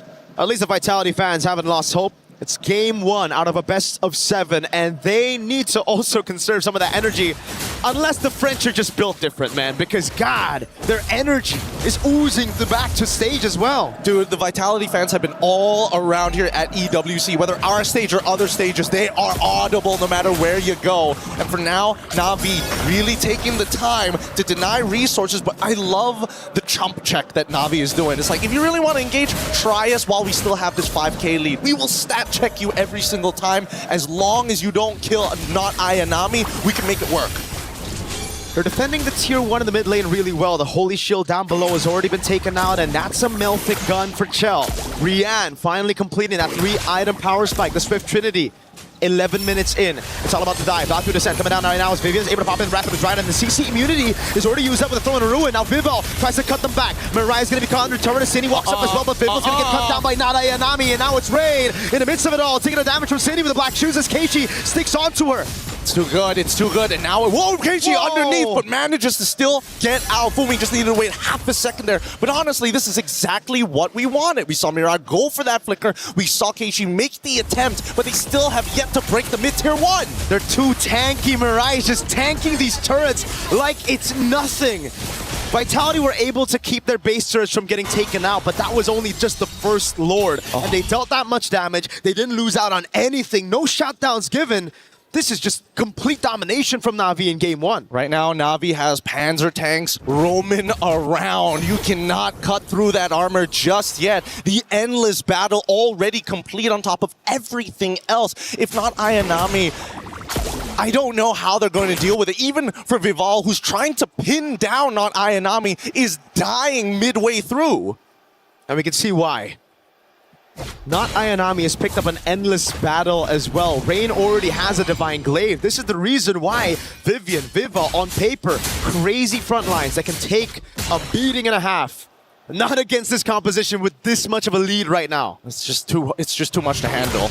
6.1k, but it feels like it's already at that 10k mark, but it's not entirely hopeless for Na'Vi just yet. Chell can still pull through. They just need to max out on their items. However, it will come at a huge investment as both sides contest for no man's land. Again, Na'Vi just doing a brilliant job forcing the errors on Vitality.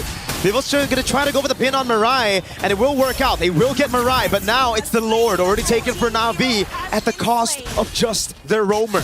They don't mind this. Whoa, dangerous stuff from Rian.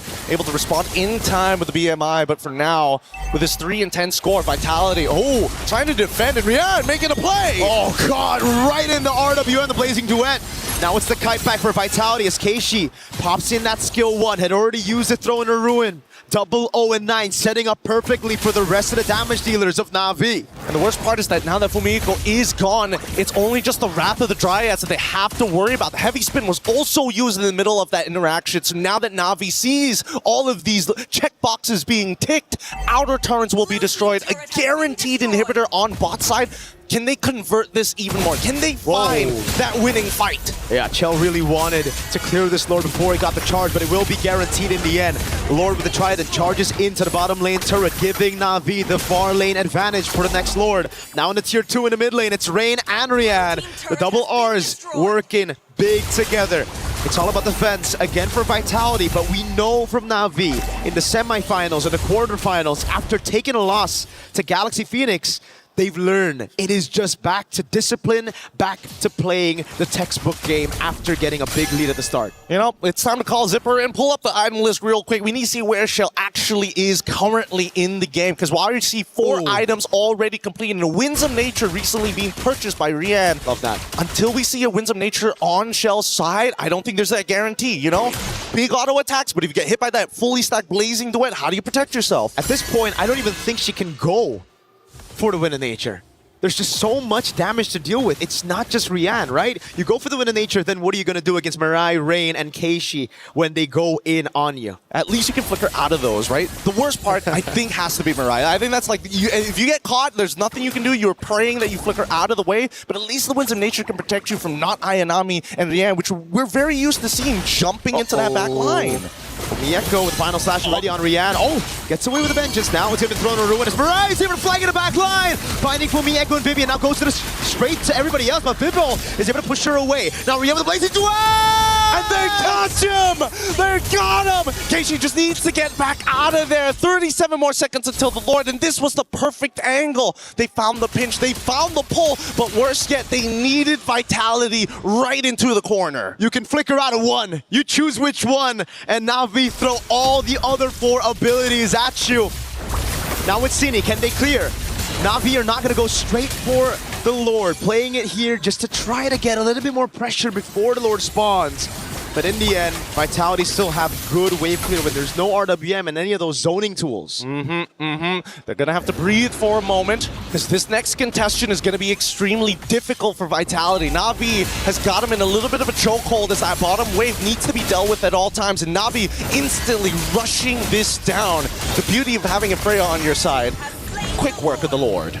Quick with a Freya, a Claude, a Yves as well. It's just boom, insta gone, insta delete. The only one that can do it faster, maybe a Lunox and carry combo, right? Those are good. 8,000 gold lead. Na'Vi knocking on the base turrets of Vitality earlier. Now they're charging at it. They're bringing in their catapults. They have their siege equipment. And we get to see the replay again. Yeah. What went wrong here? A lot of it just comes down to the formation just breaking in half, right? They had to decide whether to be on the left side or on the right side of the purple buff pit. And as soon as they got broken in half, that's where we started to see problems. I think that at least for Vitality, they need to recognize, yes, there are ideal fights, but there are some key problems that they can't deal with. Number one is Mirai. If they commit any ultimates to Mirai, it's not going to work out mathematically to deal with not Ayanami. And yet, here we are, Lord pressing in. That's a big resource spent already, man. Na'Vi were able to bait out the final slash. Now it's Mirai under turret, down below. It's the Lord already. Vitality trying to keep these base turrets alive for as long as they can. Are to be able to throw the Ruin! Coming down, but it's only going to land on 2. But that's going to be Vivo with a heavy spin, pinning them down, and that's a good taunt onto Keishi. But it's Rian with a killing spree! It's not over just yet. They want to get that mid inhibitor first. The Lord does go down, and Vitality might have to respond here and now. They want to go for the brute force onto the base turret. They take it down, but Mirai so low as Chell is going to go down. Very low one. Now with the Rose go mid here, Rian gets her down, and it's a killing spree terrain. Revitalize is already through, and Vival trying their best, but the base is under attack. Na'Vi stay objective. They stick onto the crystal. They lock it down, and they don't give Vitality a chance to come back. It's game 1 secured in this best of 7. Okay, lesson learned, lesson learned. Na'Vi, they've got something up their sleeves with their 2 side layers, and not to mention the access to the Freya. That's something that Vitality have got to remember for this upcoming matchup, because dear Lord, Fumiko, difficult after that first death, so difficult to recover. Super difficult, and I just think it's an Arlet thing, right? It's always about snowballing early. If you don't get it, you're kind of chopped. Yeah. Well, we're just going to have to leave the panel to discuss about it. We're throwing it back to the studio right after these messages to break it down for all of y'all.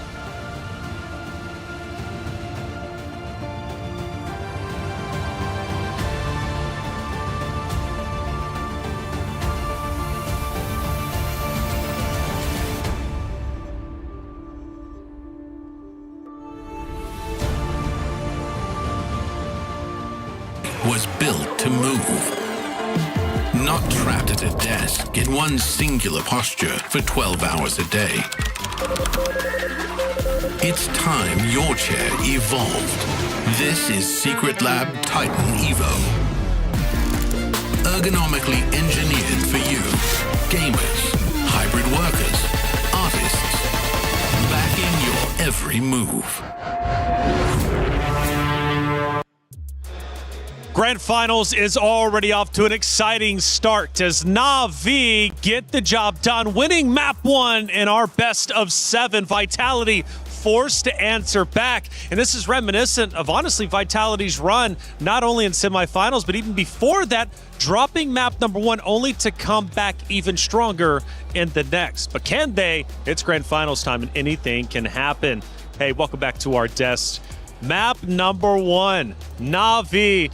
Was it you, Lavelle, that said, look, if it goes 1-0, it's over with, and Na'Vi's dominating 2-0. 2-0. Everyone calm down. Here's the thing. Calm down. I know. Let me just say, Not Ayanami, you can't fool us anymore. You are Ayanami. You definitely are. Because let's talk about is winning the lane. All right, that's cool. But then winning the turtle fight, all right, that's cool too. But then you win everything 8-0-1. You didn't die the entire game. What's going on? Which is why in the drafts, when I saw the Freya last pick in for Na'Vi, I was like, this is a game changer. Yeah. This is going to change the course of the game, because if the Freya gets rolling early, you better bet that snowball is going to hurt. Well, for our commentators, the first blood was very exciting. We had a chance to see the reaction live.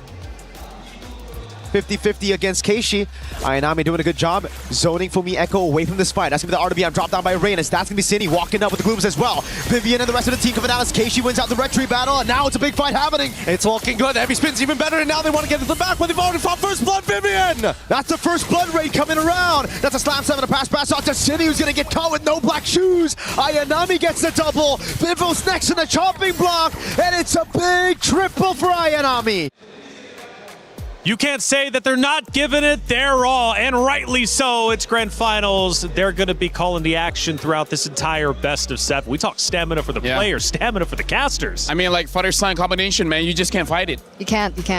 Just open. They got that bond, you know. It's a long story. We'll tell you one day. Okay, one day after this broadcast, hopefully. Yes. And, hey, check it out. We got some more moments, though, taking place in that map number 1. And we'll take a look at our first action of the game. And there's going to be a massive fight around one of these turrets. We're now 8 minutes in. At this point, after the initial reaction earlier on, this is what we were talking about, right? The insta snowball coming in from not Ayanami, and not to mention, because of that, she created so much space for the rest of her team, and unfortunately so, Team Vitality have been taking these team fights in the real world manipulation, and you can see, you can feel Rain just really pop off here, not Ayanami even going under turret as well, and we mentioned as well that Fumi Echo is a pivotal person in how these team fights usually go. So if Fumi Echo can't tank the damage, the initial brunt of that damage from the real world manipulation, from everyone else on the team, she doesn't have time to set up. And so the team fights just look so bad. If I can describe not Ayanami on that Freya with one word, well, 2 words, it's no mercy. Yeah. One word, it's relentless. Because here's the thing, it's one thing to be like, hey, I'm coming in, I'm gonna kill you. But then she's like, all right, I'm backing up. I'm kidding, I'm going in again. She doesn't stop. It's the mind games. It is, and let's take a look at our second action of game number 1 and see how it ended up unfolding. I'm sure we're going to be towards the tail end, 17 minutes in, and the base, it's under attack. And again, this is what we're showing that Na'Vi, they're relentless.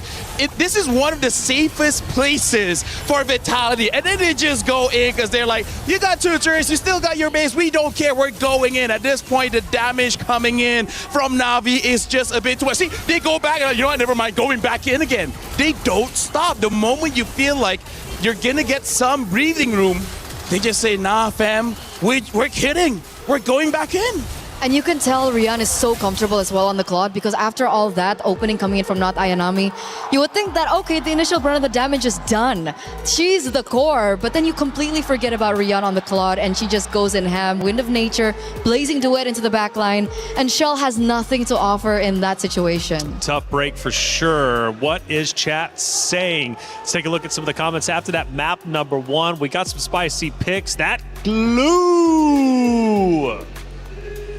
Yeah, it's glue. No, I'm just kidding. No, honestly, there's nothing that you can do against that glue, bro. You don't have the right kind of damage to take that glue down. So how do you take a glue down? You kill him before he jumps on you. But that's so difficult without something like a carry, without a Vexana. With the Lilia, you can kind of do it, but you kind of want to kill the jungler Keishi, but then I don't know, man. That was a rough game 1, I gotta say. Well, what do we think about this? That Eve combo with Alice jungle is just too good. Wow. It's the boxes. It's the boxes. They're playing within the boxes. We saw it in multiple highlights that we saw earlier as well, right?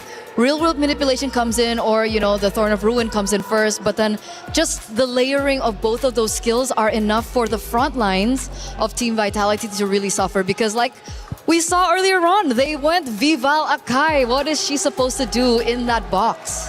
Emotional moments, obviously, from our players out there on the stage, and rightly so. I mean, there are so many emotions between these 2 rosters, Na'Vi and Vitality. They've got a long history, and as we take a look at some of them, obviously, the pride out there for Vitality is intense. However, Na'Vi ignores the noise. They come in with a mission and they take map number 1. After all, during the interview, they did say pressure is normal. But is Vitality truly feeling the pressure now? I mean, first of all, hey, shout out to the headphones, man. Helps out with the noise. It does. But that's one thing that I really want to mention now, especially after that first game loss that unfortunately Vitality had to go through, is that after they won last year, MWI 2025, a lot of people out there have made both statements that said the only reason that they won that year was because they never even met Na'Vi in the grand finals.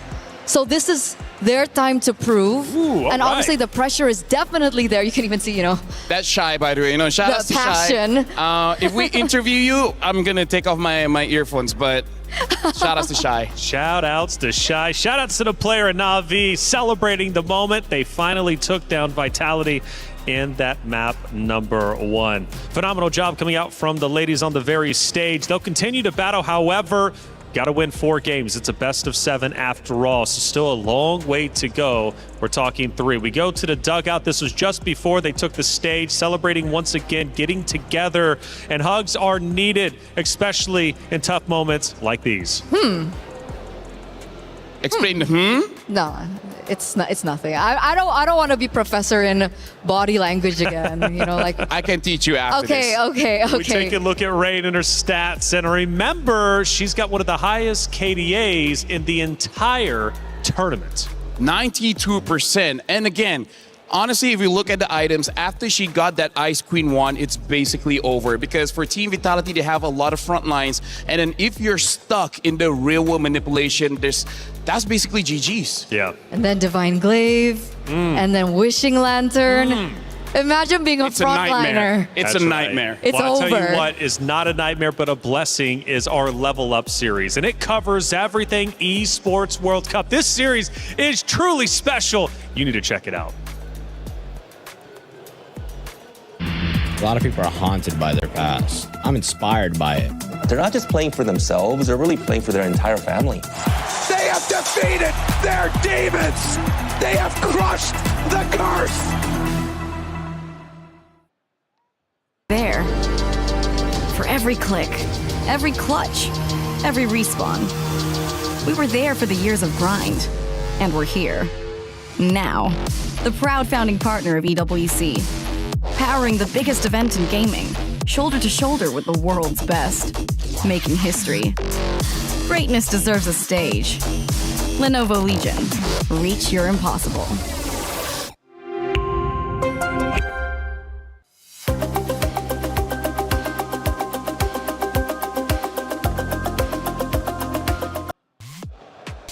Level Up series, you guys got to check it out. Fun fact, I was in episode 1 of the original Level Up series. Now season 2 coming out. The cool thing about it, it's on Prime, and they go through the entirety of the Esports World Cup, and they tell the story like no other, bringing in players, focusing on interviews, of course, with org owners. They focus on everything EWC related, and it truly is remarkable how much coverage that they get. Esports World Cup, I think we can all agree, revolutionized what esports truly is. And now with this being year 3, they continue to do the same. So Level Up series, check that out. Back on the stage, though, here we are. And you notice top right, the current match, Na'Vi is leading 1-0 over Vitality, forced to come back. So talking about shortcomings, where did Vitality drop the ball, map 1? First of all, Taylor, you're cool too. I love you, man. You've been amazing all throughout MWI. I feel like I'm about to get roasted. Shouts out to you. No, honestly, let's talk about what Na'Vi did that Vitality is not comfortable with. Na'Vi brought fire against fire because Vitality is supposed to be the aggressors, right? But then Na'Vi with the Alice, with the Freya, with the Eve, it's like they're the ones always having forward momentum. And I kind of feel like Vitality is also not being comfortable. It's like, wait, why are you the one rushing against us? The script is supposed to be upside down. So I hope this time Vitality gets a draft where they have forward momentum instead of trying to kite back. Because kiting back doesn't feel super Vitality, you know? I agree for sure. I think the pressure now in game number 2 is more on Coach Casius than anything else, because when it comes down to execution, I feel like 60% of that is signified from the drafts. So Na'Vi now are on blue side, and obviously Na'Vi earlier won on red side. So let's see if Vitality has something to say on red side this time around, their more favorable side of this draft.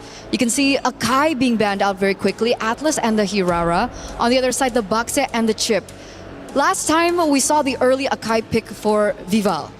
Can we expect an assassin this time around to help facilitate what you mentioned, which was the early aggressive tempo that we usually see from Team Vitality? Honestly, hopefully, because Akai as well as the Baxia is out right now. The tank junglers that are left is not really great. They are A tier at best.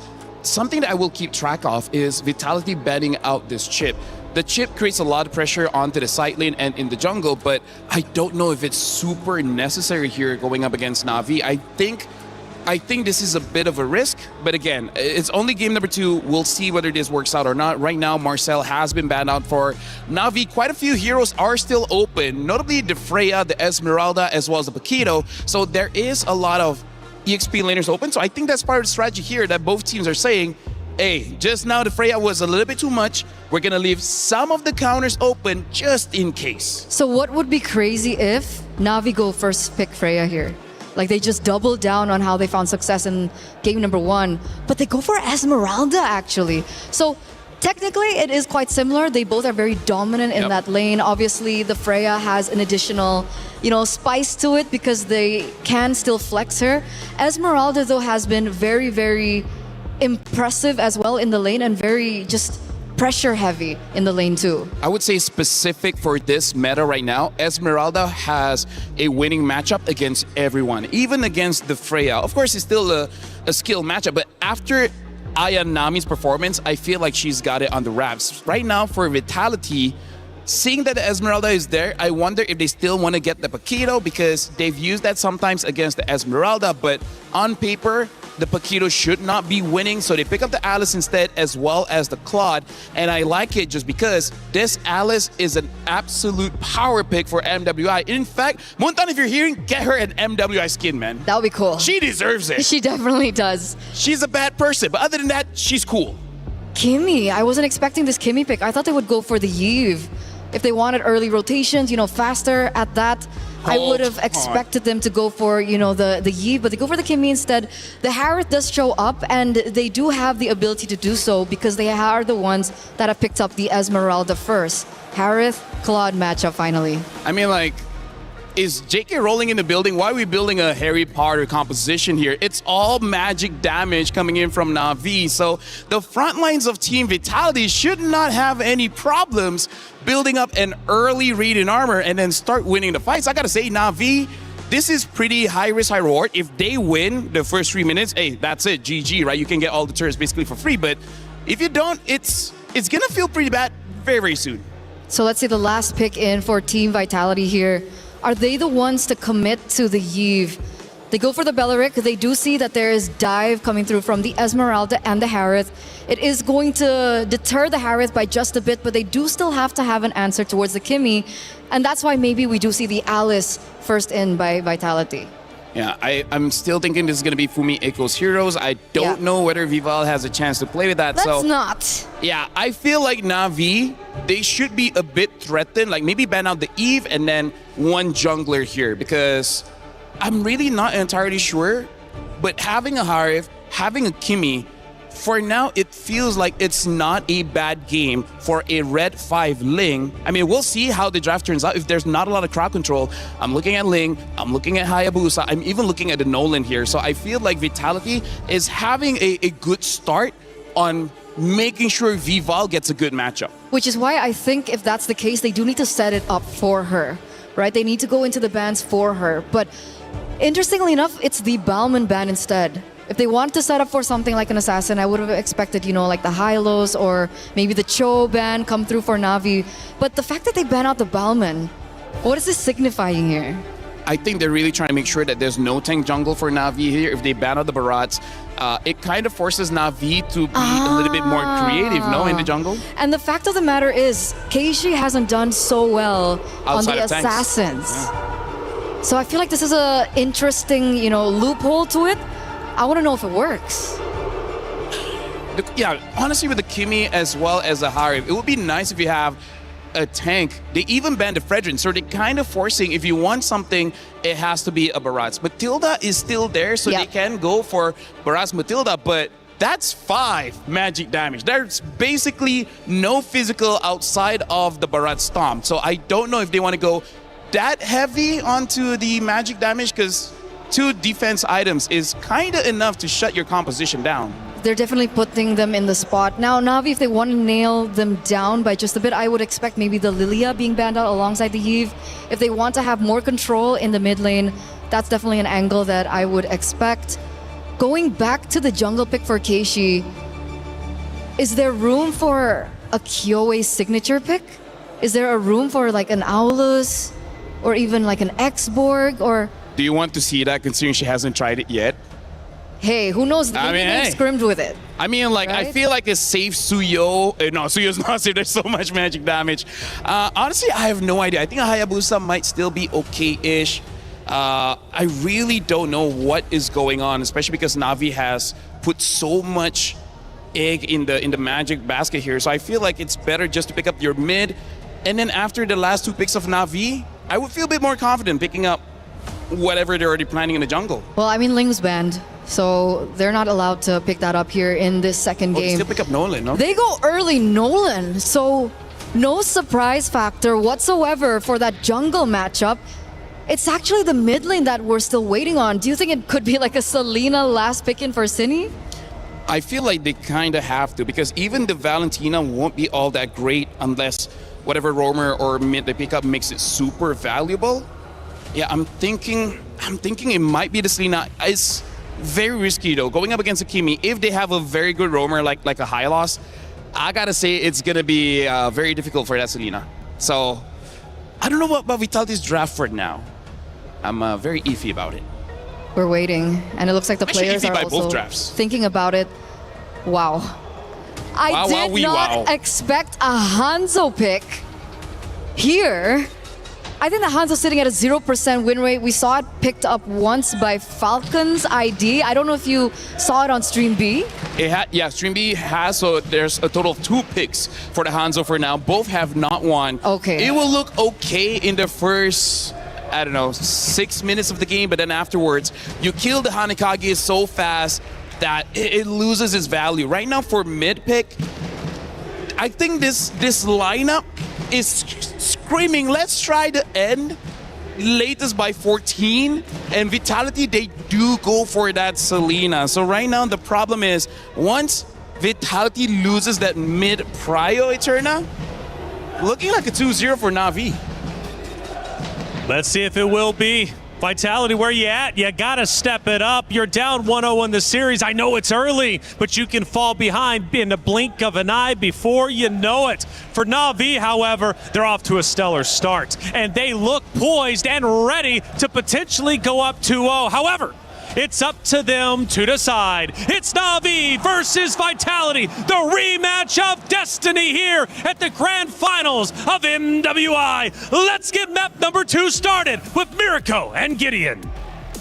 Everybody's been waiting for this match. Nobody would have expected the drafts to look like this, but if you're wanting to be the best, you got to show that you can play at your best as we head on in to the land of Dawn. I want to see how this magic damage is going to be applied.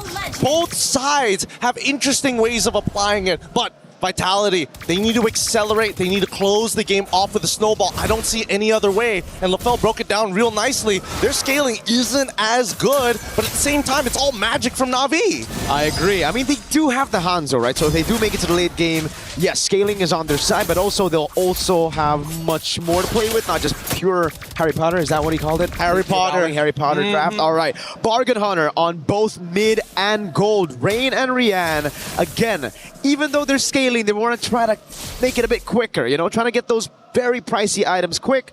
But you got to be very, very careful. Because you go for that, now you're losing a little bit of that combat stats, those combat stats that you would usually have. Yeah, especially in the laning phase as well, right? I feel like if any big mistakes do happen, naturally, I think that Na'Vi is going to either lean into it, and the same can be said about Vitality as well. They do have some early vision thanks to these Abyssal Traps, but at the same time, you never really know. Where is Cine going to come from? Where is she going to attack? And if Rain is going to specifically get hit by an Abyssal Arrow. All right. Chell in the lane against Rian. Oh, she actually takes it.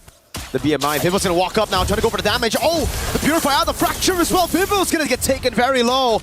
No punish right now. It's just the Purify out. A bait on the battle spell. And now, secondary attack. Cine looking for an angle on the opposite side. The Abyssal Arrow does not connect, but they're holding each other hostage here. And yet nobody wants to truly fully commit.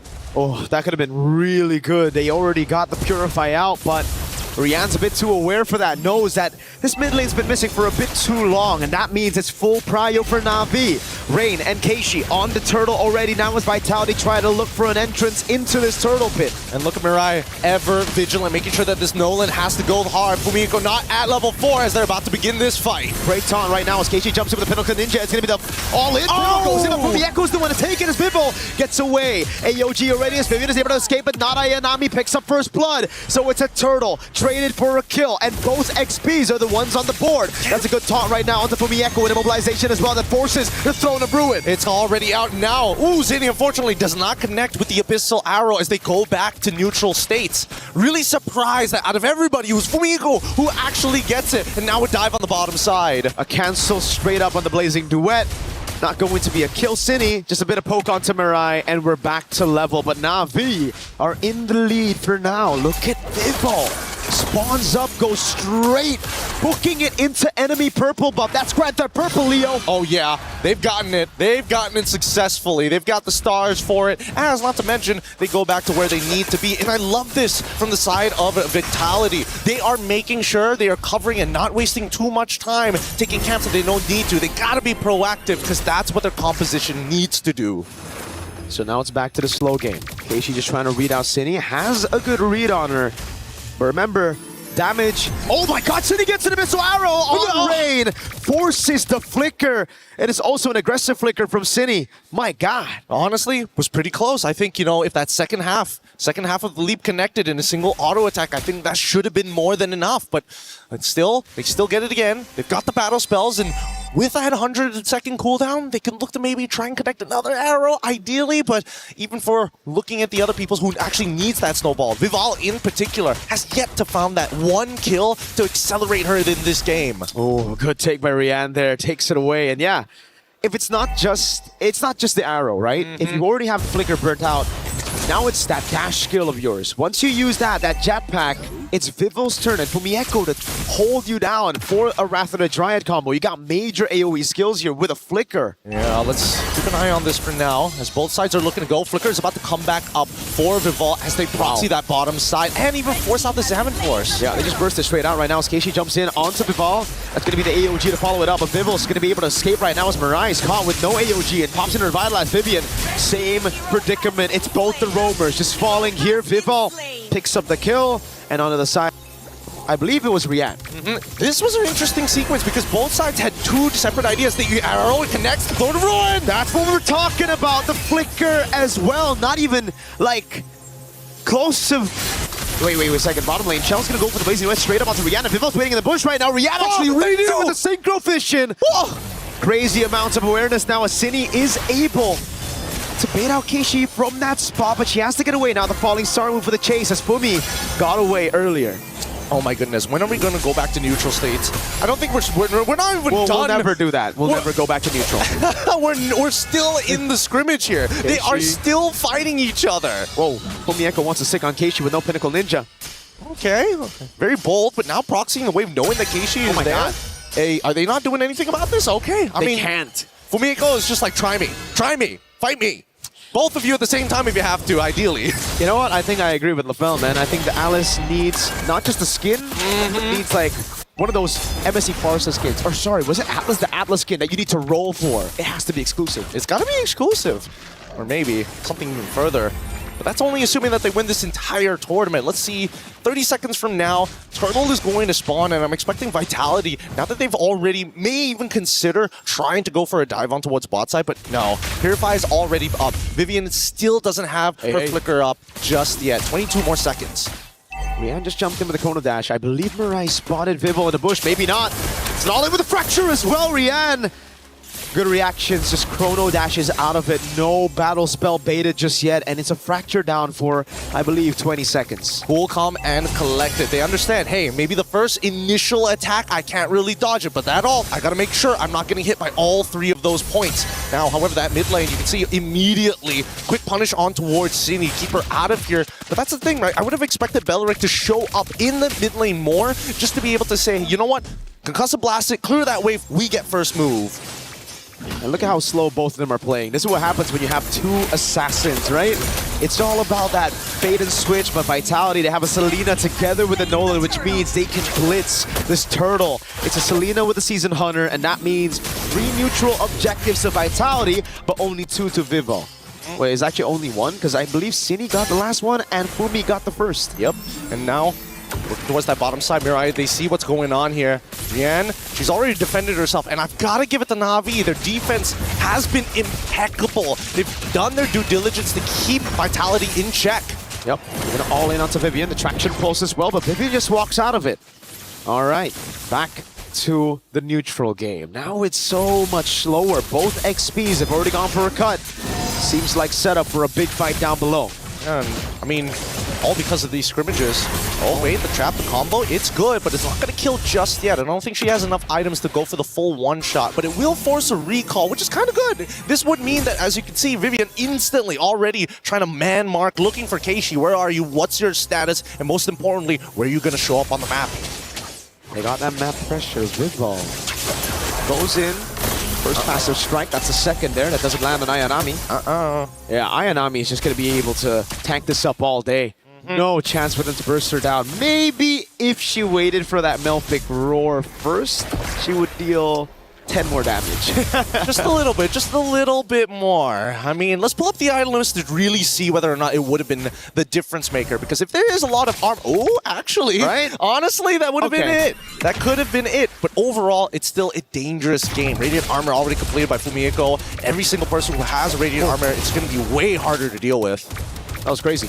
Right there, an attempt. Vivian on it as well, trying to siege this tier 1 down as Fumiko tries to cut under tier 2. Rain, big pickup, Sky Piercer. We have to look at this fight. If it's an explosive fight where Rain can thrive and get a few of those kills in, that's going to be big coming into the 10th minute of the game. Well, talking about big, they're about to crack open mid-tier 1, which is so good. So good for Vitality. We're not too worried about Ayanami, who's they're waiting really just to be able to reposition. As the rest of the team looking bot side, they're trying to make this gang happen, and Cine in trouble. Zaman Force already, Cine with the flicker out to the Unbreakable of Mirai. Zaman Force already baited out, but it's for the flicker. Now it's Vitality waiting for Vival to get onto the purple buff first. Don't have a naturally pushing wave here, and I think Vitality recognizes this too. Purple buff just obtained by Vival. I don't know if this is the position they want to fight in yet, but at the same time, they can't afford Na'Vi to actually hold on to first position. Wave mid is shoved in though, and Vivian wants to take an aggressive route into this Lord Pit. They're going to try to get that advantage on the side lane as well. Yeah. Sending Fumi Echo to cut under tier 2 up top. This is beautiful. This is beautiful macro coming up from the side of Vitality. The only way you're going to get Na'Vi to forcefully move is if you start taking some prime positions. Yeah, sure, take the Lord, but if we're shoving out mid, what are you going to do? You can't afford to get flanked, and that's the Falling Star Moon if I saw correctly. It was onto Cine. The rest of the team now coming at Ayanami.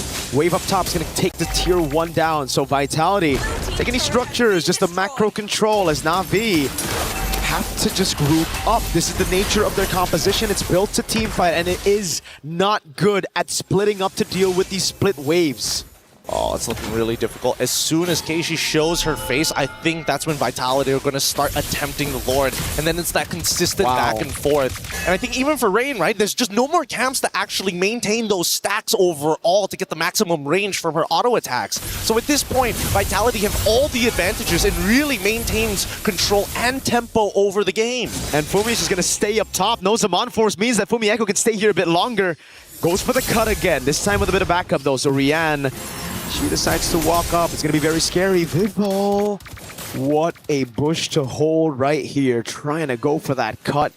Not on the minions though. on a player, Rian. She's selling it. Might just fall into it. Throwing a room going to be used up, and now it's going to be the fracture as well. Zaman Force comes in, but Bibble pops her there. City going to fall as well. Keishi going to be very low. Put me Echo with a flicker in onto Keishi. Now it's Chell the Blazing Duet. The Rather Dry taunts Mirai, and now she's going to get double taunted, not able to get the AOG in time. They're dancing around now. Ayanami must peel, and Rain is telling them to stay back, demons. Go to the Lord where you belong, and Vitality is more than happy to oblige. Impeccable macro from Vitality. They play up top, they push it in, they bait out these resources slowly but surely, and they build upon those small wins. It's so good. And I love the fact that you don't even get to see this very often with some of the professional teams in the regular leagues. Vitality is so good at pushing and pulling, but also taking advantage of the space. You plant people when you take the space.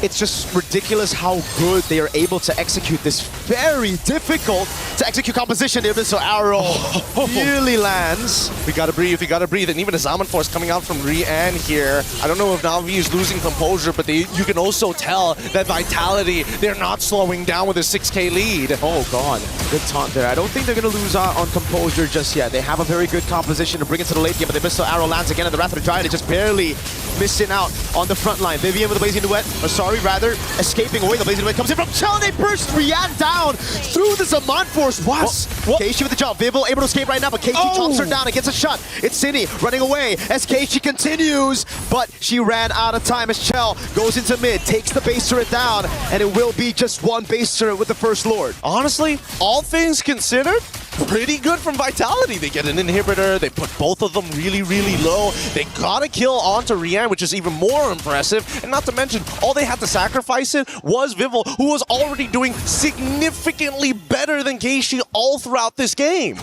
I know that Chell was ahead, but I didn't know it was by that much. I know Vivel was ahead, but I didn't know it was by that much as well. It's a 2,000 gold lead for the jungle and gold, and that's why they were able to just pop Rian straight up on the Harith. Well, let's also not forget about the supports here. We got to show some love over to Vivian. She's been playing a really strong game. I mean, so far, the fact that she already has like a 1.5k lead against another support is good enough because the stats that are coming out of her, it's just, what do? Half the time, Vivian can just stand in your face and absorb that damage for free, and it feels like you're hurting yourself more than anything else. We still got a composition to play in the late game. Vivian going to be caught now. Pops in the Wrath of the Tribe, finds everybody, but there's no throw in a ruin. The Alice is in the bottom lane, and it is a punish from Na'Vi over on Vital Chell.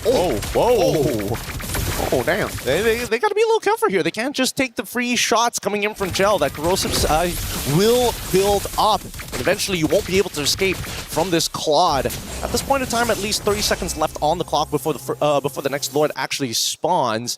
And I would say that from Navi's POV, they're a little bit off from getting those full items. Do they notice, though? Uh-oh, Cindy's going to run.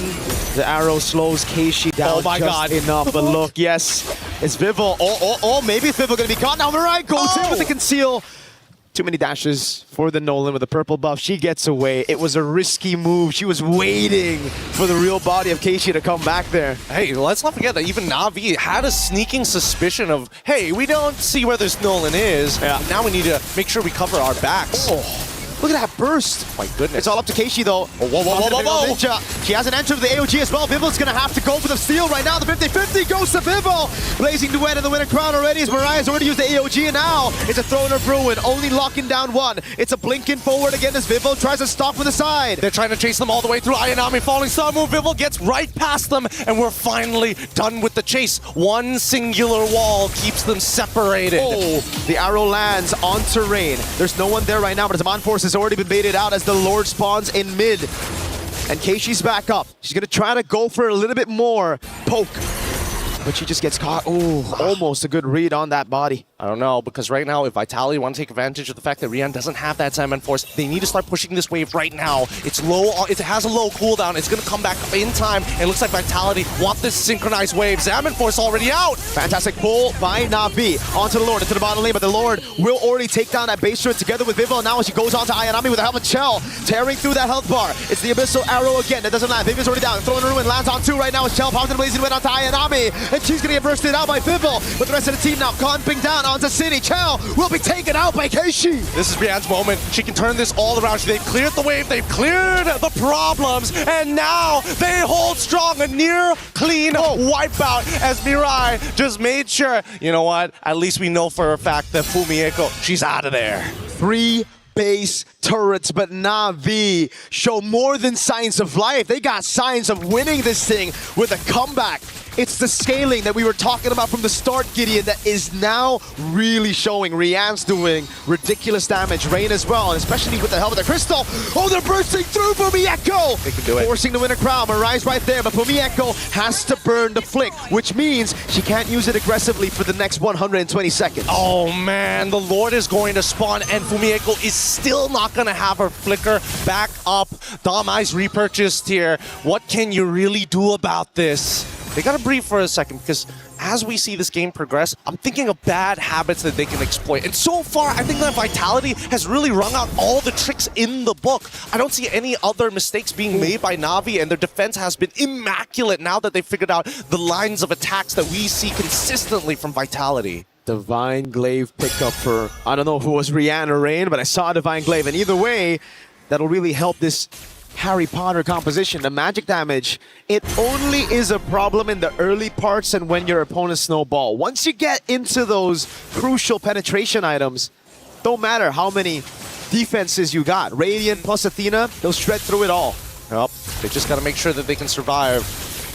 Biggest damage so far, and not to mention that at least a quarter of it is gonna be true damage on top of it all, thanks to that Starlium Scythe. It's going to be difficult to play, but at the same time, it's really risky to open up the map, unfortunately, for Na'Vi. They kind of have to wait for Vitality to make that first move, but if they don't probe, nothing happens anyways, and they lose free objectives.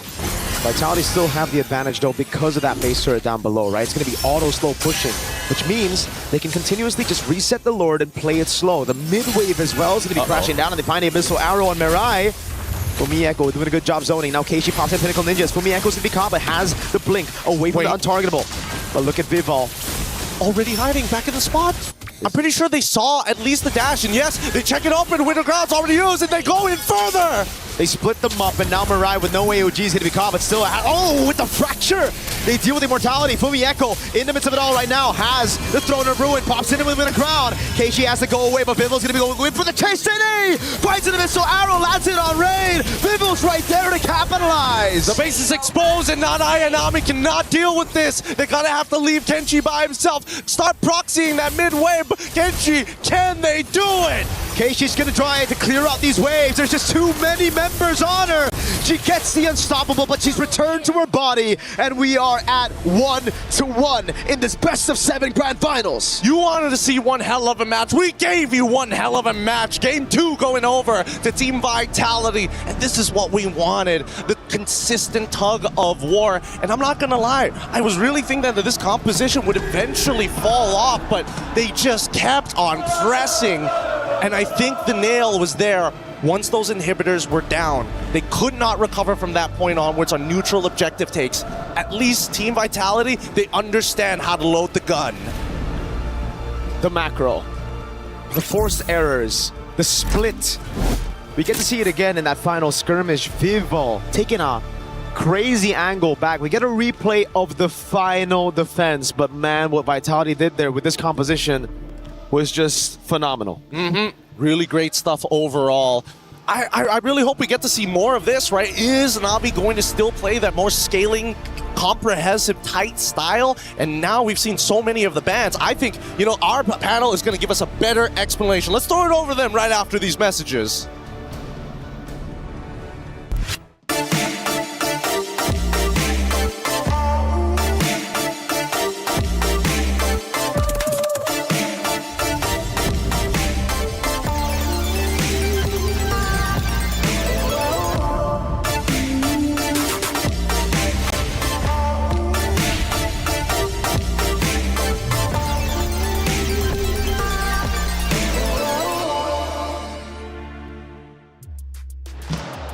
After a relatively long game, Vitality ties up the series 1-1. We've got a series in front of us, and it could, in fact, go the distance. It's a best of 7. Do we get 7 maps? Let's find out together. Hey, welcome in. I'm Taylor Reflections, double joined by Eterna as well as LaFell. Good to see you guys once again. Hey, what was one of the win conditions we talked about? What put Vitality in home court for you, LaFell? It was Vival on Assassin. What does Vival do? Goes from tank to assassin. Hey, they get a win.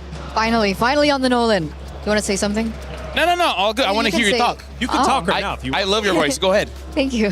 Anyway, oh, she's blushing. We finally get the Nolan. And remember, it is one of her comfort heroes. I wouldn't even say comfort at this point. I think it was one of her power heroes being able to get that Savage on, and it really changed the tempo of the game. But of course, one of the main focuses was how they were able to facilitate the Nolan. And why LaFell was so adamant with the Harry Potter opening when he saw the first 3 picks from Na'Vi. Na'Vi. Hey, can they come back? That's the question. The casters have been pouring their heart into each and every moment. And there was one moment that took us all by surprise, including Na'Vi. It was Vival hiding in the bushes, and the casters give their reaction. And she's selling it. Might just fall into it. So Onaruma going to be used up, and now it's going to be the fracture as well. So Monforce comes in, but Vival pops her there. City going to fall as well. Keishi going to be very low. But Mieko with a flicker in onto Keishi. Now it's Chum the Blazing Duet. The Rather the Dryad taunts Mirai. And now she's going to get double taunted. Not able to get the AOG in time. They're dancing around now. Ayanami must peel and rain. Is telling them to stay back, demons. Go to the Lord where you belong. And Vitality is more than happy to oblige. Impeccable macro from Vitality. Vival must have been hiding in that bush, LaFell, for the longest time. I think it was at least probably 30, 45 seconds, but once the trap was sprung, she made the most of it.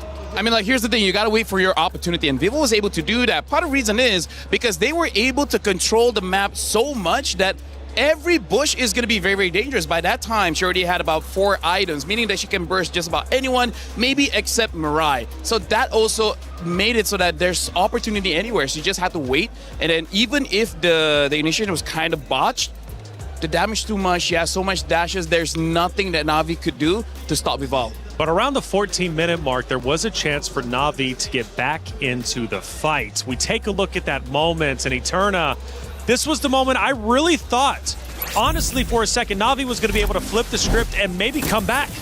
There was a possibility, maybe, had they not allowed this to go so far into the later stages of the game, because you can see here they're trying their best to go for the defense, but it really was difficult. There was a really great opening, by the way, here by Fumi Echo, and I think, was this the moment where Vival kind of overstepped? Yeah, this is also one of those moments where, yes, they have a lot of magic resist, but Keishi is the one that's dealing physical damage. Yes. Made it so that her damage was not lowered at all. So part of the good and bad is that when you're over-investing in magic defense, your physical defense is going to be low, and Keishi took advantage of that. So what could have happened for Na'Vi in that situation? Let's say a perfect world, they protect their base. How could they have made that moment into a game-winning moment? Well, technically, it really depended on the item, right? Because we saw that there was no damage until we started seeing more Divine Glaives. And I think that was like one of the pivotal moments of how the damage really went through. Divine Glaive for Kimmy, I think, was a game changer in that respect. So I think as long as they were able to hold down their fort, wait for those Divine Glaives to come through, there was a possibility, because we started to see cracks in Team Vitality, especially when they went in for that particular engage. That was a big overstep by them. But the crack Na'Vi was waiting for was Vival, because I feel like they were waiting for Vival to come in, and then Mirai on that Gato Kacha taunt her so that they can catch her. But Vival has been so good on this Nolan, it made it impossible for Na'Vi to catch her, right? Basically, they did not have any answers for Vival on that Nolan, and that's part of the reason why we were so surprised. Game number 1, why did she go for that tank? You see how good she is with that assassin. Don't change the formula. It works. Keep doing that. I'm upset, Taylor. I'm sorry, man. I'm mad, and I want to. I don't know why game 1 Vitality did something wrong, and then now game number 2, Na'Vi, why you? What? Ooh, now he perks. Interesting. You know, you got so many emotions, LaFell. I do. I'm still learning who you are. but it's fun because it's like a Pandora's box. Hey, I have 2 therapists. Rose is out there, and she's been covering everything, including the Wild fans out there who have been going nuts for this Grand Finals. Shira and Funi. Girls, it is getting crazy. It's a 1-1, and the Vitality fans are going crazy. How are we feeling? I'm feeling great. Great, guys! Really? Great. You guys just lost game 2. Shira, what's happening? We will have a comeback. Come back. Okay, for it. How do we feel about the atmosphere in the Grand Finals? The supporters here are crazy, guys. Finally. Yes, home ground for Team Vitality. Now, as we enter Game 3, what do you girls think will happen in the Land of Dawn? Of course, Navi BH will win. Finally, will only give 1 point to the enemies, and the rest of the game they will show who the queens really are. Wow. Funi, are you saying it's gonna be a 4-1 Grand Finals? Yeah. How did you say so? Because it has always been finalists' place to be the winner. But there is always a comeback. No, they will only give you 1 point. We still don't know. There's still a lot of time that they will prove that Pinas lang ang malakas. Wow. Shira, we can feel your passion for the Filipinas on stage. And you know what? It's not just on stage that the fire is fueling, but also between these 2 girls. So girls, is there any words of encouragement that you'd like to give the girls on stage? Maybe we can start with Funi. Me. Good luck, guys. Just take it easy because finally is the strongest team, and the MWI. You just need to play like usual, and you will win anyway. Ooh, confident. Shira, anything you want to say to the Navi girls? Well, she is really confident that they will win this game, but we all know that way back 2024, we got the title, and this is going to be the comeback. So watch and learn and listen, and let's do this, guys! Pinas lang ang malakas! Oh my goodness, Shira, the energy is through the roof. Thank you very much, girlies. May the best region win. That's it from us. Throwing it back to you guys.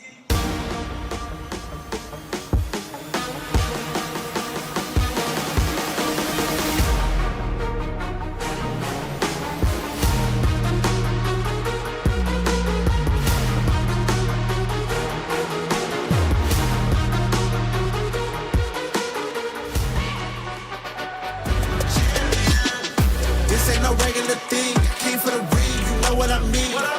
You see my name in the lights, better get right, I'm champion.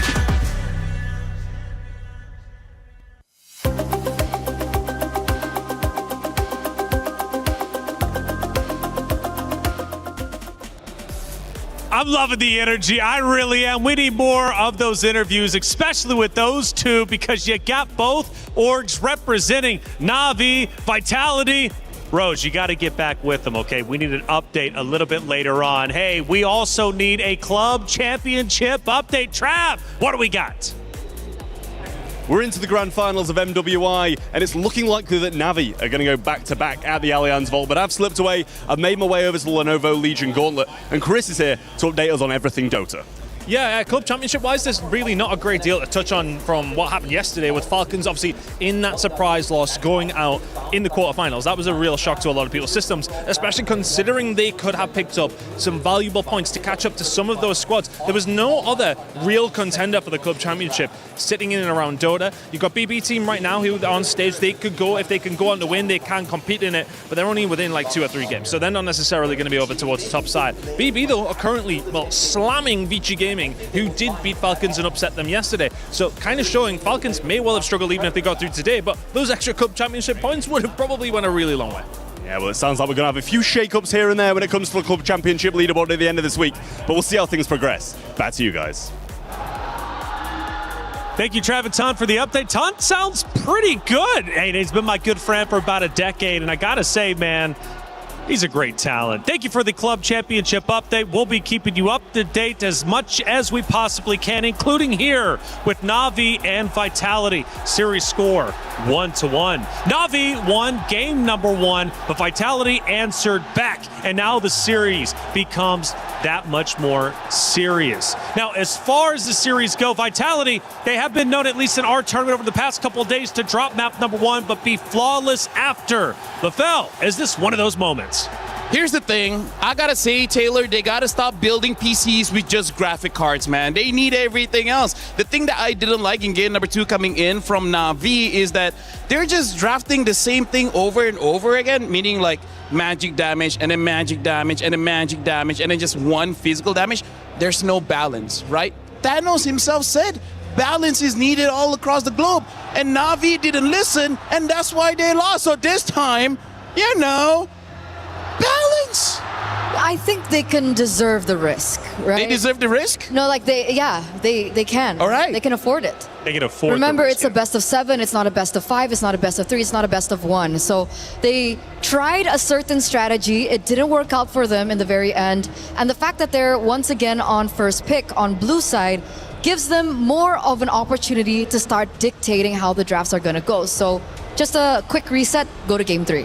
Yeah, but I gotta say, Freya is like pretty cool. You know, she's a Valkyrie with swords and wings, a lot of life steal, a lot of damage, got longer range than usual. So I don't know, I kind of feel like that worked really well game number 1. I would like to see it in game number 2. Crazy suggestion, I know, but hey, sometimes just hear me out here, because in terms of the bans, it has not changed so far. We still see Akai, the Atlas, as well as the Hirara ban coming in from Na'Vi for Vitality, but they got a chip still, as well as the Boxia. So we saw Na'Vi in game number 2. They picked up the Esmeralda. I still think Esmeralda is pretty strong, but maybe just pick up something in the jungle that can help you out, because I also feel that's something that happened, right? All the junglers were banned, and there's nothing else for Keishi. And by the way, update on Hanzo, now we're up to a 100% loss rate out of the 3 times we've seen it. So avoid Hanzo if you're Na'Vi at all cost. And another one, she has not won with the Assassin. Yeah, still at a 0% win rate with her Assassins. Maybe she can flip the script here.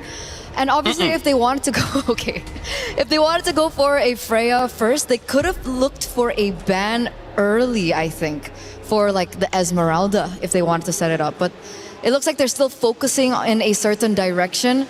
Obviously, now we do see that the Claude gets picked up by Na'Vi. They're indicating that they do want to have a strong gold laner. But of course, there's so many other things that they can respond to here. Team Vitality. I like his reaction when he saw the Claude. He's like, huh, first picking the Claude. I did not see that one coming. So now, for Vitality, after seeing the Claude, there's still quite a lot of marksmen still open, notably the carry. And knowing that Na'Vi might eventually pick up a tank in the jungle. Let's see here. Akai as well as Boxia is not there anymore. I'm not so sure what they're going to go for. In fact, maybe the Guinevere might also be a pickup that they could consider if they want to go pick off anyone from Team Vitality. Right now, the Freya is open. I don't know whether they want to pick it or not. They pick up the carry first just to make sure that they have a lot of space to flex the other roles, but they pick up the Eve. I'm liking the opening of Vitality. Even though the Claude can counter the Eve, you cross that bridge when you get there. You know? I was just about to say, it's, I think, an act or a statement of confidence. By the way, this POV is pretty cool. Yeah, Coach Cam, right? Super unique. And he's going back and forth. What are we doing? What's the game plan? Coach's perspective, you get a little bit of it. And like I said, I've really never seen this in an esports production. Yeah, it's brand new. I wish we could see their notes. Well, I guess they're not the type of people to bring notes. But if there were notes, that would be kind of interesting. I'd love to see what they have on their notes. But back to this, carry Valentina very early here, as well as the Bellaric. So they already have a strong laner there with the Claude, and obviously they do want to have some more to play with, especially if they want to go strong side Claude. Obviously it's really difficult because you are up against the carry, but the Valentina will be able to utilize her creativity. I think the clear is still lacking as compared to the Eve and the Bellaric. What do you think about the clear from Bellaric? Honestly, right now, I feel like at least there's balance. You got crowd control coming in from the Belleric. You have utility bursts as well as some crowd control coming in from the Valentina, and the Claude is just a strong pick, and probably a deny just to make sure that Shell doesn't get it.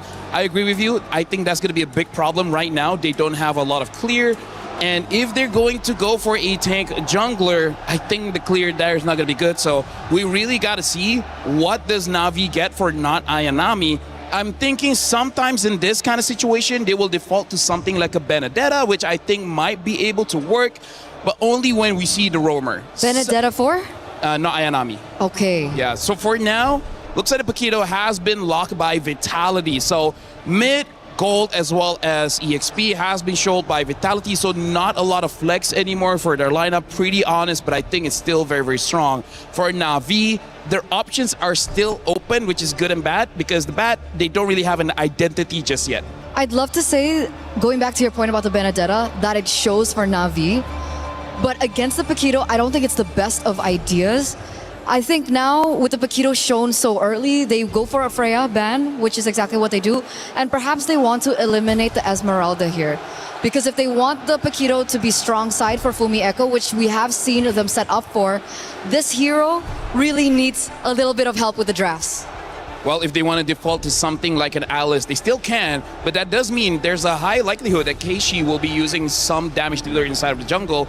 The good thing is, looking at both draft here, I feel like a Ling is definitely possible for either side of the drafts here, so, you know, it could be something that they want to consider. Okay. Ling, an option on the table for both teams. Guinevere eliminated, so you mentioned the Guinevere earlier on. The Guinevere does get sniped out here for Na'Vi. BTR though, I really do think, there you go, Esmeralda being banned out. Na'Vi,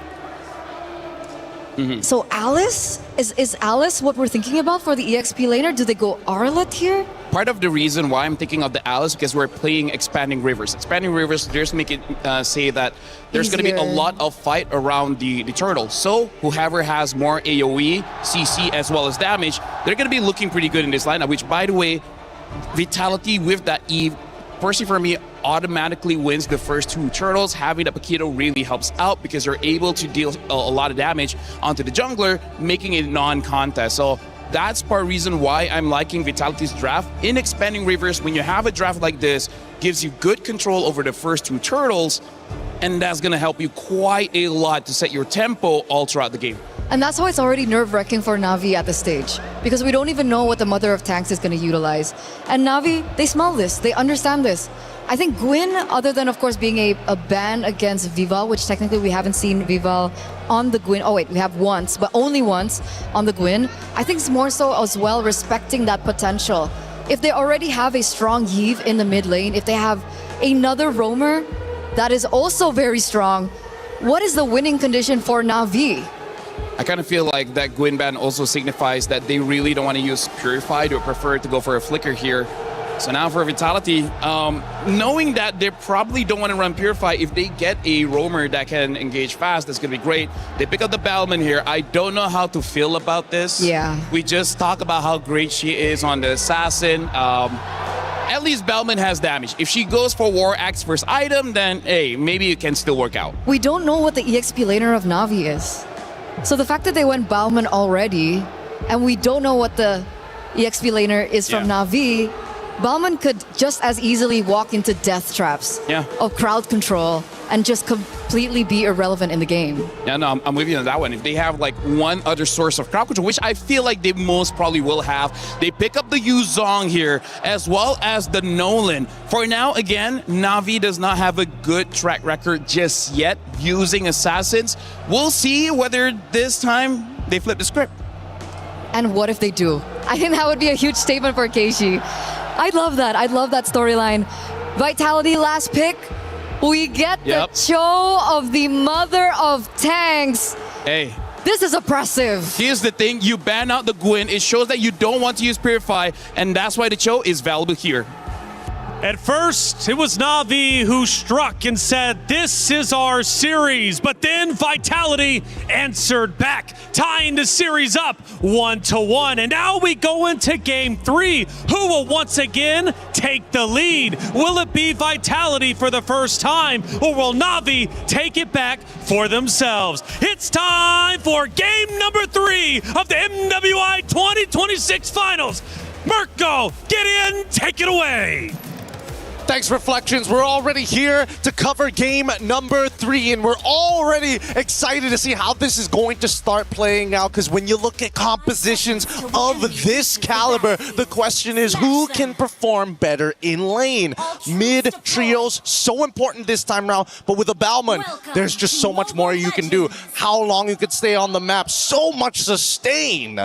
We gotta figure it out, man. It's not just the sustain, it's also the classic Leo. Shove it! The ultimate lethal counter. You go for that insta-retry on the neutral objective. So Na'Vi, the advantage that they were coming in to game number 1 with, the fact that they have CC immunity and a 50-50 clean, they won't have it here. Plus, obviously, that mid-prio. And then we also have to talk about the physical defense shred that has been moved from first skill to second skill. So Chell and Vivian, with technically Vivian also has a physical shred. So this is just going to be Fumi Echo wreaking havoc, especially because she went lethal ignition. Yep, it's just a lot of damage. However, they have to coordinate it well. They got to mark their targets as soon as they can. And not to mention the fact that they already have lethal ignition just goes to show, hey, I don't mind just touching you for a little bit, but you will get bursted down. And speaking of bursting down, Shell already doing a very good job getting a lead in the lane. Yeah, not the best of lanes there in terms of matchups for the Claude against the carry. That's why they were so comfortable picking up the carry with the Yve, knowing full well that if you want to try to counter the Yve,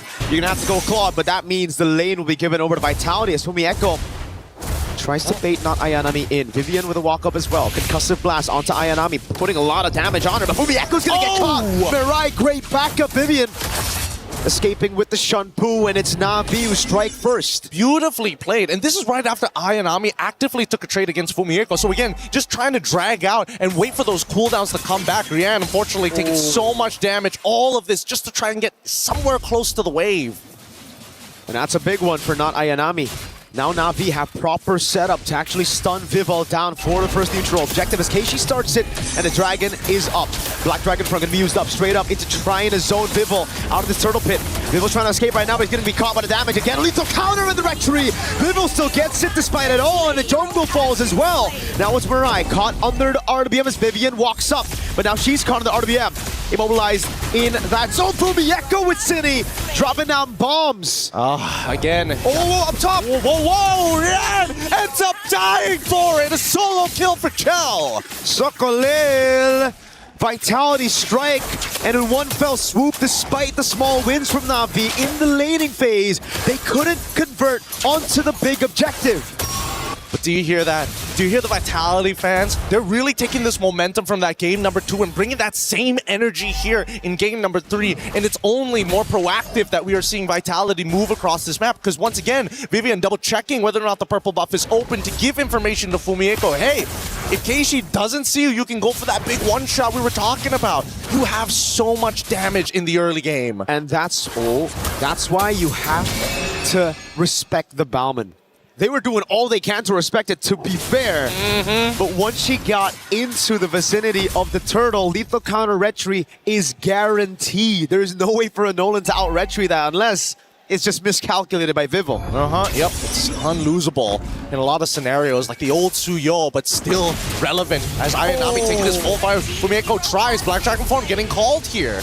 Vival has the lethal counter. If she drops down just a bit, oh my god, she might be taken out from the skies. Gets away just in time, but she stays. No. Ayanami with a Petrified Furious Dive. They're going to go in on top of the Echo. The way the Dragon comes around with a lethal counter. Shove it. Vival picks up the kill up top. It's Cine. Caught in the 1v3. Can she escape? She flickers out to safety past the RWM. Oh man, that was a game of Dance Dance Revolution for sure. You're able to sidestep basically everything and still maintaining a good amount of health. However, Shell needs to get back into this lane, and Na'Vi is denying them that space. Vitality need to make some choices. They still have to deal with the turtle down on bot side, so they cannot commit everything to alleviate space on top. It's free. Maybe Rain can deal with it with a splash of damage. Vival with the retry. Vivian still trying to buy as much time as possible, just being an absolute nuisance to Keishi in the jungle. Just gotta show that. Just gotta show that presence, and I think that's the beautiful thing here, right? Khalid, Cho, all of the. My God, Vivian! Wait, potential dive here. Vinay, gotta hold on to that BMI. You can't show exactly where it is. As long as you don't show it, Vivian ain't gonna engage on you for free. Oh, Fumi. Oh, what is that damage, my guy? Right through the XP crab as she gets it, and she bursts Ayanami down. Hey, gotta be careful. Gotta be careful. They've got a pretty hey, a 1-level lead in EXP is a lot for a lot of these laners. And not to mention, with that lethal ignition, it's a lot harder for not Ayanami to win this out. Uh-oh. Mirai with a walk-up. Great read on the dash by Mirai. Baits out the flicker.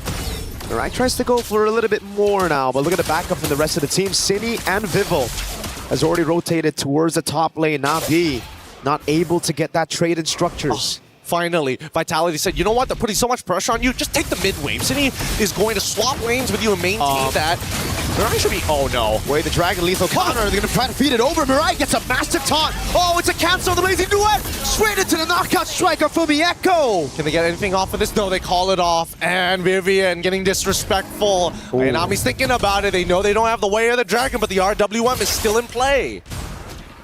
This is going to be a Nolan with no purple buff at 5 minutes. Up top, it's the carry. Chell taking a structure down below. It's from the Echo. These side laners working double time. Again, this is what we were expecting in the Balmond versus Assassin matchup, especially when an Assassin needs purple buff. We've seen it happen many times already. Oh my God. No way they're going to commit even further than this, right? I mean, Fumieko's barely taking any damage, but even so, that's really because not Ayanami just doesn't have the items yet. I want to see what items Fumieko is on right now. Oh, no wonder. Hunter Strike and a Legion Sword already. That has... I think it's a Sea Halberd. Yeah, I think it's going to build into the Sea Halberd as well. There is an argument that maybe could lean into it later on and look for something else. I honestly kind of feel like Fumieko can even go for a Malefic Roar if she wanted to, but I think it's the smarter option is for the anti-heal. Even Keishi is having a little bit of troubles here as Cine now joining Vivian in this Roman expedition. And, oh, Vival. Into the bottom lane, they just burst her down even through the Petrify! And the Furious dive, the lethal counter didn't even land. No, they try to go for compensation on Vivian. That's Sajid Kundo. She runs out of the Wrath of the Dryad and baits out the RWM. Chell with the punish. Now they all punish. Chell, it's an all-in, but Fumieko's in the back line, and Vival's just waiting in that tier 2. Vivian getting the way of the dragon on Keishi. The awareness is just crazy from Vitality. That was a planned play from literally top all the way down to the bottom to corral the sheep right into the mid lane. They are capturing Na'Vi right now. And I think that Na'Vi, they gotta be proactive. I think, unfortunately, the choice of ultimates here needs to be maybe not just the RW, or maybe even arguably a way of the dragon if necessary.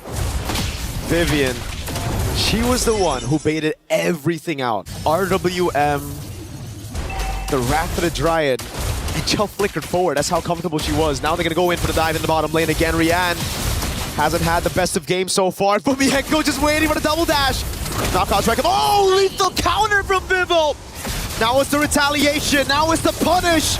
You did that to our goal laner. Now you must pay. RWM will save from City.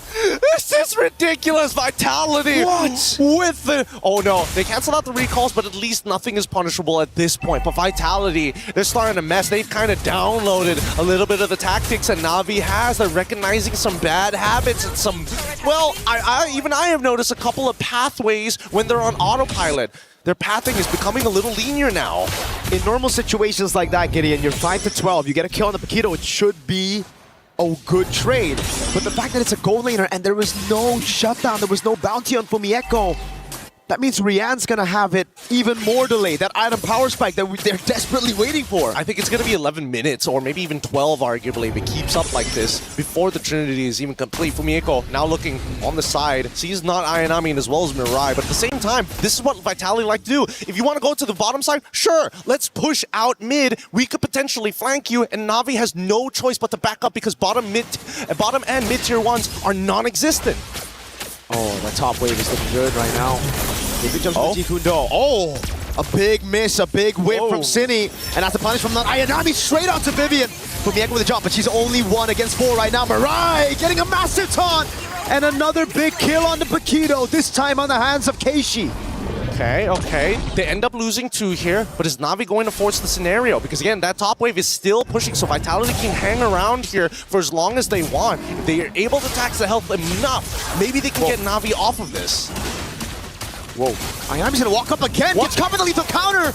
A straight Kumar moment, she knew the Batman was there. Blazing went onto Cine and Vival right now, but she's able to sustain for a bit. Xiao Zhou into the back line, and Keishi won't be able to get the rectory. It's Rian who steals it away and saves it for Na'Vi. But Chen with the flicker in forward, trying to go for a bit more kills. Mirai doesn't have the Wrath of the Dryad. Vival walks back up right now as the chase continues, and Vivian is trying to go for the G Kundo, but she will save that flicker for later. Na'Vi, great hit and run. Oh boy. And that's how they just have to play the game, unfortunately. They gotta stay on their toes. Looking at the item list as well, War Axe already done, 2 tank items on top of the Cursed Helm, speed up the clear, and also apply real damage towards Navi's side. They can't deal with these longer fights. Maybe Yuzong, but Yuzong can only deal with so many people at once. And now it's how Na'Vi convert on this. They see Chell. They know she doesn't have a flicker. They bait out the ultimate, and that's about it. Now Na'Vi build again with the Lord. Down below, though, the Holy Shield's gonna go down to the minions. And Fumieko, if nobody responds to this, there's a possibility they might be able to just clear out that wave. They don't need her right now, as we see that Na'Vi is slowly taking pressure up mid. I'm just trying to go for a flank right now. Just walk straight up, and Rian has her physical defense shredded just a bit by Vival up top as well. It's going to be good for Na'Vi to try to get this tier 2 down. Vitality have done a good job dealing with the mid wave and now the bottom wave, but up top is where they should look at next. This could possibly be a siege into the base turret. Black Dragon form as well. They want to commit. Oh, they're going to try here. Prolific Aurora has been purchased by Fumieko, and as soon as she reveals herself, the rest of Na'Vi call off the attack. It's because of Fumieko down below. They know they have the Lord, they need to convert, but it's not worth if they go and lose their own base turret, because it's the far lane down below that Fumieko was threatening. This is difficult. This is a difficult position to be in. With no holy shieldings, a single mistake could net Vitality an inhibitor. And at this point, I would imagine with Kichi's item power spike, it should be more than enough. But in terms of damage dealt, Cine is the one who's sitting right at the top. Vival at second here in terms of damage dealt. Whoa, Mirai? Jumps in all alone, has to flicker out of there. And that's why once Cine used the RWM, once she whiffs it, Na'Vi pounced on Vitality. And also, it should be a lesson for Vitality, learning after that big mistake. If Cine whiffs or if their backliners can't reach them, they have to just call it off. That's the important thing. But hey, they have a lot of faith in each other, right? They will learn from this mistake. And I think from Navi's side, the question is how good of a play does it need to be to ensure themselves a victory? Or at least a 3 for 4, 2 for 3, as long as they're positive. This is the problem, though. Na'Vi, with this kind of composition, you would usually think they can play in the side lane. Hold on. They're trying to catch Fumieko down below. Won't be able to find it, but the Claude cannot match the Paquito right now. Rian cannot deal with Fumieko, and that's why they're going to have to stick together. I wonder if Rian's already hit those item power spikes, though. I think that's a big one. Try to have a look at the items to see if Rian has it. Zipper, let's pull up the item list right here, right now. Thank you so much, Zipper. Big ups. 3 items already complete. Looking to get a Winds of Nature as well. In comparison to the opposite side. Fumieko. Oh, can they do this? No, they've already triggered it. Yeah. Vitality, they set up the chokehold once again. No choice. They were going to lose an inhibitor for it. And they have to make a decision whether to back off or to go for the fight. They go for the fight, but it's only 4v4 right now. Bounty in at the bottom lane. They're going to go for the commitment right now as Vivian jumps in. The Wrath of the Dryad is able to connect the back line, but Vivian's going to go for the chase on Keishi. Finds the way of the dragon. They got the kick. Lethal counter takes it. They got the Lord of Chell. Deals Ayanami. Who's here is Fumieko. Punishing with the help of the RWM. Look at Keishi running through the hills, but it is onto the bush, and Chell's going to try to go for the read, and she cancels the recall. Keishi jumps in, but Chell has the win of nature. Fumieko will be sacrificed for it. At least they got the RWM out of Rain, and at this point with the Lord coming in, as long as Cine maintains her distance, Rain will not be able to steal back a real war manipulation from her. Chell, finally, full item build. The Malefic Gun, we've been waiting for so long for it. With the Malefic Gun, she'll be able to maintain her distance against the majority of the heroes, as Vitality could be looking for the end, but Mirai's coming back up. I think the safe place to go for the guaranteed base turrets right now. Wave bot will guarantee the base turret bot. There's no wave up top. Na'Vi have done a good job. Now it's up to Vitality to try to play with this Lord. Keishi's up in 1. No chance. They're going to back away. They're going to breathe. They're going to say, you know what? There's just too much risk. Not enough reward. We want to close out this game, but we want to guarantee. And we've seen Vitality do this. They like ending their games closer to the 17th minute if necessary because mistakes are costly at this stage of the tournament. And that's why Rain is crucial in these skirmishes. For the Lord, if they wanted to go for the gamble on the Lord, they need some more CC, some peel. Not for their backliner, for Keishi on the red tree. Because the team did such a good job. Mirai already got the Wrath of the Dryad, not Ayanami as well, sticking onto Vival, but Vivian was doing the same on Keishi. But that's the thing, I really think it should be not Ayanami going to deal with these waves rather than Rain in these scenarios, because at least you have the Black Dragon form to kind of just run through. But Na'Vi understand, hey, the Black Dragon form is going to force Vitality to back away, or maybe that's what it's supposed to do, but with the guarantees on this Balmon, like the collateral is so little, there's so little risk. It's a difficult scenario to be in. Very difficult. I'm literally trying to figure out a way for them to catch like something off. Like, unless Mirai can flicker in with a Raptor or Dryad to catch Chell alongside Fumi. But the problem is Vitality purposefully make sure that they are split apart. And with no War Axe, there's no reason for Fumieko to ever peel for Shell. Just play to kill. There's too much they have in their arsenal right now, especially with the 5,000 gold lead. And the Lord is spawning up top again, so that wave in the bottom lane, it will already be a threat just having a Paquito on the other side. Now that it's a base turret taken out, that's free push onto bot. Fumieko could just wait in bush, and it will already be a mind game for Na'Vi. They're constantly going to be thinking, is the Paquito gonna punish us bot if we move towards Lord? Or is the Paquito sticking and using that? I mean, they got to start doing their protocols right now. It takes about roughly 12 to 13 seconds to get right from your spawn point all the way down to the end of the lane. So they need to start clearing out these bushes down bot side around that timer just to make sure that Fumieko moves away. And once she's done, then slowly start clearing up to the Lord side. Because of the expanding rivers as well, it just gives Fumieko so much to play with. He's a race car, bro. Just flying through. The Queen is here. And now we wait. Wait, do they know? Oh my god. Whoa, whoa, whoa. Oh, right through it, lethal counter! No way, she tried to be at my forward to go for the poke on City as she overextended, but it was just a bait. Now it's a free Lord. And with Rian down, I believe Vitality are just going to go for the straight push. Lord's going to be up in 4 seconds. That has got to hurt. That's got to hurt. It's not just hurt, it's a tilter, Gideon. I mean, yes, it is a tilter, but at the same time, what can you really do? Oh! Vivian. Another attempt here. Wrath of the Dryad, though, locks him down. The RWM is melting Mirai. Thank God for that flicker, because the lethal counter would have found another victim. It's not over just yet here. No big ultimate from Cine at least. Can Rain steal it? And yes, they got the RWM back. But she's getting poked down now. It's giving the RWM to lock Cine down. Has the flicker out. Not enemy with the Petrified Fierce side, but it's her that gets deleted by Chell. Last baser up top going to be taken down as Mirai tries to move up forward for Rian to clear. They're not willing to die for this. They're not willing to die for this base just yet. There's enough minions, and honestly, they could have forced it down, but Keishi finally in a position where actually she does some real damage. Rian as well. She's scaled up to the max items, and if the Art of Thievery is maxed out with the Golden Staff, I don't think Vitality can hold it out, especially without some Winds of Natures around, which they use very early on in that fight. I'm just scratching my head right now, trying to think of a way for Na'Vi to come back against Vitality, who've scaled up. Because even if we talk about scaling, this is a carry and a Yve. Exactly. And I think the worst part about it is that the fact that they have guarantees on this Lord, I think they need to kill Vival at some point. The question is what timer is good. I would say around 30 seconds is pretty good, arguably even 20, but Vival just refuses to die and is always so close to her team. The only time she died was when she brute forced Turtle 1, and even then she died with the Turtle after securing a big objective for the team. Rian has the Wind Talker, right? No more boots. She's bootless. She is full damage with a Wind of Nature, but she still gotta respect that lethal counter, man. That big bonk. Na'Vi, at this point, is just waiting for Vitality to make the mistake.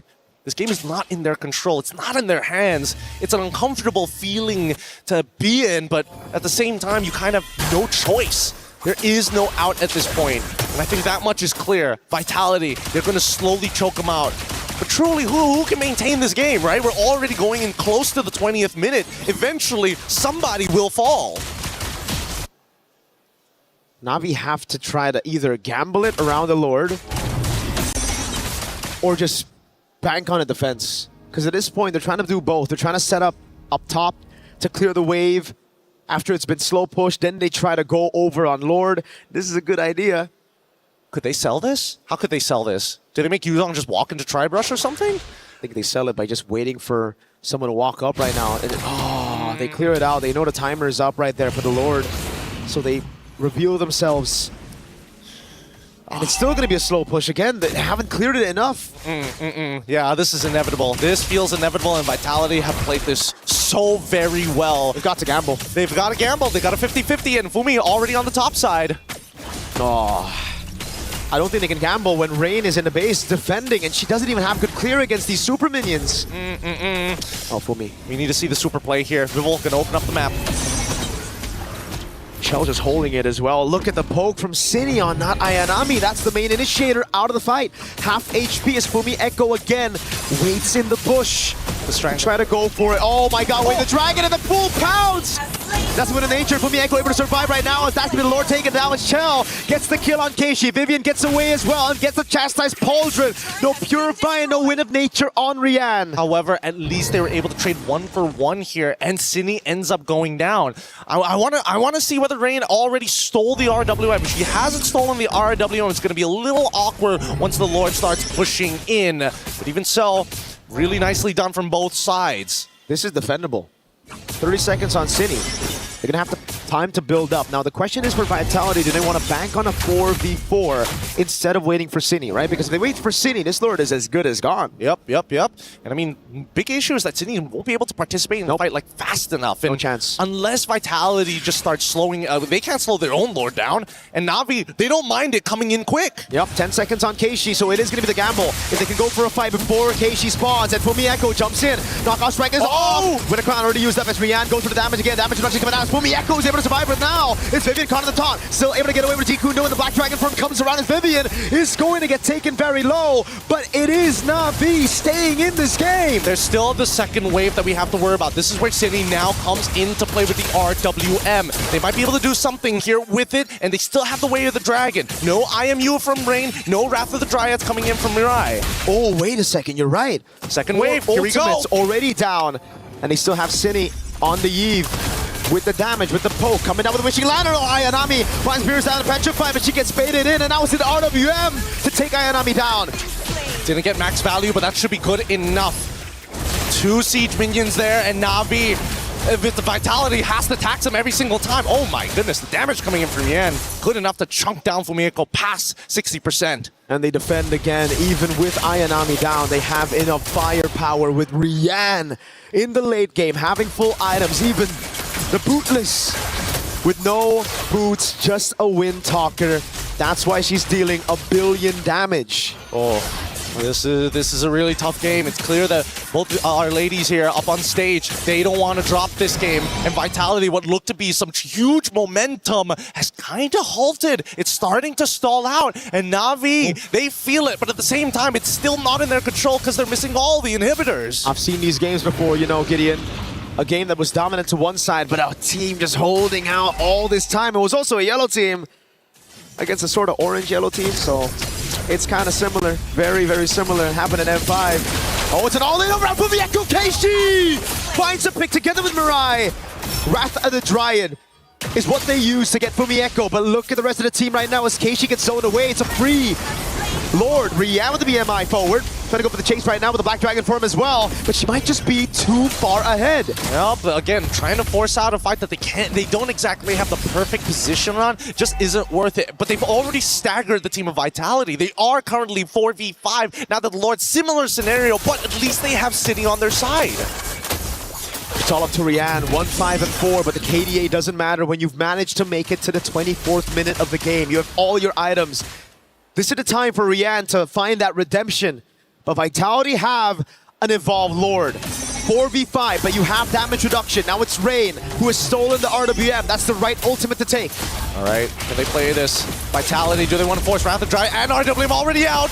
City just took it like a champ right there with the help of the damage reduction from the Evolved Lord. Now the RWM comes down as well. It's good! It's Vivian who loses immortality. Mirai's right there. Rian gets bursted down. Chell pops it. Oh, Rain! With a shutdown of the flicker. It's 1-4-1. Both gold laners gonna fall. City trying to run away right now. Has the flicker. Gets away in time as Ayanami goes for the dive and Keishi lands the fracture. But City gets the slow on Keishi. Now it's Vivian with the walk up again. It's Vivo with the lethal counter and it doesn't land too much. Onto the members. It's Vivo trying to clear. Fumi is already here and now they have an opportunity, but they don't have a wave to actually work with just yet. They could try and collaborate with the rest of the wave to clear and try it one more time, but it's just too late. And Vitality, despite everything they've thrown at Na'Vi, this impeccable wall holds with no inhibitor as they chase them down the map. What a defense. Oh my God. Through how many lords? 4 lords defended. Yes, they are down to just their crystal. But it just shows how tenacious they are. They get back up every single time they get put down. This is really, really tough game. Both sides understand the pressure, but both sides want to end this clean. Na'Vi now is starting to adapt, realizing, you know what, despite our inhibitors, as long as we make sure the timing is good and we time our tempo to sync up with Vitality's, there is a chance, because they are prone to mistakes too. Now it's back to the build-up. We take a look at the equipment now. Immortality for Cine. Immortality down for Vivian. We have to take into account some of these immortalities that have already been popping the fight. Hold on, Vivian! With no immortality, opening up those bushes now seem a lot more scary. They're still pretty tanky overall. The raw burst damage from Navi's side isn't that high, especially against these thicker boys, but that's just show for you. In the meantime, at least for Rian, plenty of damage here. How did they wait? Vivian in a really awkward spot to get a reaction out of Keishi. And I like this, the fact that they're trying to get all the information and they find it. The taunt land, oh god. It's a double taunt on Vivian, Wait the dragon there! And it's a big pick at the 26-minute mark. No Wrath of the Dryad though, the rest of Vitality, think about it.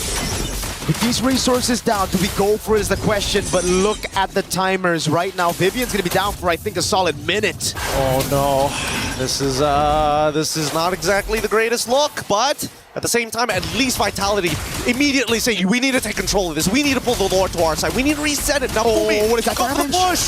City gets caught in the RBM, has the flicker out of the way. Fumi echoes to the bottom lane, they go for the crazy 50-50, Vivo the lethal counter, resurrection! He gets it! Wait, they need to cancel the recall. Fumi is already immediately going back, and luckily not Ayanami already expecting and anticipating the motion. That's the problem against the Bauman. You still need to zone, even if you have the man advantage. No one checked the bushes. They went straight for the Lord, and they paid for it. Now it's time for Vivian to get back up. They're gonna have 5 members pushing in unless, no, the mini waves are still okay. Vivian's not up just yet. That just goes to show how long of the death timers are. They're trying to synchronize it, and they're going to push all at the same time. However, this time, it's not staggered, and they're looking for a little bit more. City, you cannot afford to die here. They have to play it very safe. Just go for the poke constantly now. It's blazing duet from Rian. Onto Fumi Echo, is able to flicker out the safety now. Mirai trying to go for the Wrath of the Drive, but gets blocked down! Whoa! By the lethal counter! Nobody was expecting that much damage, but okay, it works out. Vitality now looking for the end. Minion's already there. Vivian goes over to the dragon, but it's actually off. Into the RWM they go. Keishi gets away from mid in time. Now it's a dragon to the skies. They go straight for the crystal. Vitality are up 2-1. The lead in this grand finals. Oh man. I think Vitality, if we were talking about working out the stage nerves, working out all the plays that we're going through, and having the tenacity to deal with that, an exhausting game that's past 20 minutes? Holy! What's frustrating is if you're Keishi, you're thinking, I'm losing these red trees, but in reality, that's a Bauman. Yeah. Just through a Bauman, you need the team to zone, and nobody opened up for Keishi. It's just, you can't, there's nothing you can do about it. There really is nothing much you can do about it. But let's look at this one more time, because Mirai, down to a literal third of her health, instantly dying to the lethal counter. It's so ridiculous, but I think they now figure it out. Hey, maybe it's not just us. Maybe it's the draft as well. We got to really make it happen. But with that being said, though, what an absolute banger of a game. We're going to be throwing it over back to the panel right after these messages. Stick around, Mobile Legends action.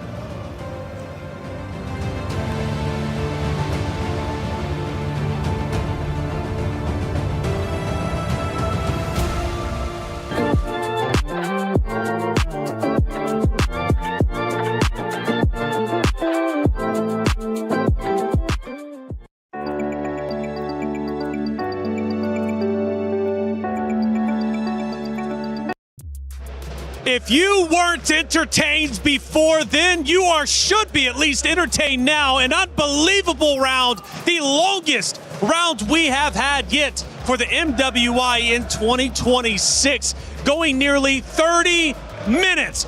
Back and forth, Na'Vi refusing to budge until the very last seconds of the round number 3. I am blown away. MLBB has been incredible, and I have loved watching it over the past 5 days.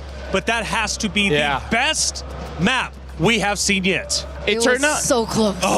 Do we have no idea what we're talking about? Absolutely none. What? Absolutely none. We were talking about how Vitality wanted to go fast, and now they're the one scaling, and then like we said that, Na'Vi wanted to scale, not go fast, but then they had very fast game one. What's going on? Absolutely no idea. I thought the game was going in a certain direction, and then it went another way as well.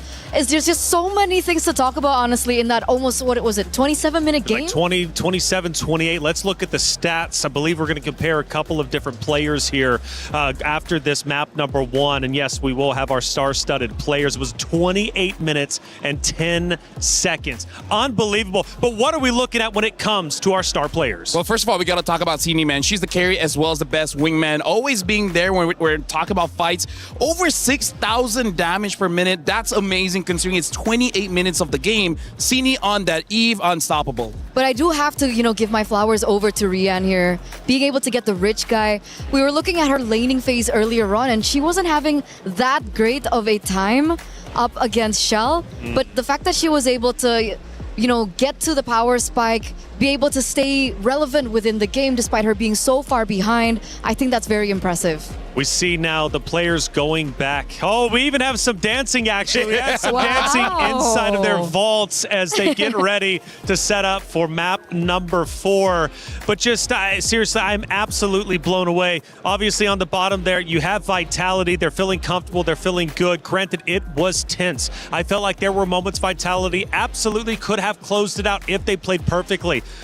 But Na'Vi also on their base defenses were out of this world. And I believe we're going to take a look at a couple of them anyways, especially the first base defense. And really was a shock to see Na'Vi defend as well as they did. I mean, it had to have been 3 or 4 if I'm not mistaken.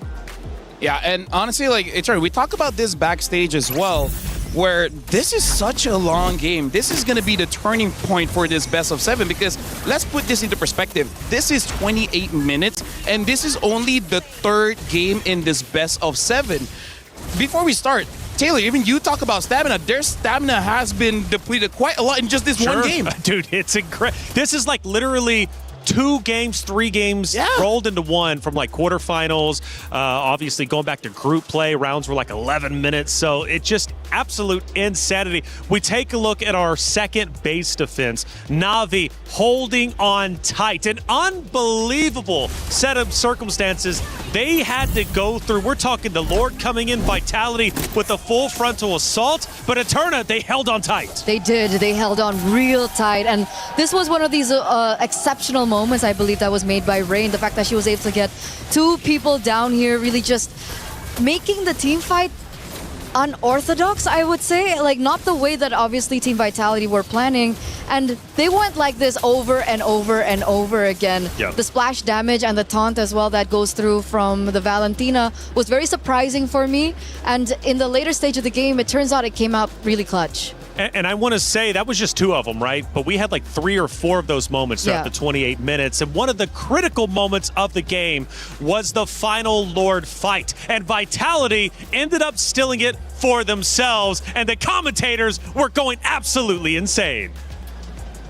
crazy. 50-50. Vivo will lead the counter He gets it! Wait, they need to cancel the recall. Fumi's already immediately going back, and luckily not Ayanami already expecting and anticipating the motion. That's the problem against the Bauman. You still need to zone, even if you have the man advantage. No one checked the bushes. They went straight for the Lord, and they paid for it.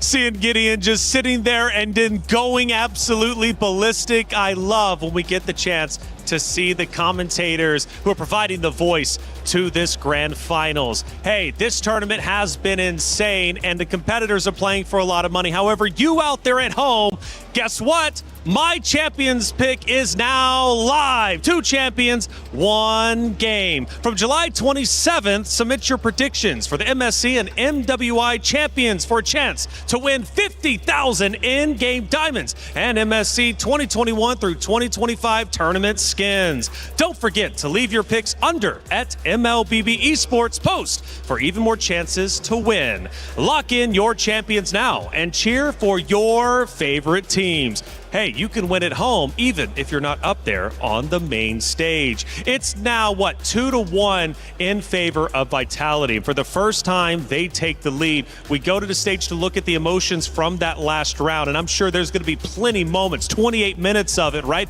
of heartbreak and elation. And for the side of Na'Vi to go that long. Now, do they take away hope from this map? Yes, they lose.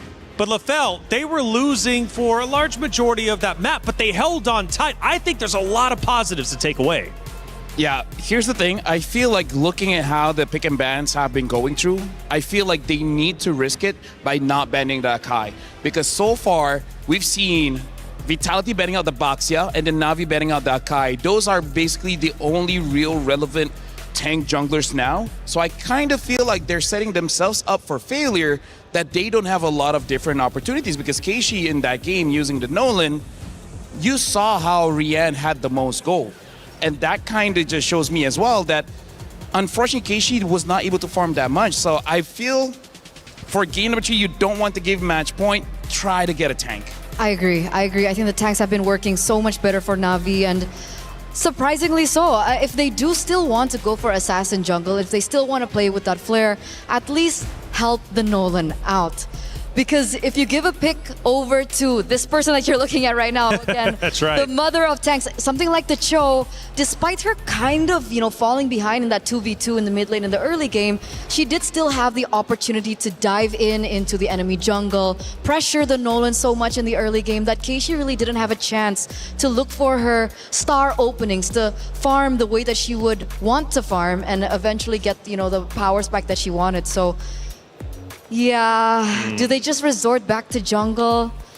I don't know. That's a good question. I mean, Vival, there's been a lot of questions about whether or not Vival should run Assassin. Should she go tank? Well, she went the opposite direction this time. It ended up working out. Now check this out. The dynasty of Team Vitality. Next target, MWI at EWC26. LaFell, all those trophies lined up, but there's one spot missing, and it's MWI 2026, and now they officially have the lead. I gotta say, Vitality made our designer's job a bit difficult because they could only fit 20 there. They could only fit 20. They wanted to put 30, 40, but it's like, okay, we gotta put this out, this out, this out. We're just gonna put, like what? That's like 3 to 4 years worth of trophies. Right. And yeah, honestly, at this point, they don't need any more, but hey, that'd be nice. We're back to the stage where we just left off, a 28-minute game. So much back and forth. Great base defenses from Na'Vi, but the relentlessness of Vitality ended up paying off in the end. They now lead 2-1. Now, LaFell, I'm going to go to you real quick, and the reason why, because you were making some spicy predictions before the series started. Now, you said if it was 0-2 in favor of the side of Na'Vi, series was done with. Now it's 2-1. What do you have to say? Honestly, with this kind of momentum, Vitality could take it, because Na'Vi, for some reason, game number 2, game number 3, they look a little bit lost. It looked like they're not entirely sure on what they're supposed to do, and maybe that's why, again, we don't really like them using the Assassins. It's not an individual thing, it's a team thing. Speaking of team, shout outs to Gideon as well as Mirko, doing a great job so far in the 3rd place and now grand finals. Looks like it's going to be a long one. Hopefully. Hopefully It's a long one. Hopefully. But I have to agree with Lafel, more so than just the gameplay alone. I think going so close to winning that previous game and falling short, I feel like the mental blow is definitely for Na'Vi this time around. And remember, they're fielding in some new players as well. The experience that Team Vitality have definitely will bring them even further come this next game. Now, a lot of attention has been put on Vivol, and she's kind of flip-flopped back and forth over the 3 games that we've seen. But she's shown versatility, and now she's had success on 2 different hero picks. What do we expect going in to match number 4? By the way, just before we begin this, I just want to say that the person or the team that has gotten red side has won. So back-to-back Vitality were on red side, and now Na'Vi are the ones back on red side. Hopefully, this means that we're going to another game. Yeah, honestly, that first 2 picks is super viable to the point where I kind of feel like first pick now might be one of the best is actually just to take that Eve away, because in the previous game, Vitality was able to get the carry as well as the Eve so quickly, making it so that they're looking very strong as they move forward. And now the carry gets banned out, so Vitality might even consider first picking the Claude and opting just to fight against that Eve, because without that carry, the Claude isn't really all that scared to move forward and actually use the Blazing Duet. That, or they might be setting up for another Akai pick. Like something of that sort, like a tank jungle, because Baxia's open, Akai's open as well. Hopefully we don't get it. Yeah, I'm not a fan. I'm not a fan. I know. I feel like Na'Vi should be the one using Akai. The Eve gets banned though, so I think Vitality, Claude would be great, but if they want something like a Paquito and Esmeralda, I can accept that. Because right now, in terms of the power picks, there's a lot open, so I feel like no matter what, Na'Vi will have the advantage anyways. And that's probably one of the reasons why Red Side has been doing so well, because a lot of power picks are open, and like I said, they're going to pick up the Claude here, and without the carry, what's next on the table? Maybe the Esmeralda would be okay. I think Paquito's a little bit too risky here, come first phase, unless they save that for second phase. Freya, I mean, like, you won game number 1. It was an MVP performance, and never again? Nani? I like the Freya. Going so far into the series in this best of 7, I think going back to what works is definitely a possibility. Freya Akai? Kind of sounds good. You want to go Akai here? Okay. Oh, Alice. So this might be an Alice jungle, and they pick up the Lilia. Well, since the Eve is banned out, second best, I think, in terms of wave clear would be the Lilia. I think the Lilia still does trump the Valentina if they are relying on mid-rotation, which they did rely on mid-rotation, but in reflection to the earlier game that we saw, I really do want to think about the side lanes. Oh. Like side lane match priority. Yeah, so for now, we've seen in game number 1, in terms of the side lanes, was 100% won by not Ayanami. I would say the previous one, the Paquito coming in from Fumiko, did die early on, but then redeemed herself, come to the Turtle. So I agree with you, the side lane is going to be pretty important, but I do have to say, for all 3 games, the gold laners, they haven't been super pivotal in the match. For now, Esmeralda as well as Atlas has been picked up. So now both side laners for Vitality has been shown alongside with the Atlas. Na'Vi might be able to ban out a few mid laners just to make sure that his Lilia has an amazing time. Now I kind of feel like picking up a roam early would be good, because the Belleric is still open, and I think it's not bad going up against what Vitality has already shown. Yeah, Esmeralda, it's great against the Claude as well. There's an argument to be made there. But they go for a Moskov here. So we don't get the Harith matchup here against the Claude. We get the Moskov instead. And just in case, let's say, Team Vitality want to pivot into a assassin jungler for Vival, they do have some answers towards it, considering they also still have yet to pick up the roamer. So there's more layers of defense for Na'Vi here in this game against that. Yeah, right now we got to consider that this Alice is most probably going inside the jungle here. So I think for Team Vitality, maybe ban out some of those strong EXP laners. Again, like the Freya, maybe even respect a Paquito. And then honestly, I feel like Vitality already has won the draft. Like, as long as this Esmeralda is not disrupted, this is looking good for Vitality. Could be. I think it depends again on Sini's pick. And Na'Vi understand this. The Kimi does get banned away. when I had a look at the Atlas pick, third in for Team Vitality, I expected that they would go for something of burst. See, I don't know what Cine would like to play. Does she want to go for something real heavy into burst? Like the Farsa? Kagura? Farsa? Farsa does work, but the Kagura was the hero that we did see her really play on in this MWI. Another hero, if she's feeling frisky, she could actually pick up the Gourd. The Gourd might be able to do quite well against this lineup coming in from Na'Vi. The burst coming in from the Farsa could honestly win you so hard for the first two turtles because you can deal with Lilia to the point where she might not even have time to use her black shoes and then she's out of the way. Kimmy as well as Valentina has been banned out here. The Bellaric has been banned, so it looks like Vitality, they're trying to make sure that Mirai doesn't have any heroes. But in this situation, I can see a world where she might pick up the glue. Glue is an option. If Vitality seem to be leaning more towards Assassin, we might see a Kaja pick. That is something that she has picked up as well for MWI. Another is Gatot Kacha if they want to play a little bit more, what do you call it? Counter engage against the Atlas. The Revitalize is good as well, making sure you stay in the fight for a very, very long time. Yeah. So yeah, 20 seconds in, I kind of feel like between Gatot as well as Glue would be a pretty good ban here, just to make sure that they don't have that in the bag. And in terms of the EXP, okay, it looks like they're banning out the Gatot. Yeah. Na'Vi, I think if they want to set up for Glue, just pick up a very strong EXP and then see if it's glueable, and then it should be good. So we're still sure that this Alice is going jungle. Well, game number one, they did win with that. Okay, they show up the Glue now. It still could be a roamer. What, the Glue? The Glue. I think it's 100% a roamer. I think this is Mirai's hero. Alice jungle. Yes, I think Alice jungle and Glue is going into the roam. So pattern-wise, I agree, but there is still a possibility. Okay. Let's see here. For Vitality, I'm looking at the jungle here. The Nolan is still open if they want to try for that again. And honestly, Ling is not bad because there's a lot of squishies here that she should be able to kill off very, very fast. Especially when you have the Esmeralda and the Claude. It does make it so that you don't have to worry about your siding, and that's why they have the Ling. So now Na'Vi, in terms of the EXP, I think they need just a bit of crowd control so the Paquito wouldn't be bad.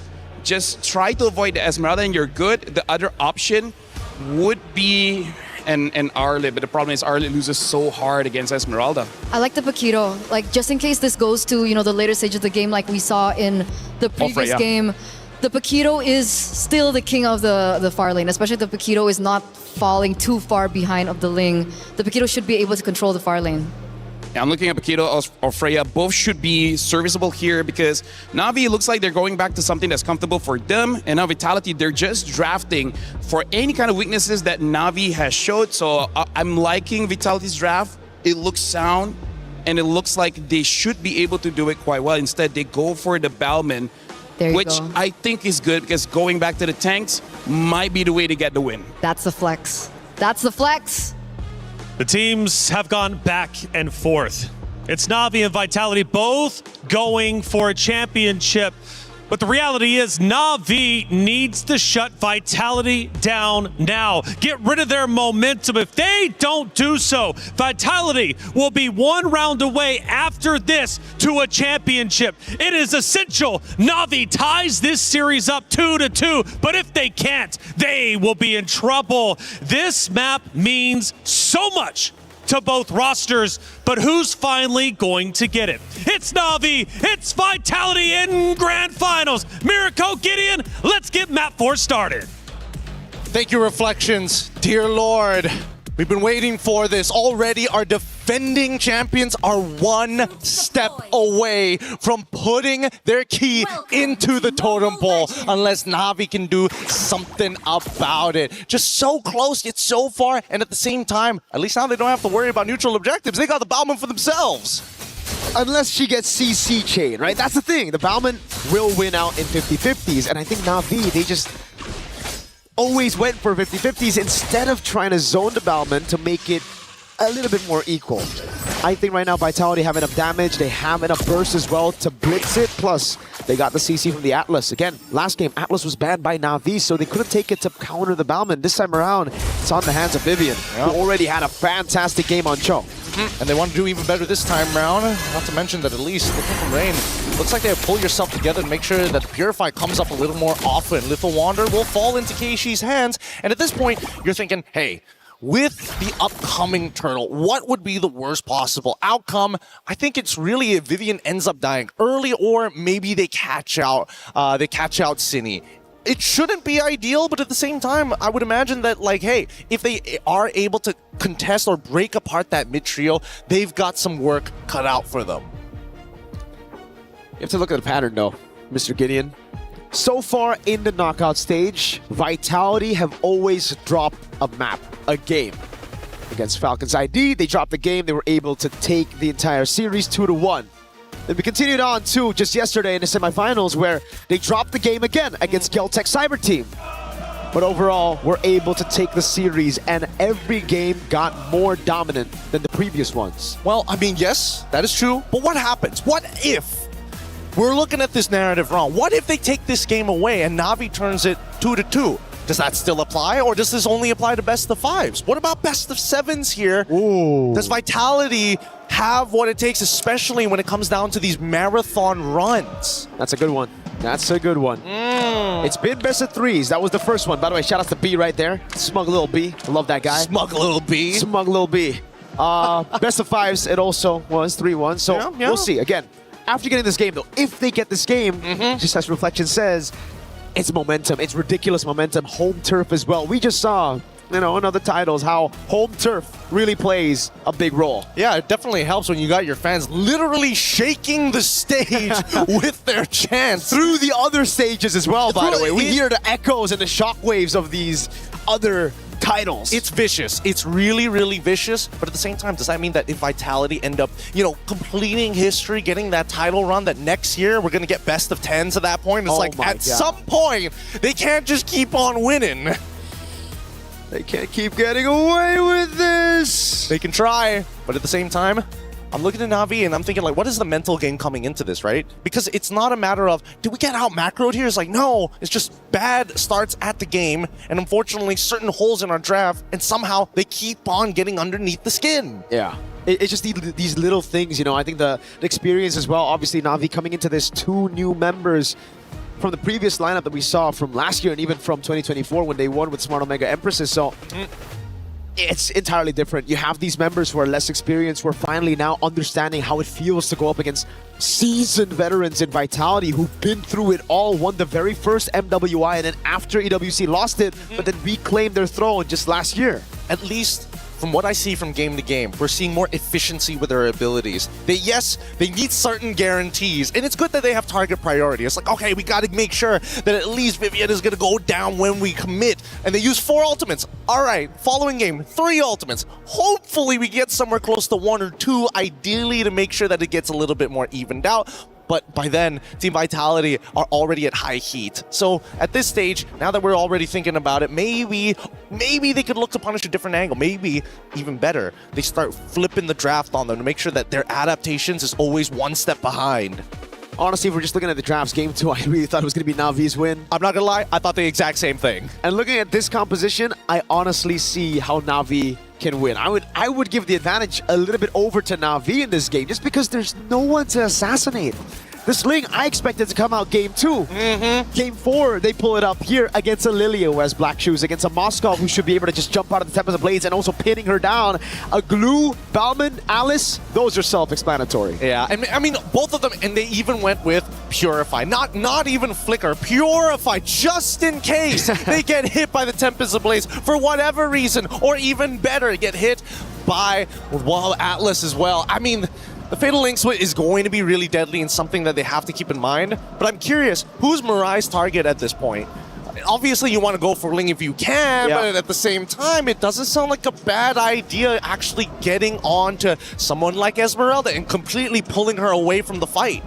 And I think in this game particularly, this Glue is going to have to atomize a little bit more defensive, because if you go for the classic Cursed Helmet into Glowing Water, heck, Glowing Wand first, there's a ton of damage that will obliterate you before you can even go for the mount. They got to keep a lot of things in mind here. Thank God for the Vitality fans maintaining the energy in here, making sure that nobody is going to get a little sleepy or getting bored in that audience, especially with a chant like that.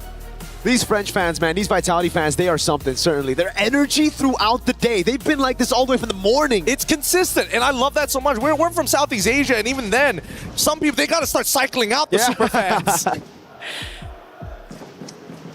Look at that trophy. I'm just You're taking it all in. Taking in the atmosphere, that trophy with the crowd all chanting.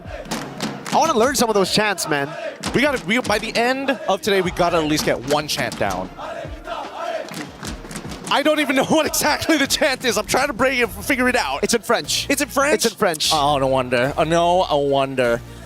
But even so, I love the energy. Let's look at some of the tournament stats here so far, especially for Vival. One of the big standouts here for her performance with a KDA 5.38, 25 total Lords, and 27 total Turtles with a 666 GPM. I think that's so far the most impressive hero pool that we've seen. I think it's very impressive if we take into account the fact that she's been playing on utility jungle for the most part. Only a handful of Assassin games and we're back in Lanadon. Okay, here we go. It looks like the game state hasn't changed too much. No major advantages and no first bloods. Once again, keep in mind that Cindy, every single time that I say, hey, Selena, if you don't hit those arrows, it's going to be useless, Cindy somehow is able to make it collide to the right target. It's almost magnetically. Yep. Just hold on to my mid lane. Got that Abyssal arrow landing constantly, man. It almost feels like a target skill when she's on it. So weird. It's strange. Maybe the hitboxes just double up. I don't know. But at this point, here we go. We haven't seen a first blood, and we're expecting at least something here on the first turtle take. Yeah, Vivian's on there as well. They're trying to delay this for as long as they can because they know, I don't think... Oh, what? Fumieko with the steal, no retry! Oh, a disaster to the start of the game. They're able to pick up some kills at the end of the day right now, but the turtle didn't go to Na'Vi. Fumieko gets another on top of the turtle, and now it's Rain. Who's next for Fumieko? How? What happened? Oh my god. I think if we pull up the replay, I'm fairly certain Keishi got hit by the falling star move. Vival got in quickly and retreat, and it was just the auto attack. We need a replay of that if we can, you know. Oh, thank you, Zipper. Thank you. Here we go. Keep your eyes open, okay? Hits. Oh, it's the Abyssal arrow!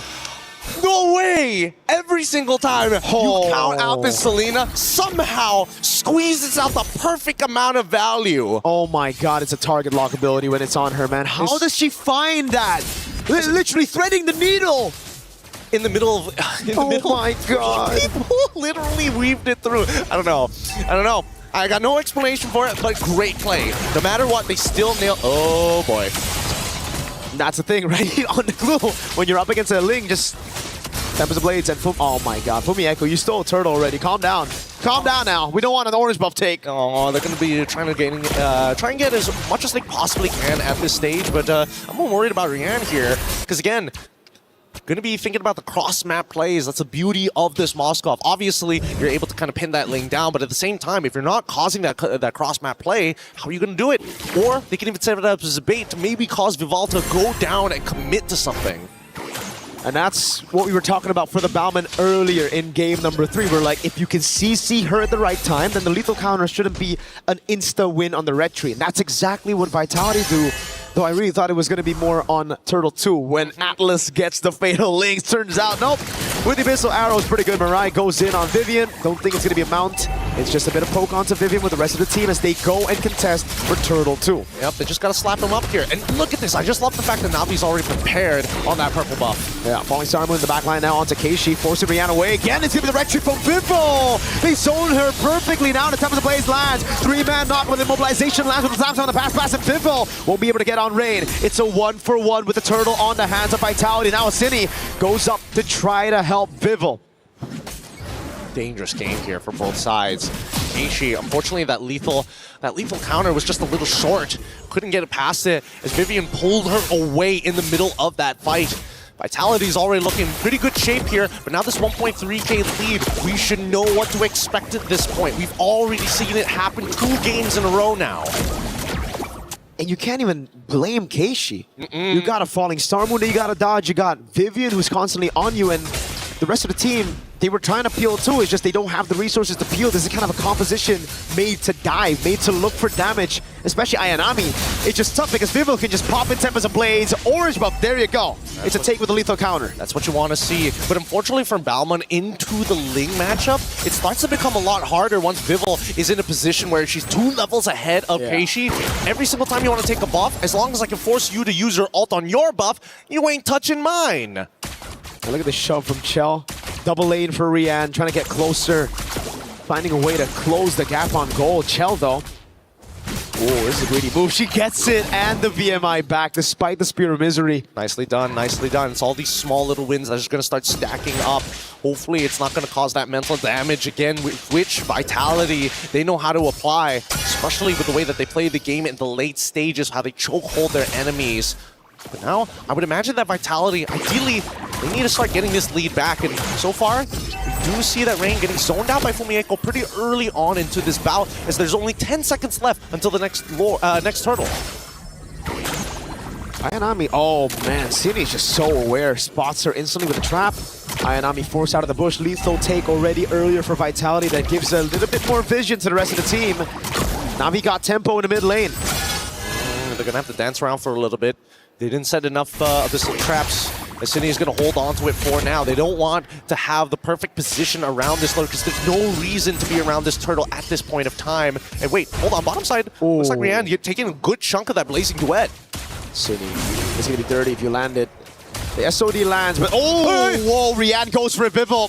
Sees the angle. Oh no, Rian in the bottom lane. 3 members coming around, and it's City who picks up the kill. Na'Vi weren't even on the turtle, so it gives Vitality a way to still respond to this. They have hope. They got to clear this out really, really quick. No Finch points as well. Fatal Lane stocks her up. Again, this time it's Keishi who still secures it. Gets a double on the whack as well. All right. At least Navi was able to get something off this. Yes, it did come at the cost of a little bit of scaling time, but it's not the end of the world. And City just trying her best to get away from the scenario that Rain is trying to force upon her. No flicker. Uh-oh. The trap lands. City gets an arrow as well. Now it's Vival with a walk up too. He's gonna go on to Rian. Tempest Blaze ready. Rian just spawns. She just got back in lane, and she is dead. City gets traded over, but I think for now, Vitality will think that was already a lost cause on the Selena, so we get one on top of it. Outplayed, and I can't believe it. I can't believe it. City, just great awareness overall. Set it up perfectly for Vival, and that's exactly what you want to see, especially when you know, hey, I'm playing Selena. My usage isn't to be consistent damage. I'm a little bit of burst, and I don't scale very well in the late game, but you will love these stuns. Rian doesn't like it. I don't think Na'Vi likes those stuns, man. I mean, Rian could have purified out of it, so... She's gotta hold it, man. She's gotta hold it still. If it's Abyssal Arrow, don't use it. If it's Fatal Links, that's when you use it. Yes. Because if it's Falling Star there's just too many layers. There's too much. Ideally, it all comes down at once, and hopefully you don't die, but like, you're praying at that point. Oh, God.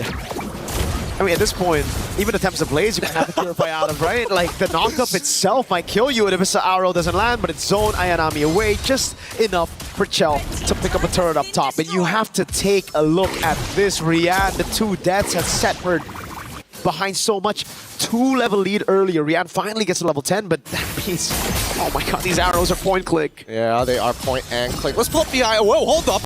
What is going on here? Vivian's just having a bit of fun on the Atlas, you know? You're trying to open up the map through the mid too? I mean, like, you're trying for a lot here. Navi has seen that 3 games in a row. I don't think they're going to let it happen 4 times.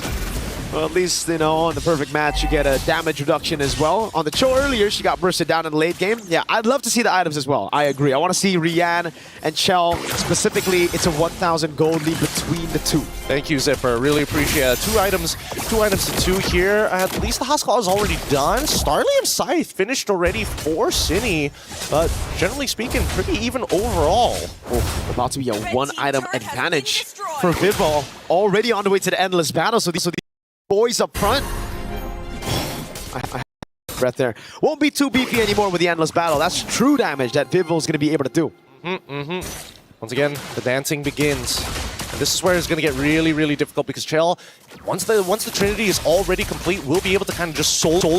They can just hold it hostage for as long as they want. While as you can see, playing on the opposite end. They have to respond to this. Last time Na'Vi lost all their inhibitors, they dragged it out about 30 minutes, and even then still couldn't get back into this game. So it's better to save the early mid before we get to that point. And it's just going to be the constant dash over from Vitality, dancing away with the Lord, utilizing Sinny to clear down below with the Season Hunter, I guess, bro. I guess. Anything works. They gotta make it happen, but it's not enough of a threat for Na'Vi to care about it. And it looks like, honestly, this is getting under the radar. Rian's in a position holding mid and still being able to clear that bot side. But let's see if it does start to force whether this SOD connects. What did Vitality do? Did he pull the trigger on a fight, on a skirmish? Vivo's losing a ton of HP already. Vivian, perfect match onto it. Oh, and also the back line. Oh, wait, Vivian just goes for the knockout. That's gonna be the Lord secured already. The SOD lands, but you shouldn't take it. Vivo already got it. Great zoning by Vivian as she survived. Yes. Oh wait, Rian did eventually take it for some reason and decided, you know what, I don't want to push down on that bot side. I gotta go save that top side instead.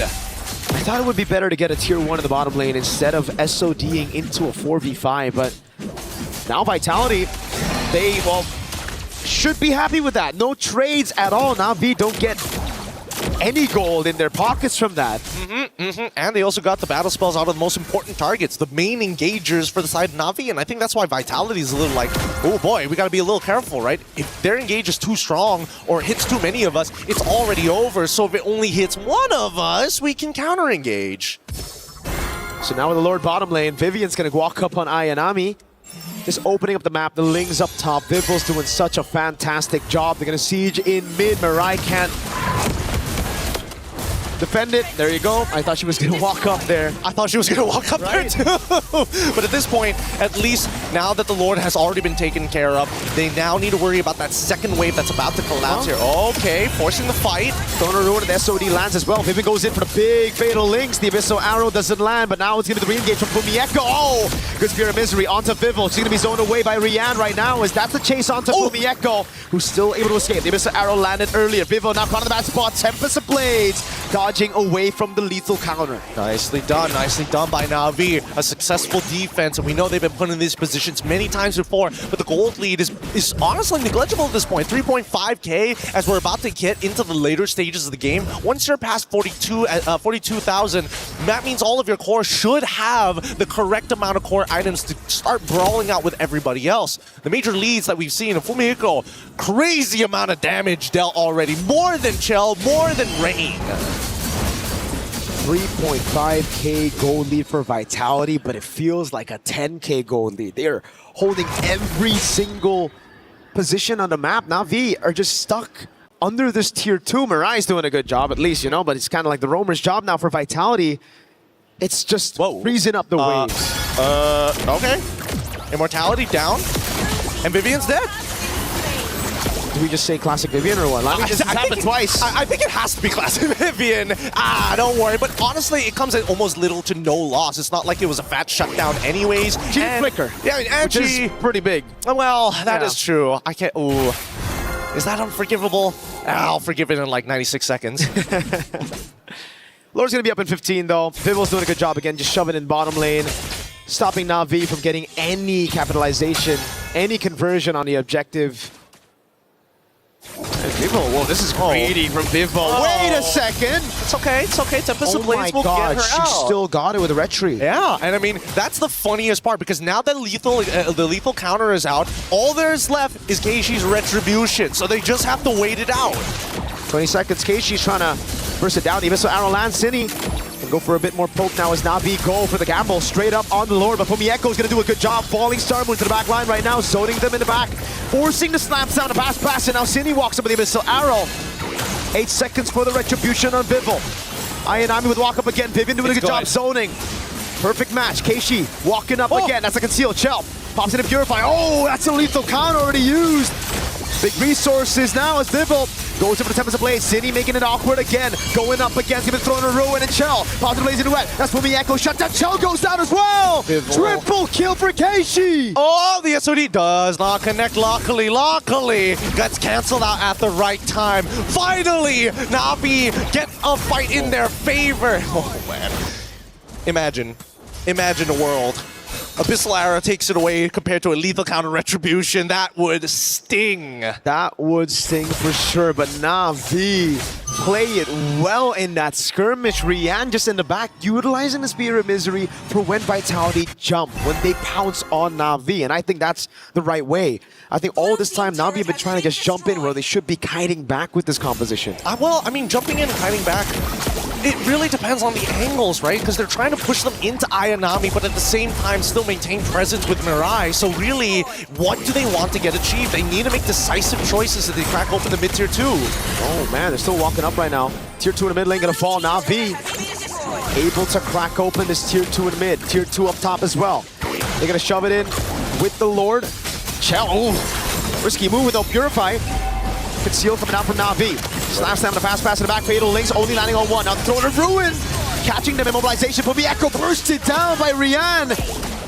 Chell's dealing with the wave right now. Cine walks up as well. That's Chell with Blazing Duet onto the wave. Lord gonna be taken down right now. Vivian taken low. Yep, they're still going for it. Now the Tempest of Blades now hits onto 4, and they still can't seem to push them out. For the waves, there's just nothing left to give. And Na'Vi say, you know what? Even if the second waves comes in, it's just too much pressure. We're gonna have to back up here. 800 gold lead now for Na'Vi. That lead that Vitality have been building up, that 3,000, completely gone. And I gotta say, 90 seconds have passed. I still don't forgive Vivian. Would have been nice to have. Would have really been nice to have that flicker. No matter what, it just goes to show that every little resource makes the difference. No flicker on Vivian, but not Ayanami able to flicker to close and get right on top of Shell after a Purify. There's just so many different layers that we have to keep account for. And I think even for Na'Vi and as well as Vitality, it's basically an info dump on all sides. I think one of the biggest wins though for Na'Vi wasn't just cracking open a base turret up top, but it was the purple buff mainly. Taking it away from Vivo. Now takes her out of the equation, at least with dealing with the waves and the sides. Now it's Rian free on the sides, piercing through that turret onto City. Throne of Ruin onto Vivian. CC me with perfect match now. Fatal Links. Oh my god! Without the Blazing Duet and the Wind of Nature as well. That's the all-in right now. So Mieko walks up. Rian with the dash and forward. It gets caught by Shell a bit, but Mieko's still there, and now she gets hurt. Okay. Oh, they want more player. The Tempest coming down. Oh my god, Bibble. So Ray with the shutdown, and a good flicker up from Mirai. Wind of Nature saves the day. Bibble is down, and it's 17 seconds for the Lord to spawn for Na'Vi. Dude, I get it. It's like a slightly awkward fight. Like everybody is flickering just a little bit earlier than they probably should, and abilities are coming out just a little bit later than they need to be. It's a battle of margins at this point, and they're all trying to think, hey, I gotta predict when you are gonna use that dash more than reacting to it. Vitality is still trying to go for it. Vivian walks up. They've dealt with the wave in the bottom lane. Vivian's gonna go for the lockdown on Keishi. It's the Frozen, but no Fatal Links. Now they go on Ayanami. Lethal counter entry, SOD last, Throne of Ruin! Locks Vivian down, and now it's a flicker out again, a conceal now. Ayanami doesn't want to give up on the chase. The Abyssal Arrow doesn't land. Oh my god, Vivian gets away with a sliver of health. Literally 1 HP, and Vitality in a position that's not exactly in their favor anymore. Na'Vi, in a while we've seen in these past couple of games, after taking so much punishment, this is the closest they're going to go to try and get a second game to equalize it against Vitality, and that should stop the momentum. And they got the evolved Lord. Vitality already struggled clearing out the Lord earlier, and it was with this kind of composition. Again, the Selena not great to clear the Ling as well. Throne of Ruin, only landing into the front, but now, oh my god, the lethal counter spear! It connects, and now they're gonna go for the end game! Big CC! Abyssal Arrow landing in the back line, now Chell popping the Blazing Duet and a Wind of Nature. Wind of Nature responded over by Rihanna as well. The Black Shoes gets choosed up by Ray, but Cine is able to crack open Immortality. Now the Abyssal Arrow again. Chell jumps back to the BMIs. The Lord is gonna still be on the base. It is Na'Vi that equalized the lead. Wow, the patience, the amount of damage that these ladies can take, the continuous momentum on top of that crowd from Vitality. Despite all of that, Na'Vi take this next game. We got a real series here. Maybe, I don't know about you, maybe we need round robins and continuous best of sevens. It's the only way to bring out the peak of their mechanics. Add in a double elimination for that one, brother. Oh! A lower bracket, and we are set. So good, so very, very good. There's a lot to talk about in these games, but again, I feel like both teams are falling back into uncomfortable zones, and I think starting to get comfortable with how much pressure each other are applying. Like some threats, just once you recognize it's not a habit, it's not a problem. But we're going to be throwing it over the panel to double confirm these suspicions with the help of Reflections, Eterna, and as well as LaFell right after these messages.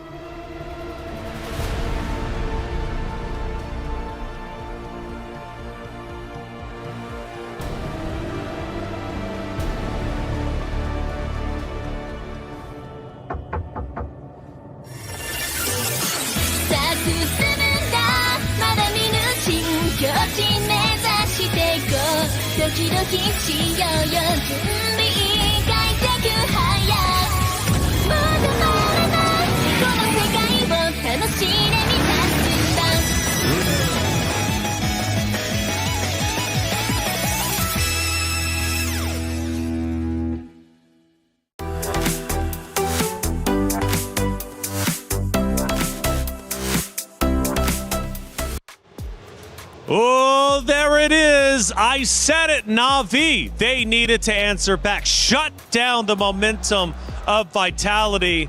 And well, they just did it. It's now tied up 2-2. Mistakes on mistakes, but you know what? For Na'Vi, they'll take it. Live look at the vaults here for the competitors. We do see a couple of members from Na'Vi, but for the Vitality roster, they're now there, and they've got a lot to talk about. I gotta tell you, Taylor, this grand finals is definitely something special because this is a different level of MLBB that I'm not used to. I'm not so sure how reliable our analysis is gonna be. But trust me, me and Eterna, we will try our very best to make sense of what happens, because here's the thing. Some of their plays just defy logic. They just figure out ways to make sure it's not supposed to be possible, but they made it happen. Well, I know for Mirko and Gideon, they've been losing their minds, and rightly so. We have an incredible series. Let's see how they were reacting to some critical moments. Double up, I don't know. But at this point, here we go. We haven't seen a first blood, and we're expecting at least something here on the first turtle take. Yeah, Vivian's out there as well. They're trying to delay this for as long as they can because they know, I don't think... Oh, what? Fumieko with the steal, no retry! Oh, a disaster to the start of the game. They're able to pick up some kills at the end of the day right now, but the turtle didn't go to Na'Vi. Fumieko gets another on top of the turtle, and now it's Rain. First blood fight, the commentators going nuts and breaking it down as they should. That's where it started. First blood, Na'Vi already looking good. That was great, but they didn't get the turtle. Right? That was kind of shocking because they are playing with Keishi on the Balman. So I would have expected that, you know, Turtle 1, Turtle 2, Turtle 3 even would have been more in favor of Keishi with the lethal counter. Now, the unique thing about Turtle 1 was the fact that Cine was there, and luckily we had that replay, and even the casters were like really shocked because it was actually the trap, the Abyssal Arrow that hit onto Keishi that disallowed that first turtle take, and at the very end of it, it was actually Fumi who got that first turtle. So initially it looked really good for Vitality. It looked like Na'Vi were making more mistakes, but as the game went on, it felt like it was swapped. It felt like Na'Vi understood the mistakes that they were making, they adapted, and then it was Team Vitality that were faltering. So that was very interesting to see. You mentioned later on big adjustments. Turner, let's go a little bit deeper with our next action clip of game number 4. We're now at the 14-minute mark. This is going to be the fight for the Lord, LaFell. And honestly, for this one, there's a lot of things that Vitality did that were like, what is going on here? I don't know why Vivian is using the Atlas in this kind of fashion where she just overextends with no backup from Cine or Shell or anyone that exposes herself to free damage from Na'Vi. Taylor, to explain it very simply, please do for me. Vitality went in 1v5 5 times. It makes no sense. Well, hold up. Let's take a step back to the beginning of our show, beginning of this series. You mentioned the aggressiveness from this region. You mentioned the aggressiveness from Vitality. And one of the keys to win was to take advantage of that. And I feel like Na'Vi is doing exactly that. Hey, that's right. But the thing was, Like from the games that they were winning, Don't crash out. I'm trying my best All right. not to crash All out. right. I'm trying my best not to All crash right. out.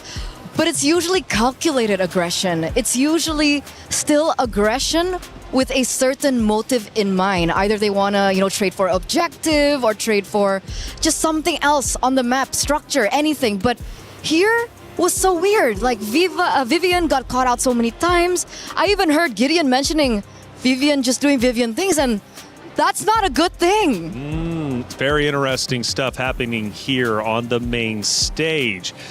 I don't know. I really can't call it either which way. I'm telling you the truth, I thought it was going to be 3-1 in favor of Vitality, but all of a sudden, here they come. Na'Vi back into the conversation, and the series score is 2-2. Let's take a look at some of our stats from that map number 4. Yes, please. Yes, please. Right, let's start breaking it down and seeing how this story ended up unfolding. There was quite a few that ended up taking place, right? Moments in general. Obviously, we talked about the Turtles as well, but in the end, it was Na'Vi who got the victory. LaFell, again, you got to stop her from crashing out. And no.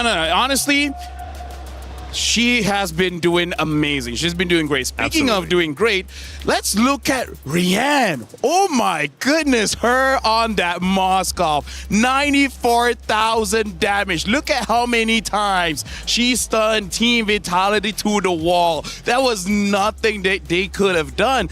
And unfortunately, Viva only 44,000 damage dealt. We didn't see the items, but she did not have a Malefic Roar. I don't know why she opted with no penetration in her build. I think she underestimated. I think so too. She started to underestimate Na'Vi, and it really hurt her at the very end. And going back to the Rian point, oh my goodness, she learned resource usage and when to use it. Right? There were times in the early game where she was very pressured, but she finally realized that she has Purify, and then she saved most of her kit to make sure that the counter engage can still happen from them. Now, on this very stage in week number 6, we're going to have a special title, and it's called Chess. I'm sure you've heard of it. Rose had an opportunity to sit down with a very special guest, French chess Grand Master Maxime Bashir Lagrave. Rose, come on, what did we have to say?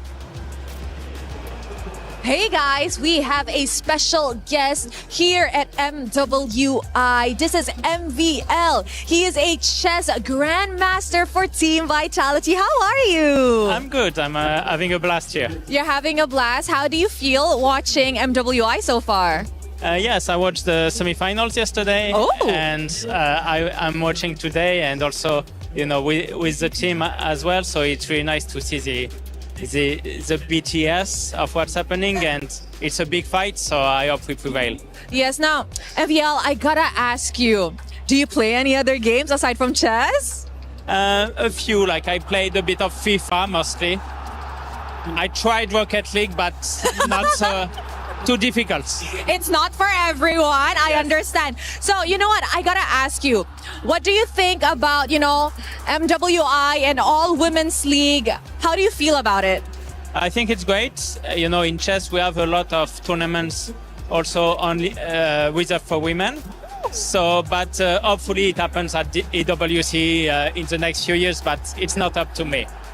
Okay, that's interesting. I never knew that there was a lot of female-only tournament for chess. Yeah. You know what? I love the women empowerment. So I want to ask you, is there anything you want to say to the girls from Team Vitality who are playing in this grand final stage? Oh, I I believe in them for sure. I see they win almost every match. They're big favorites, and I can see they play well, and it's a big fight. And I think we will prevail. Oh, wow. Thank you very much, MVL, for dropping by our stadium. Thank you. Good luck on your match when it comes. I wish you the very best of luck. That's it from us, guys. Throwing it back to you guys.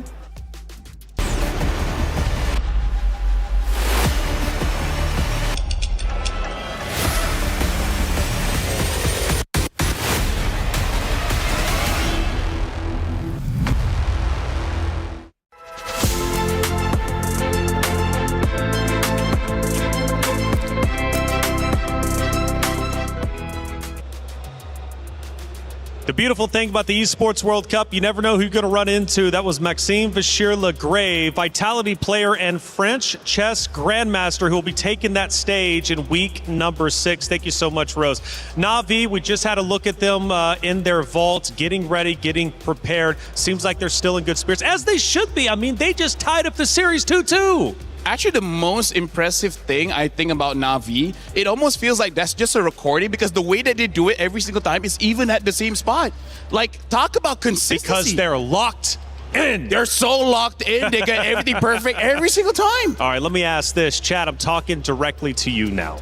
It's 2-2. Now, I saw earlier in our comments popping up on our screen that you were thinking it was going to be a blowout one way or the other. Now it's 2-2.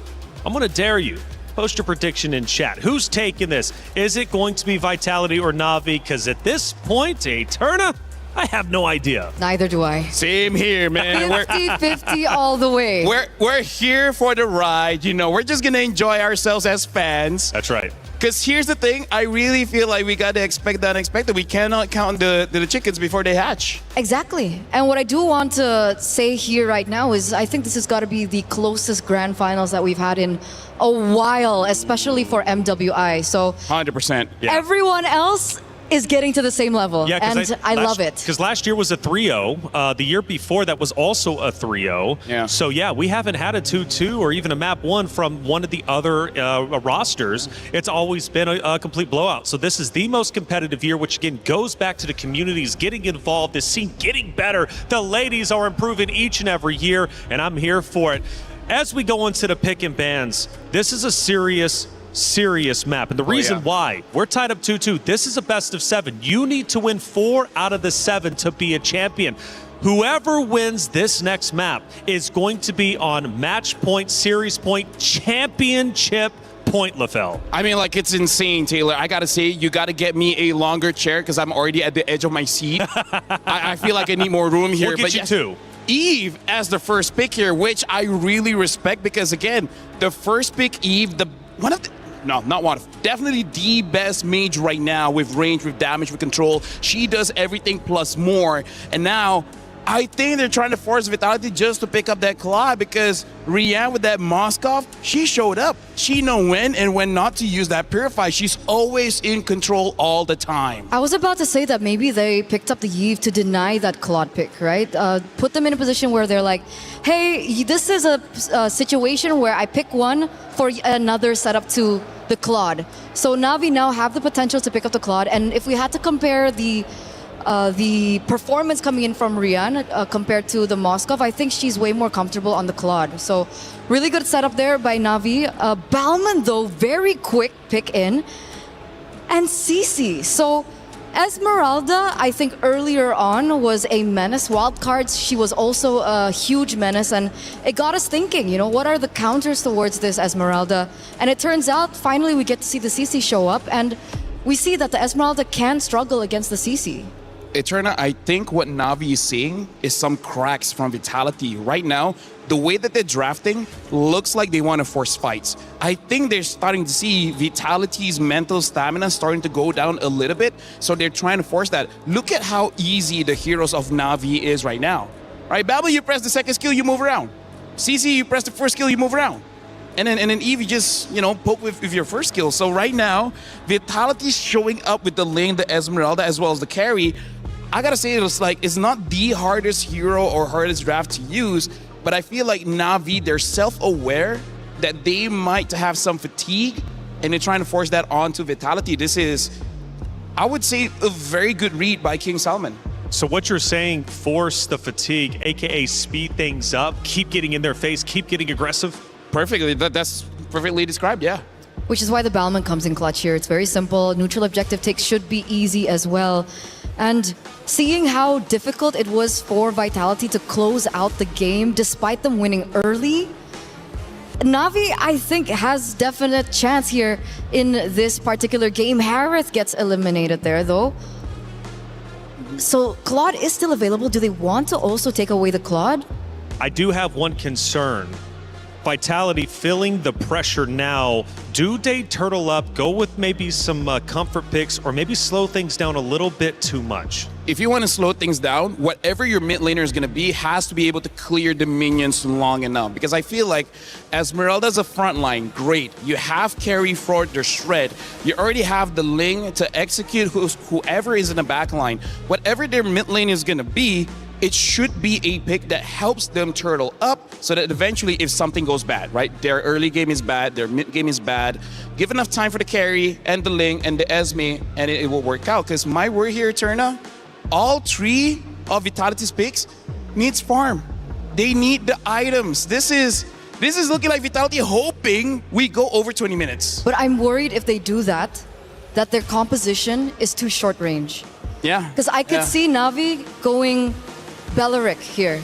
Imagine the dive, right? Yeah. Ling needs to dive. Carry needs to be in vicinity. Esme dives as well. If they go for something like the Valentina, which obviously can hold her own, I'm just worried that they're way too short range and their composition can be countered. So going back to yesterday, I remember there was a pick and ban process between two different teams, and you mentioned this is either going to be a 9-minute round or a 30-minute round. Is this one of those cases? 100%. I feel like as long as Vitality doesn't pick up something like the Selena, we should be okay. Because Selena has horrible wave clear here.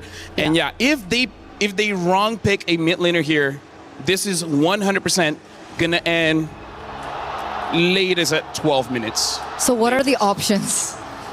Honestly, Lilia is not bad. Because again, it's short range. It's not like the best option you would want. If you're courageous, you can go for something like a Farsa. Because no matter what, you need early burst. You need someone that don't need no items and clears waves.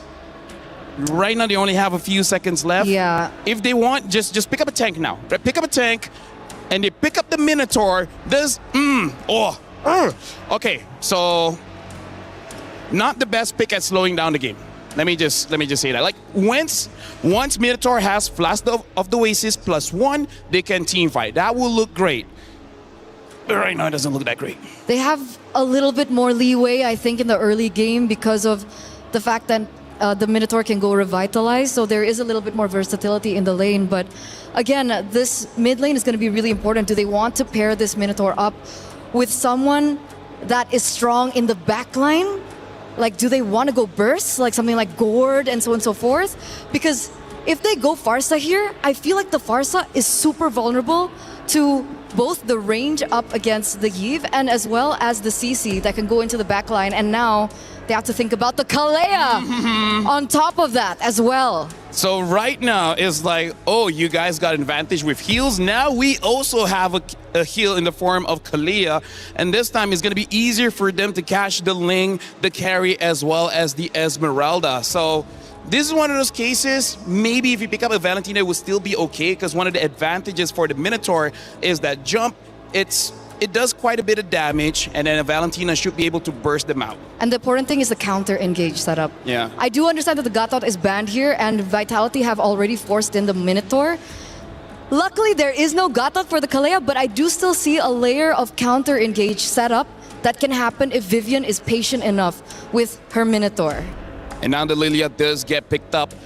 I think because of that Lilia, the draft is still okay for Vitality, but there's a clear sign you gotta wait for like 14 minutes to get your items. There's been many firsts throughout this MWI. Regions excelling more so than they ever have. Players joining the stage and making history. And in this case for Grand Finals, we are all tied up 2-2. But the reality is that this map means the world. This map puts either Na'Vi or Vitality on match point, championship point, playing for the trophy, playing for $150,000. It's Na'Vi and Vitality heading in to map number 5. Mirko, Gideon, continue to tell the story.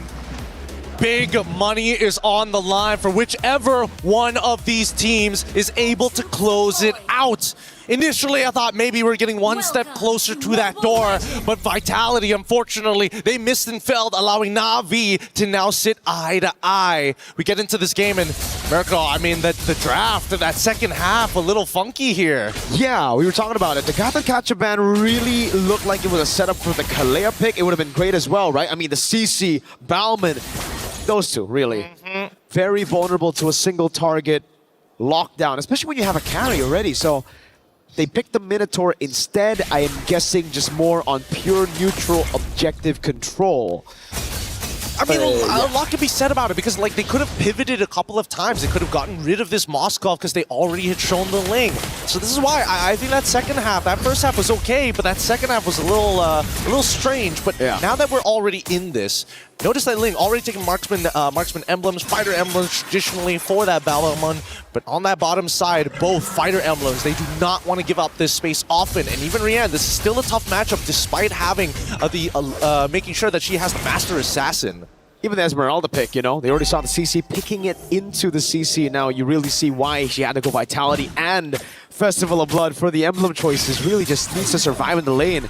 Chell, though, doing as Chell does so far in the series, bullying Rian. But this time around, Rian's got the Flying Clouds, so she can get back up to lane very quickly. Currently, -1 in the minions as of yet. Hopefully, she's able to pick up the rest of it because Shell's going to zone her out as much as they can. Down by bot side, though, nothing much is going to happen. Fumieko definitely 100% understands that this is not a winning matchup, but also just not giving the stacks on over. Don't let Ayanami hold on to it for as long as they can. Keishi's already on it here. Vivian doesn't have ultimate just yet. No Minions Fury.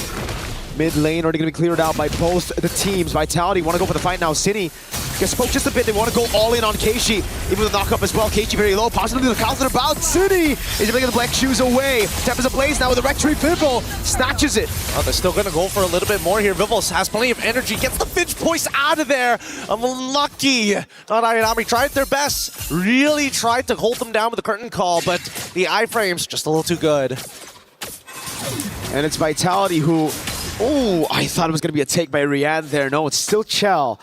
I thought so too, but at this point, I'm waiting for the time Na'Vi is actually going to be able to kind of break out of this and start attacking that purple buff. For now, Cine taking a little too much here. One more Void Blast should put her out of her misery, but Rain can't get the distance just yet. A forced recall early on. There you go. Lethal pickup for Keishi. It's all about going in on Keishi, man. And on the Bauman, you're not that tanky. I mean, you are pretty tanky, but when everybody goes on you like that with no retaliation, it gets really tough, and that's why they gotta pick their fights a little bit better. Vival this time really abusing that retry that has already been used by Keishi on the lethal to snatch away some picks. Now Ayanami in the bottom lane.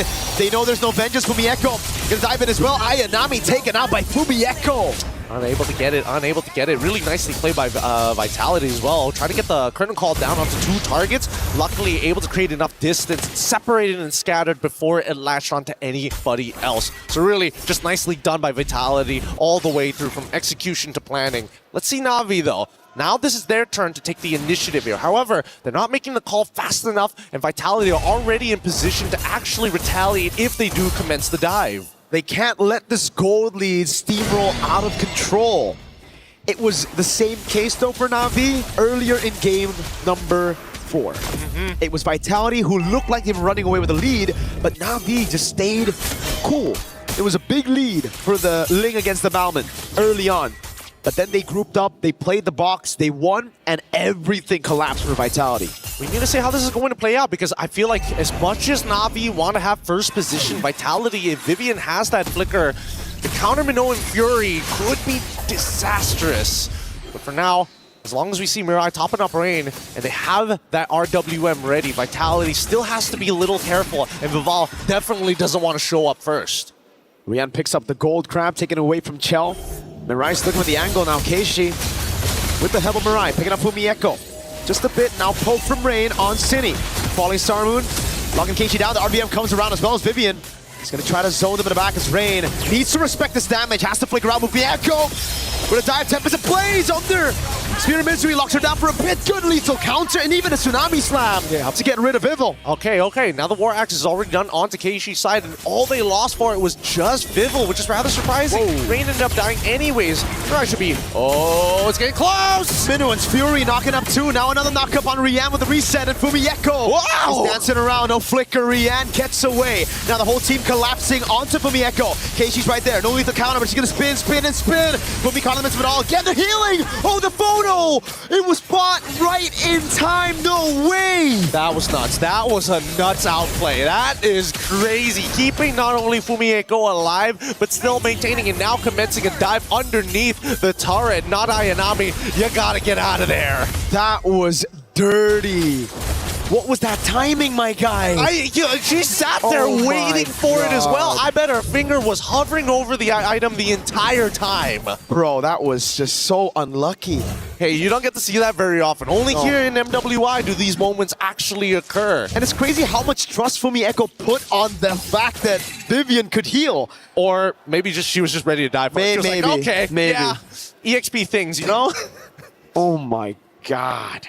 That was nasty. I still can't get the image out of my mind. Is so much faith, or was it just blind faith? Either ways, it worked out perfectly for Vitality because now they've checked all the boxes. 3.7k lead at 6 minutes against Na'Vi, and they have full neutral objective controls. MRI needs to just respect this damage. Look at that poke from Fumieko. Densini right after. Turret down below, gonna fall for sure. Ayanami caught in the bad spot, doesn't have the dash for now. Ninja's Fury and the flicker in. Whole team comes clashing. Vivian taking a big shot. Vival already made a spear of misery, now goes down with the Tempest Ablaze, assassinates Rian. A falling star moon as Vival takes a few more shots. Fumieko now caught in the Tsunami Slam with a Purify! And the double on their turret! This is the comfort. This is the Vitality comfort. If we're talking about a lead and running away with it, this is their moment that Vitality has been waiting for from what has been seemingly cursed. They give up one game, but now they've given up two. Vitality, they are looking for revenge. They want to close this out quick. Chal clearing out that tier 2.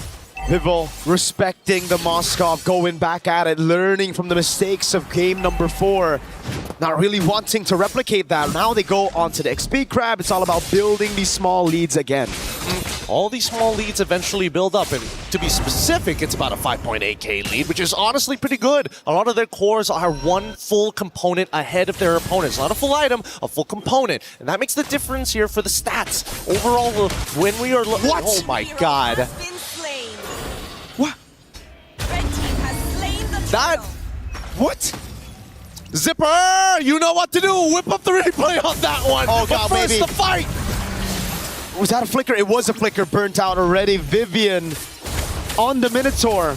Now we know why they went for the Minotaur instead of the Kalea. I'm rather surprised that they got away with it. Wait, hold Same. on. There's still an opportunity here. We'll get the replay in just a little bit, but that's really unfortunate. I wouldn't have imagined the Kalea would have gone down as quickly as they did. Exactly, that's why I'm like wondering, that was just Chell alone, right? There was no one else. Yeah, so I guess just didn't notice it until it was too late, maybe, or maybe Chell's already at 3 items at this point. I mean, it's a 7.3k at 27, and no, not even 3. Not even 3 items. It's just Radiant Armor just isn't enough. Equipment already.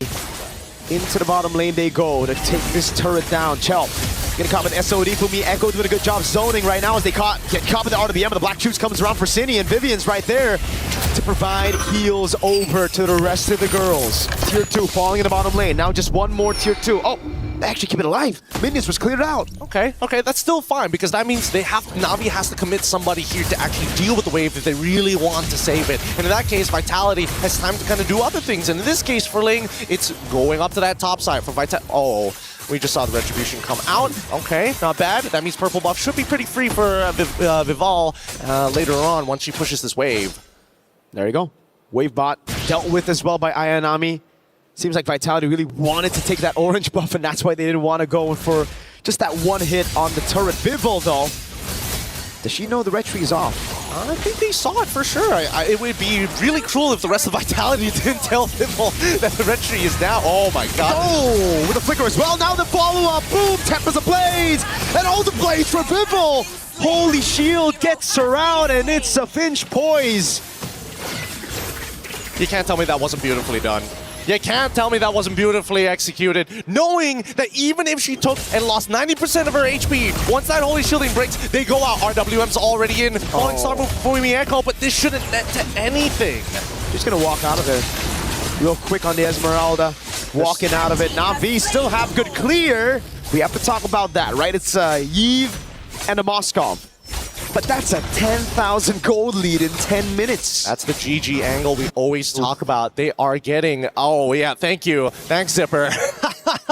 A crazy goal difference like this is really hard to come back from. It's a full item, not just a component anymore. If you were already struggling with dealing with a component, full items are just ridiculous to deal with overall. Look at how fat that lead is for Vival. 3,000 gold lead. I believe that's a BOD. If they want to play normal, it's a Melfic Roar. But with a 10,000 gold lead, I'd lean more into a BOD. I mean, might as well at this point, right? They just don't have the items for it, and I don't think anybody has dedicated armor items as well. Dude, it's 11,000. Vitality don't want to just beat Na'Vi in this game. They want to beat the clock.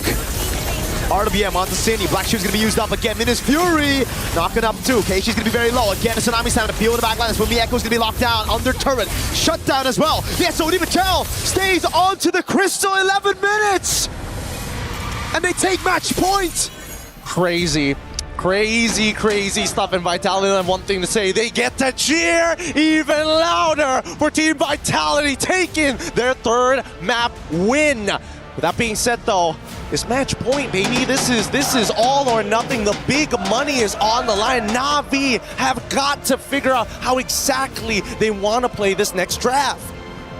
The Golden Hornets are chill, and it is up to Na'Vi to figure things out right now. Like you said, what do they do to try to decipher this? Because it almost seems like they were prepared up against the first 4 games of Vitality. They had answers to that, but here with the Minotaur, they were left confused. Even I'm left confused with what else they can do if even skipping out on the Gaton netted them the win. We'll throw it over to our panel. Reflections, please help us break this down. This game is just too much for the casting desk.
Absolutely unreal. Vitality now on championship point. 1 map away from taking this series, going back-to-back in MWIs, and once again making history.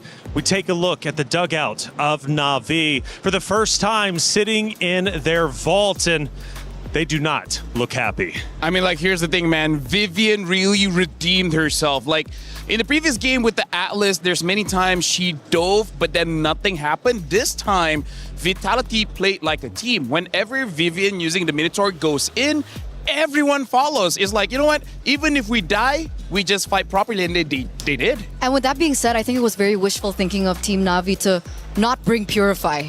Because I think most of them went for Flicker, and then of course the jungler brings Retribution. But because of the lack of Purifies, there was no way to get out of those engages coming in from Vivian. And speaking of engagements, I thought for sure, based off the hero selection, it was going to be the aggressors of Na'Vi fighting early game and winning early game. However, I'm looking at Turtle after Turtle after Turtle get taken from the side of Vitality. Before I knew it, there's a 10K gold lead. This was our fastest map so far in our grand finals. Oh yeah, for sure. Part of the reason why the aggression was not there is it's supposed to be Mirai, the roamer, to start things off, but there was never an opportunity where she could go in. And honestly, even I'm not so sure what happened, because there were moments where she just randomly died as she's patrolling the map.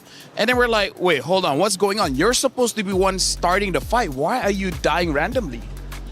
Randomly indeed, and you can't have that, especially this late. When you win the hero pick, it should be your round. Unfortunately, it wasn't. I'm hoping for a Game 7, but you cannot deny that Vitality just got that much better.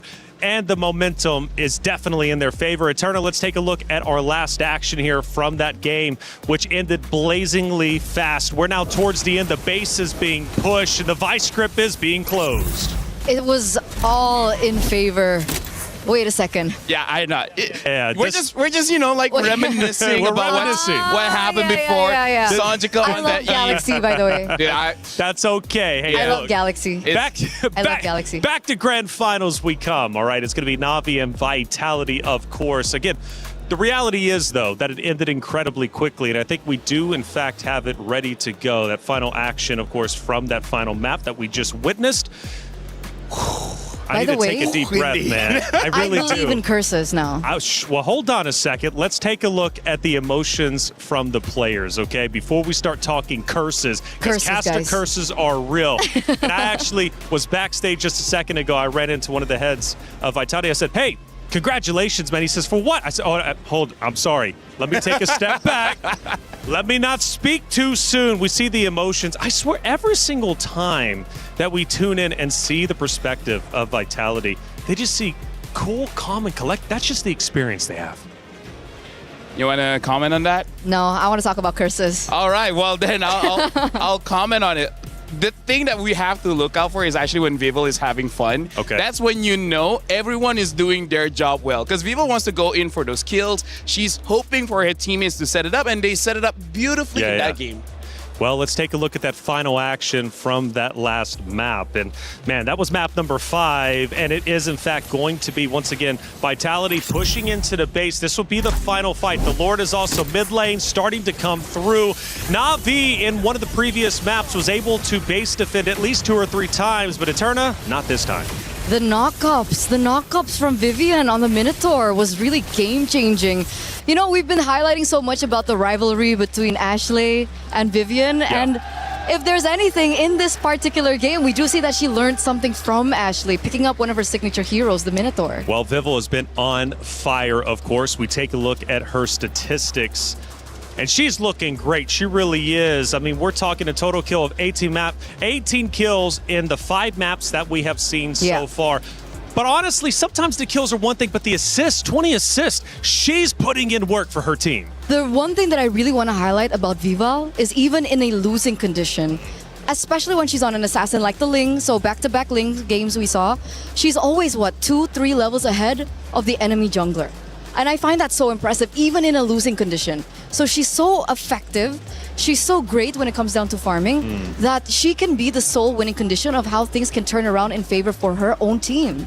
Honestly, that's amazing because here's the thing. You're going up against a tank in the jungle. The tank is going to take some time to clear. So yes, I like Vival just pathing vertically. I'm just going to go into your jungle and take some for myself. Moonton has done a phenomenal job with MWI, but that's not the only event happening here at the Esports World Cup.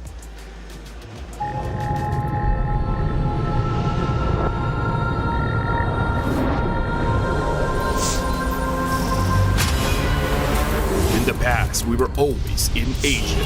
This year, we came to Paris. What stories are still left untold?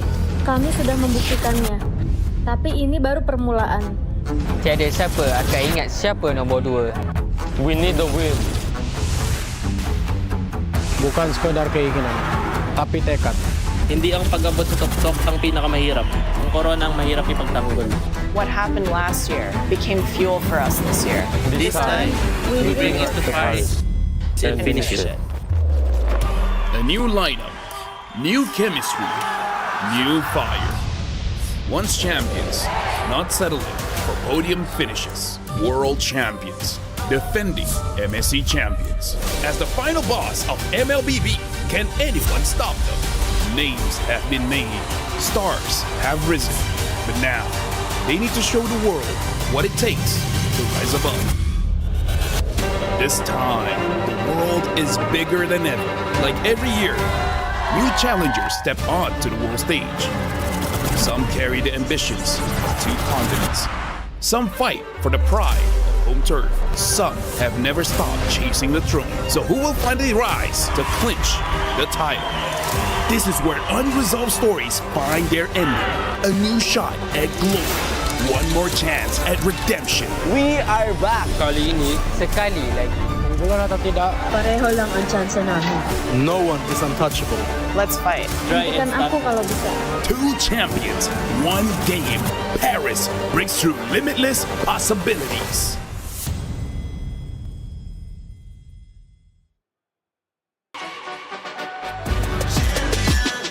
This ain't no regular thing. Came for the ring, you know what I mean.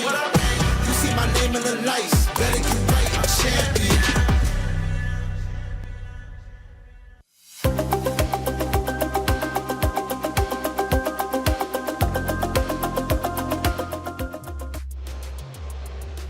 It's nothing but MLBB for weeks on end here at the Esports World Cup in Paris. We take another look at the Allianz Vault where the players are currently at, sitting in their dugouts, getting ready to take that stage, and they officially have for what could be the final time, depending on what Vitality has up their sleeves.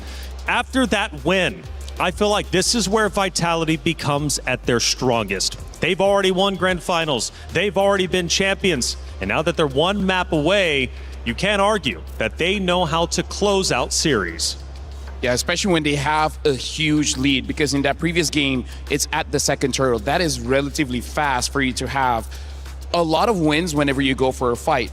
I thought it was going to go bad when Vival died early, but then they just keep on continuing to fight.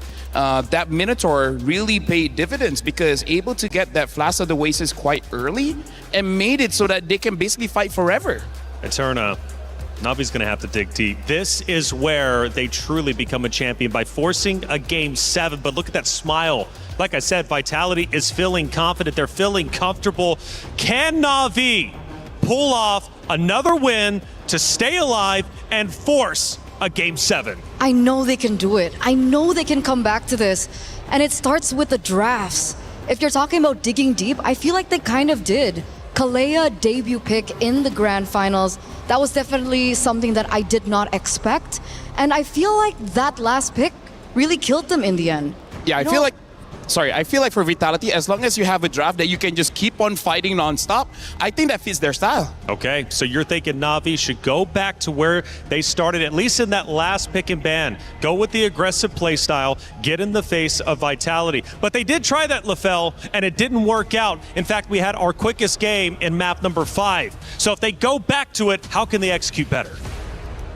Honestly, like Vitality go for the heal, and Navi, I think, personally for me, I think Mirai just does not have enough practice on that Kalea because she was honestly invisible throughout the entire game. So I feel like it's quite a risk. It's a good pick. Don't get me wrong. It is a good pick. But if the player is not ready to execute on that, I think don't take the risk because Kalea does require some skill to play. And when the stakes is this high, I don't know. I think that's too much to hope from the player. I agree. And again, even though that the Gatot Kacha wasn't on the side of Vitality, the fact that the Minotaur was able to counter engage, even if, let's say, she does get a final slam down, it also kind of hinders that point. And plus, Team Vitality had a lot of purifies, so it wasn't as straightforward for Mirai either. And remember, I really wanted to talk about curses, and this is what I was talking about. Navi are now on red side.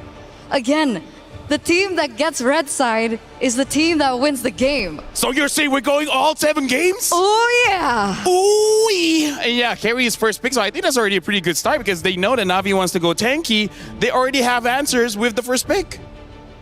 Exactly. So I don't know if Navi wants to go for a pick like the Claude or not. But I gotta say, Vitality taking out that Eve, pretty smart. Making sure that Navi does not have a range advantage is step number 1 on winning it out. For sure. Carrie gets completely isolated when she falls into the real world manipulation, so that will definitely benefit her. And even if, let's say, Navi pick a Granger, okay, this is very risky. Now, Granger requires a little bit of snowballing to happen in the lane. And if they don't get that snowball, if they don't get those Sky Piercer stacks, it's really hard for Grangers to stay relevant mid to late game. Honestly, with that pick, I think Rayanne better hope that she doesn't see a Yuzong, an Alice, a Lapu, a Benedetta, a Paquito, Freya. Honestly, there's quite a lot of EXP laners that deal very, very well with the Granger. One of the reasons why we don't see it get picked. But I'm assuming because it's picked up quite early, they're trying to potentially counter whatever the next pick is. And now the Cho as well as the Ling. Looks like Vitality, they want to build a draft that they can fight again and again and again and again. Also, can Granger go Purify? Granger can go Purify, but is not the best. So that's it, right? You don't get to be aggressive in lane, and you can't be aggressive during turtle fights, lord fights, and etc. So among all the other things, with all the picks on the board that can definitely counter the Granger, the fact that the Granger, it's not as great to go for Purify, makes it so that the mother of tanks on her signature Cho pick will definitely have a good time. The TLDR is you pick up the Granger here. If you have the Purify, you're gonna be good against the Cho, but bad against everyone else. So take your pick. But now finally, the Freya gets picked up again. Eterna, I have no idea how it took this long. And that's the big thing. That's a big thing. Sure, the Granger is in the gold lane, but we do have Freya on not Ayanami once again. She did so well in her lane earlier on. And so with the Freya being here, it really is save and grace for them to carry it through from early to mid game in case the Granger lane doesn't work out. How do you protect the Freya in the gold lane is now the question. XP lane, I mean. I feel like based on what happened in game number 1, they're hoping she doesn't need help. I feel like not Ayanami on this Freya is supposed to grab everyone's attention so that hopefully the Granger gets some breathing room. So I'm thinking they're just hoping her mechanics is going to be enough, but that means Vitality just might make a draft that they just, go to the EXP lane quite a lot of times. But as long as she has that vengeance, the first gank, I think she can survive no problem. That's why they banned the Valentina. On one side, you already see the Cho being picked up by Team Vitality. Really good at early game rotations, fast clear, really aids in the mid laner. And if they had the Valentina on top of that, I think they would rotate a lot quicker. So the Yve and the Valentina are now out. If they still want to go hands into that kind of strategy, I would also think that the Lilia might be another thing that they want to take out as well. Yeah, no, honestly, at this point, with what Vitality has, they have many different options in mid, and one of them is definitely that Lilia. But interestingly enough, Vitality, they themselves ban out the Lilia here, so I wonder if they want to go for the Selena. I don't think you necessarily need that. The Phoveas get banned out, which honestly is not a bad pick here because, Phoveas is one of the counters for the Freya. So now for Na'Vi, in terms of their mid pick as well, they need something that can protect themselves so that, doesn't get attacked by the Cho, doesn't get attacked by the Ling. I'm drawing a blank. Are they going to try to force like a Kimmy and then hope they can just move forward all the time? I don't think that's a great idea. You know what's a hero that we haven't seen this entire series? What, Valir? Jushin. I feel like if anyone uses Jushin, it might be Vitality. Because Zushin for Na'Vi, I'm not so sure they can pick up a lot of heroes here. Cho has a lot of dash, even the Ling has a lot of dash. So makes sense. Yeah, I think they're not going to get a lot of value. And now the Alice has been bad. Honestly, pretty smart, considering the Alice could still be picked up as a jungler. That's true. There's still flexibility. Oh my god. Oh, well. Actually unreal, by the way. Yeah. So actually unbelievable. The Jushin gets picked up for Na'Vi. It's kind of like we called it, but also we're like warned against it. Yeah. Well, because it's the only hero that she's picked up that hasn't been used, and I think the Kimmy is a little bit too risky here. But the thing is now Vitality can pick up the Kimmy because Kimmy does quite well against the Zushin. They can pick up the Gord as well. They pick up the Terizla. We haven't seen Terizla for a while here. Going up against the Frey, you're not going to be winning the lane. You're just going to survive. Yeah.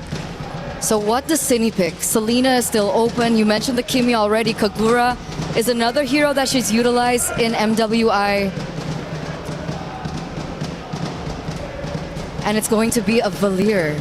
I mean, you did say one hero we haven't seen is Valir, and Well, it works. It makes sense, It right? makes sense. Atlas, anti-CC as well for the ult, so it doesn't necessarily have to bring Purify. Up against the Freya, it also makes sense. And you know that this is going to be a tank, right? You know that Na'Vi is going to be bringing a tank, so that Valir is going to be helping out a lot. Especially we have the carry as well as the link, you don't need more damage. You just need some kind of disruption. And now the Akai gets picked up. I feel like this is going to be the final game. Oh, that's a heavy statement because the reality is for Na'Vi, they are knocking on the door of a second place finish.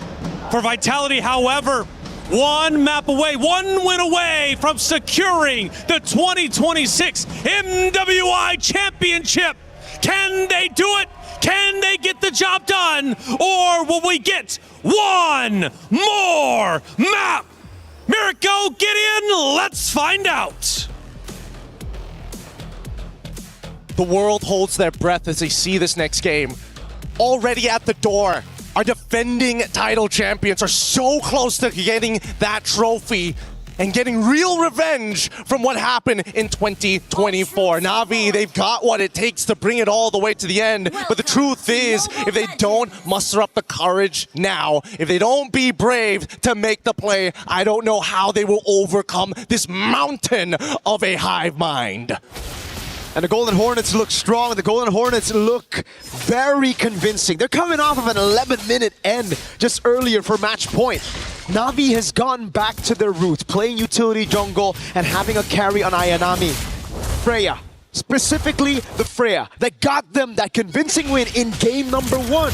I was surprised it took them this long to finally get that Freya back, but at the same time, we've seen the back and forth and the many different strategies that have been utilized. This one feels comfortable to Na'Vi, and I want to see how much this comfort is going to make the difference, because Vitality, even in the early stages of the game, they're still pretty dangerous. And all comes down to, I think, Viva on the Ling.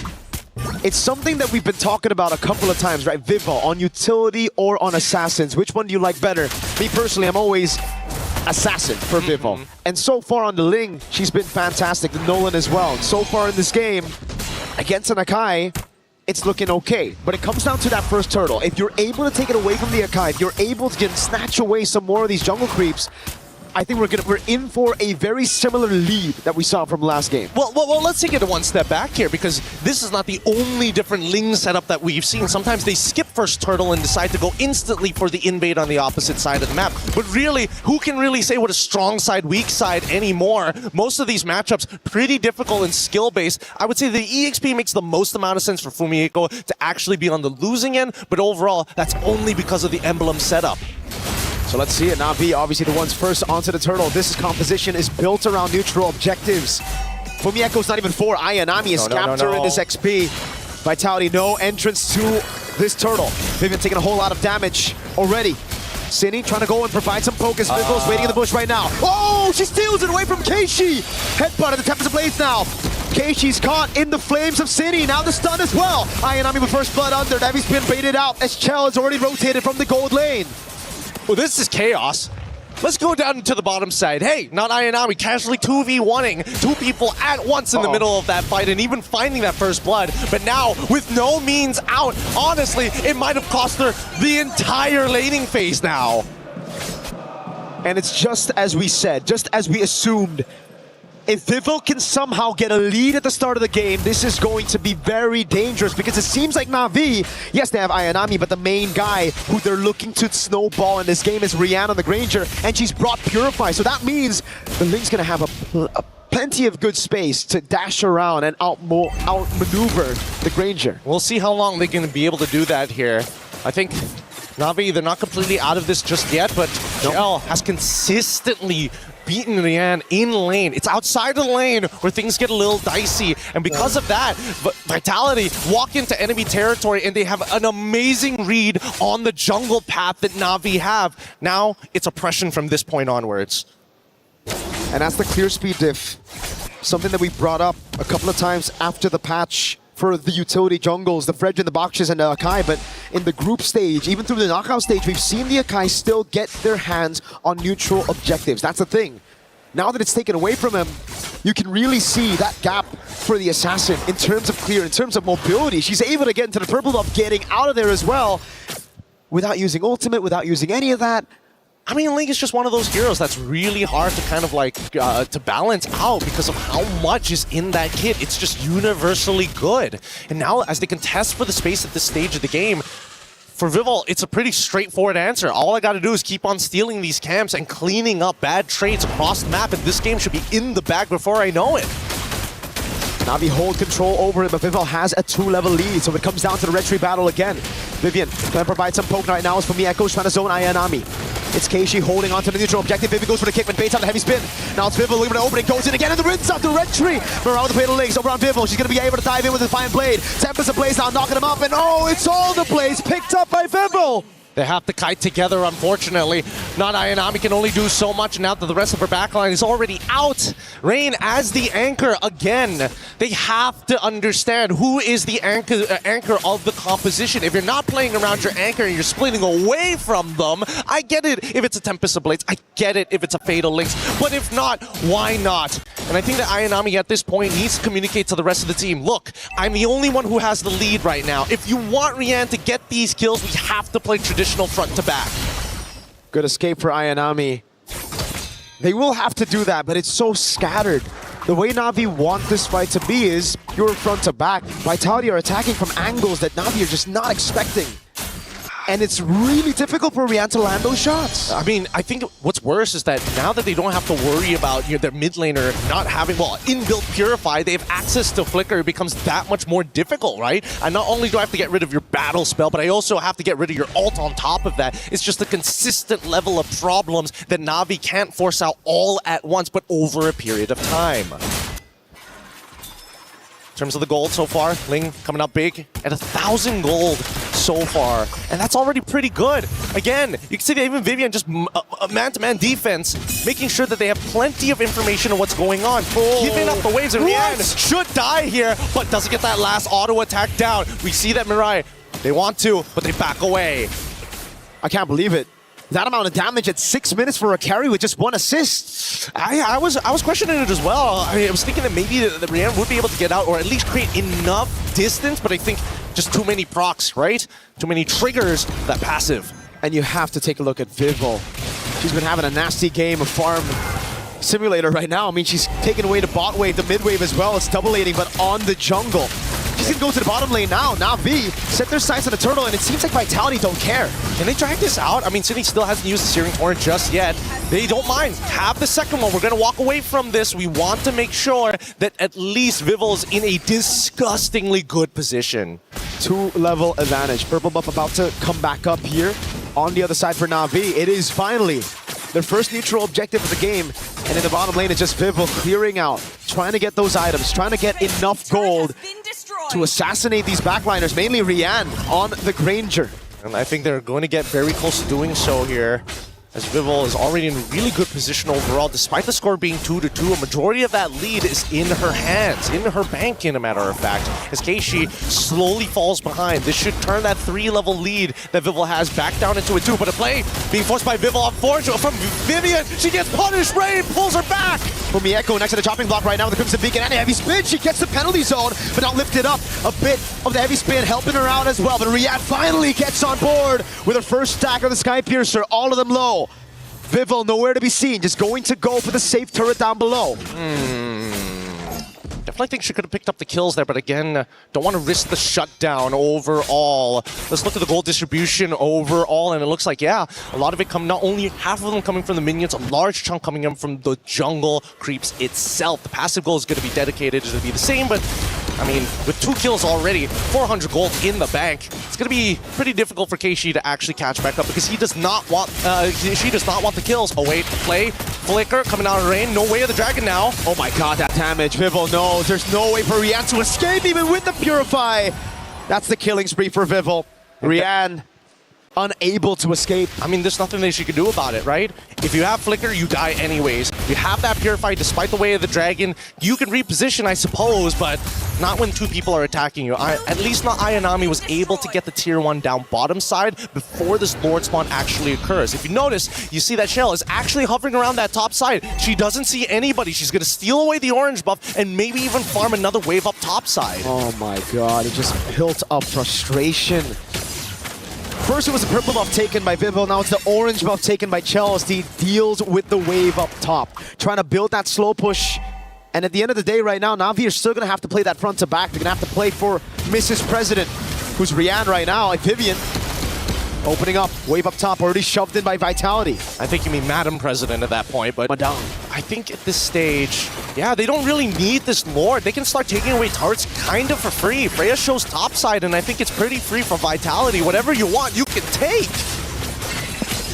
That's the Lord secured by Vitality. Penalty zone by Fumieko. Now it's Vivo just waiting for the heavy spin. She's such a patient killer. Yeah, they haven't lost too much composure. At now, 9 minutes? Yeah, endless battle. Wait, Zipper, pull up the item list real quick. Is that second item or third? I mean, I'm pretty sure it's third. It's third. Dang, that is fast. That is so fast. And now, usually you would expect at least towards, like, 10 minutes of the game, a couple of components. Haas on top of the Berserker's Fury, but now that he's got both, and triple items for Chell as well, like, this game is starting to look pretty good for Vitality if they want to hold up that trophy. 3,000 gold lead. Now add a bit more spice. It's an Ice Queen 1 against Navi's composition. It was already... I mean, this Valir is already a big problem for them. Now you add that slow. It's going to be difficult for Mirai or not Ayanami. I think the only way is if not Ayanami and Mirai come in from two separate angles. Worst comes to worst, you got to at least sacrifice the heavy spin. Now, they're just dealing with the waves. One by one, they're going to cut it down. Even Rain getting Ice Queen 1 for herself at this stage, but they can't walk out of their base comfortably. And the oppression from Vitality is going to make sure that, hey, this lead, this simple 3K lead is slowly going to develop into roughly, I would give 7 to 8K, depending on whether or not they find another fight. Shoutouts to chat, pointed it out. I just read it out, but Vivo got level 15 at 950 on the dot. Massive gold advantage, an even bigger XP advantage. Keishi's 3 whole levels down. This is a dangerous game to be around here. And Navi, they haven't been too proactive on the map. They've been waiting for the protocols, and worse yet, they have no real answer to Vival because they can't force anything out of her. They have to attack other members and force Vival to come to them, and even then, might not be enough resources. That big snowball we were hoping for Rian on that Sky Piercer has not come into fruition. And yet, we are still hoping that not Ayanami can somehow clutch a fight somewhere, somehow get him low, and let Rian finish them off. I'm just worried whether or not Keishi will be able to withstand the raw damage, not only from Just City, but Chell, because she is clutching these fights. And the fact that Rian, the only Sky Piercer stack she got, it was instantly cut down by Vival. I mean, Vival's having a fantastic series. Another fantastic game here on Ling. Really seems like she wants that finals MVP as well. She's able to close it out. Last time she got it was MWI 2022, the very first one. There's one hell of an argument to be made here, honestly. But considering the team lineups, it makes so much sense. And even then, when we look at the item list so far, it's only going to get worse.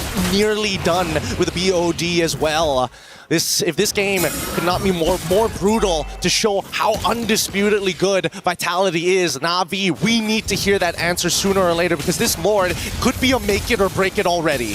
And look at this. In the previous games, they've had a Moskov to deal with the wave up top, but now they have a composition that is built for pure team fights. A composition that needed the neutral objectives. Fatal Links lands, but it's only onto Fumieko, not a penalty zone. Gets a Purify out, and that should be everybody going in. Fumieko taking it low, able to break around in safety. Vivian gets away the dragon, now it's Vival! With a tempest of play, Simon straight! It's a double! It's a triple! And it's a maniac for Vival! Come on, just keep on fighting and give us what we are looking for as they are looking for the inhibitor first. They've got the wave. Rain, it's all up to you. 11-minute game for match point. Now in 13 minutes with no Crimson Beacon, Rain's gonna be shredded to pieces! We're better to defend a kingdom than upon its own sacred ground. Paris belongs to the Golden Hornets tonight. The nightmare of 2024 has finally been laid to rest. Empires rise, rivals return, but Team Vitality are your undisputed back-to-back champions! What an amazing game! What an amazing experience! MWI, the storylines that we were all hoping for has built up to this very moment. Once again, congratulations to Team Vitality, but the heartbreak the heartbreak for Na'Vi, a grueling series. There's so much to be earned. We're throwing it over to our stage host to wrap it up. Thank you so much. It's me and Miracle on the desk, signing out.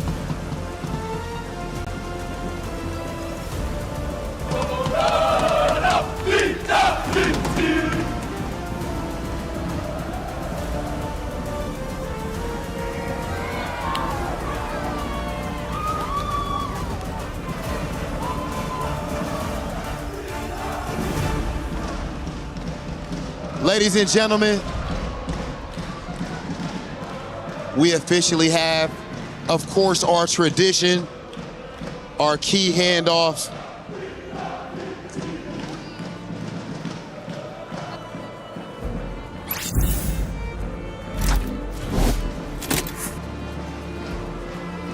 Here comes our champions, Team Vitality.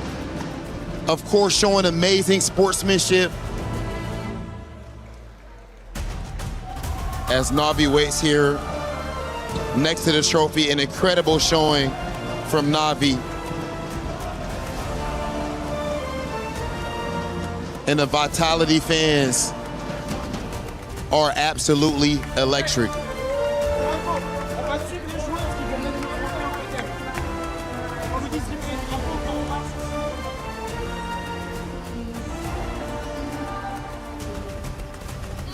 Philippines, you fought valiantly, but your journey ends here.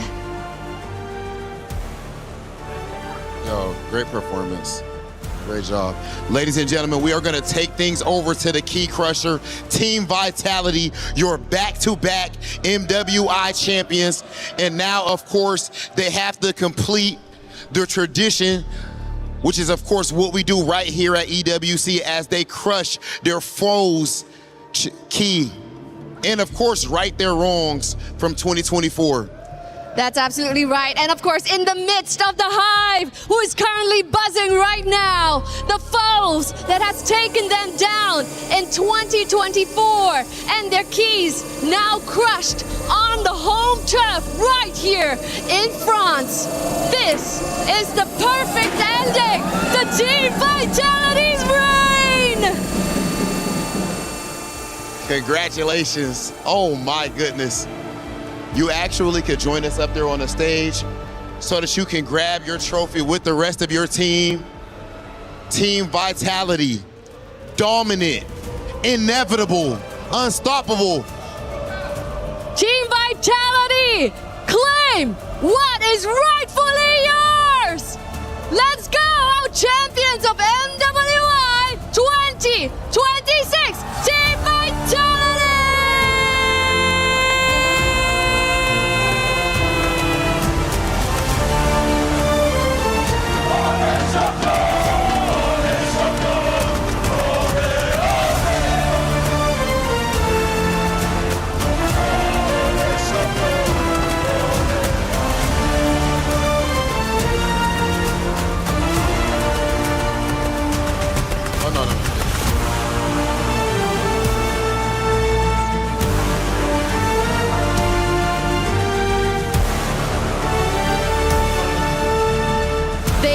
Challenged in every single way. 16 teams landed here in France with a target so huge on their backs, having to defend their throne here on the home ground of France. But with the hive buzzing in support of their queens, they have successfully defended their throne, making it our back-to-back champions here at MWI 2026. What an unbelievable performance, and we see the emotion on everyone's faces. Shell, I want to hear from you. I've been missing you. You're so emotional right now. What does this mean for you? What does this win mean for you? I'm tongue-tied as well. I don't even know why I'm this emotional right now. You guys are probably getting used to winning. You know, why is this win so special? I don't know, because I think I saw how hard my team works, and I think we really deserve this victory. You were challenged, but you prevailed. Shell, Of course, we know back in 2024 at MWI, you go up against Team Navi, and they actually were able to defeat you. Here, you right that wrong. You are back-to-back MWI champions. How does it feel to have overcome that obstacle? I'm really, really happy, and I guess I just want to say to them that if you guys really want to win this time, not a chance. Oh my goodness! And now, Vivian, I have a question for you, please. This way. Before we started, I'm pretty sure that you have seen EWC posters everywhere, and your face is among the GOATs, alongside kings that have ruined titles here at EWC. Seeing your face there and extending that reign, what do you have to say to that young Vivian that started playing Mobile Legends Bang Bang? Can I have someone on the team to help translate? You can say it in Bahasa. I want to say, welcome back, bro, to my dream again! Welcome back! This is your nightmare, bro! Absolutely love this energy, ladies and gentlemen. Now, of course, before we send things off, we have to make sure that we announce our finals MVP, who is none other than the one and only Vivo! The queen of the jungle. This isn't her first rodeo. She has gotten MVP in 2022. And it is about time, here on home ground, the queen of the jungle gets recognized for finals MVP. I'm gonna come this way. Let's check in. Vivo, it was 2022, a long time coming. How does it feel here in the midst, of home ground, Team Vitality supporting you guys and you clutching that FMVP award here in your arms?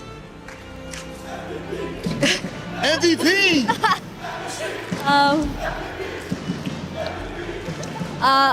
I'm really happy with this award and the result of this year's MWI together with my team, and especially this year's MWI is held in Paris, which is the home ground of Team Vitality.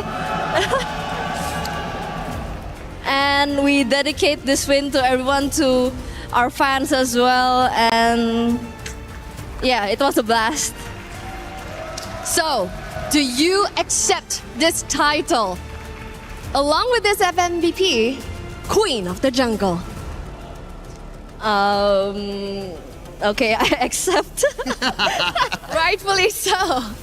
Now, Vivo, of course, again, you win yet another finals MVP. You guys won MWI back-to-back. How does this year's victory compare to the last? This year's win is very special because, yeah, it's held in Paris.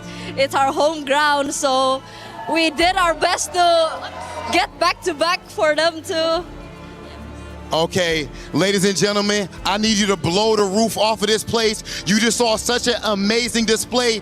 Please show some love to our queens of MLBB, Team Vitality!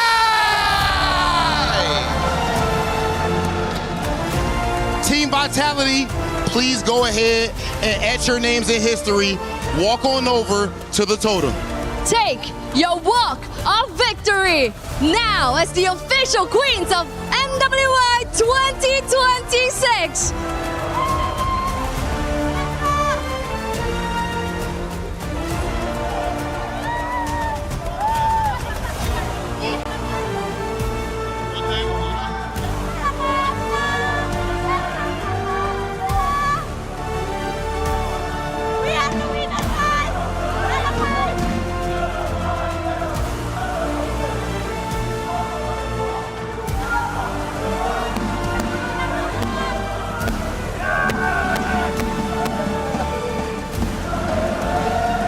Vitality, an unbelievable sight. The home team wins the championship. And now the march to the totem begins with the trophy.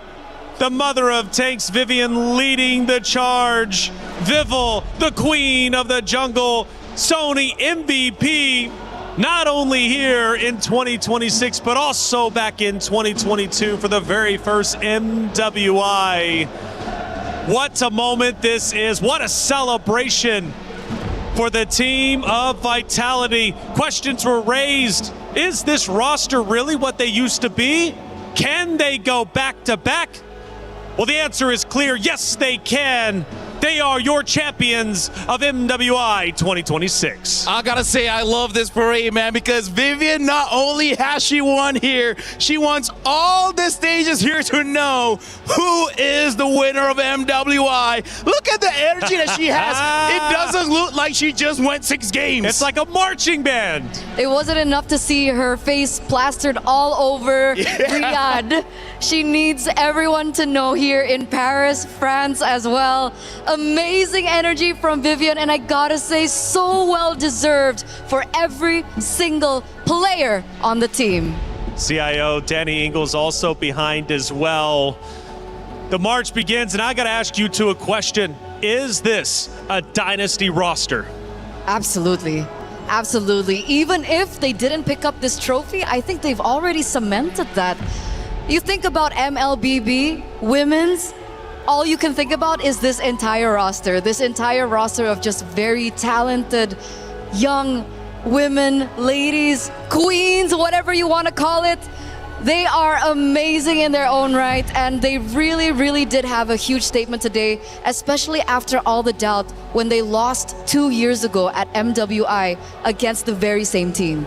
The way that they conquered the MLBB scene. If you touched the game for like 2 weeks, you would have heard about Team Vitality, especially this roster, because again, year by year, they do it again and again and again. You can't escape them, because again, Riyadh, Vivian's face is all over the place now in Paris as well. I gotta say, man, they are definitely the best women's team we've ever had in MWI. Representing their region. So much pride. Indonesia has to be so proud of them. Came in with the regional battle. Which region was the best? Well, for the MWI, it is undisputably Indonesia. With Team Vitality again, it warms my heart. Flexing on the competition. This team has already achieved greatness, and they continue to do so year in and year out. When will they be stopped? Well, not this year. Not this year whatsoever. The totem starting to get close. They round the corner, and this is, we're just moments away where they will then etch their names into the history books once again onto the totem for the Esports World Cup. They placed the trophy down. That is theirs. Hard-earned and back-to-back years. And as you see, the totem area starts to light up as they go forward. I do wonder what is going through their mind. Obviously, they said, welcome to my dream. And for the competitors, welcome to my nightmare. And this is where reality sits. This is where it hits home. They start to go forward. They will be lifted up, and they will put their names onto the totem. Such a beautiful moment. And this is theirs.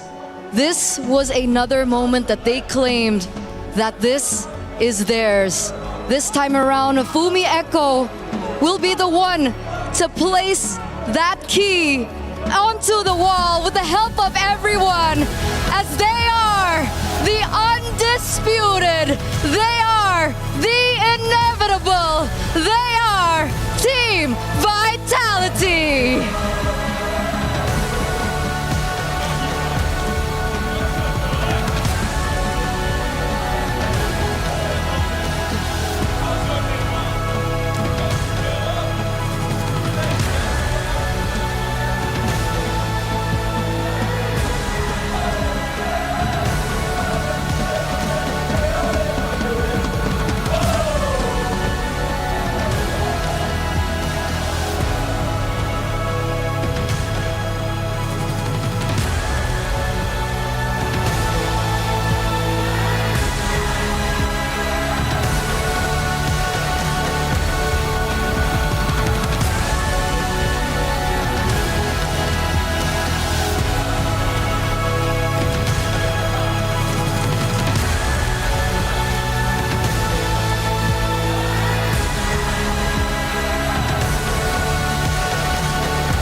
We book Esports World Cup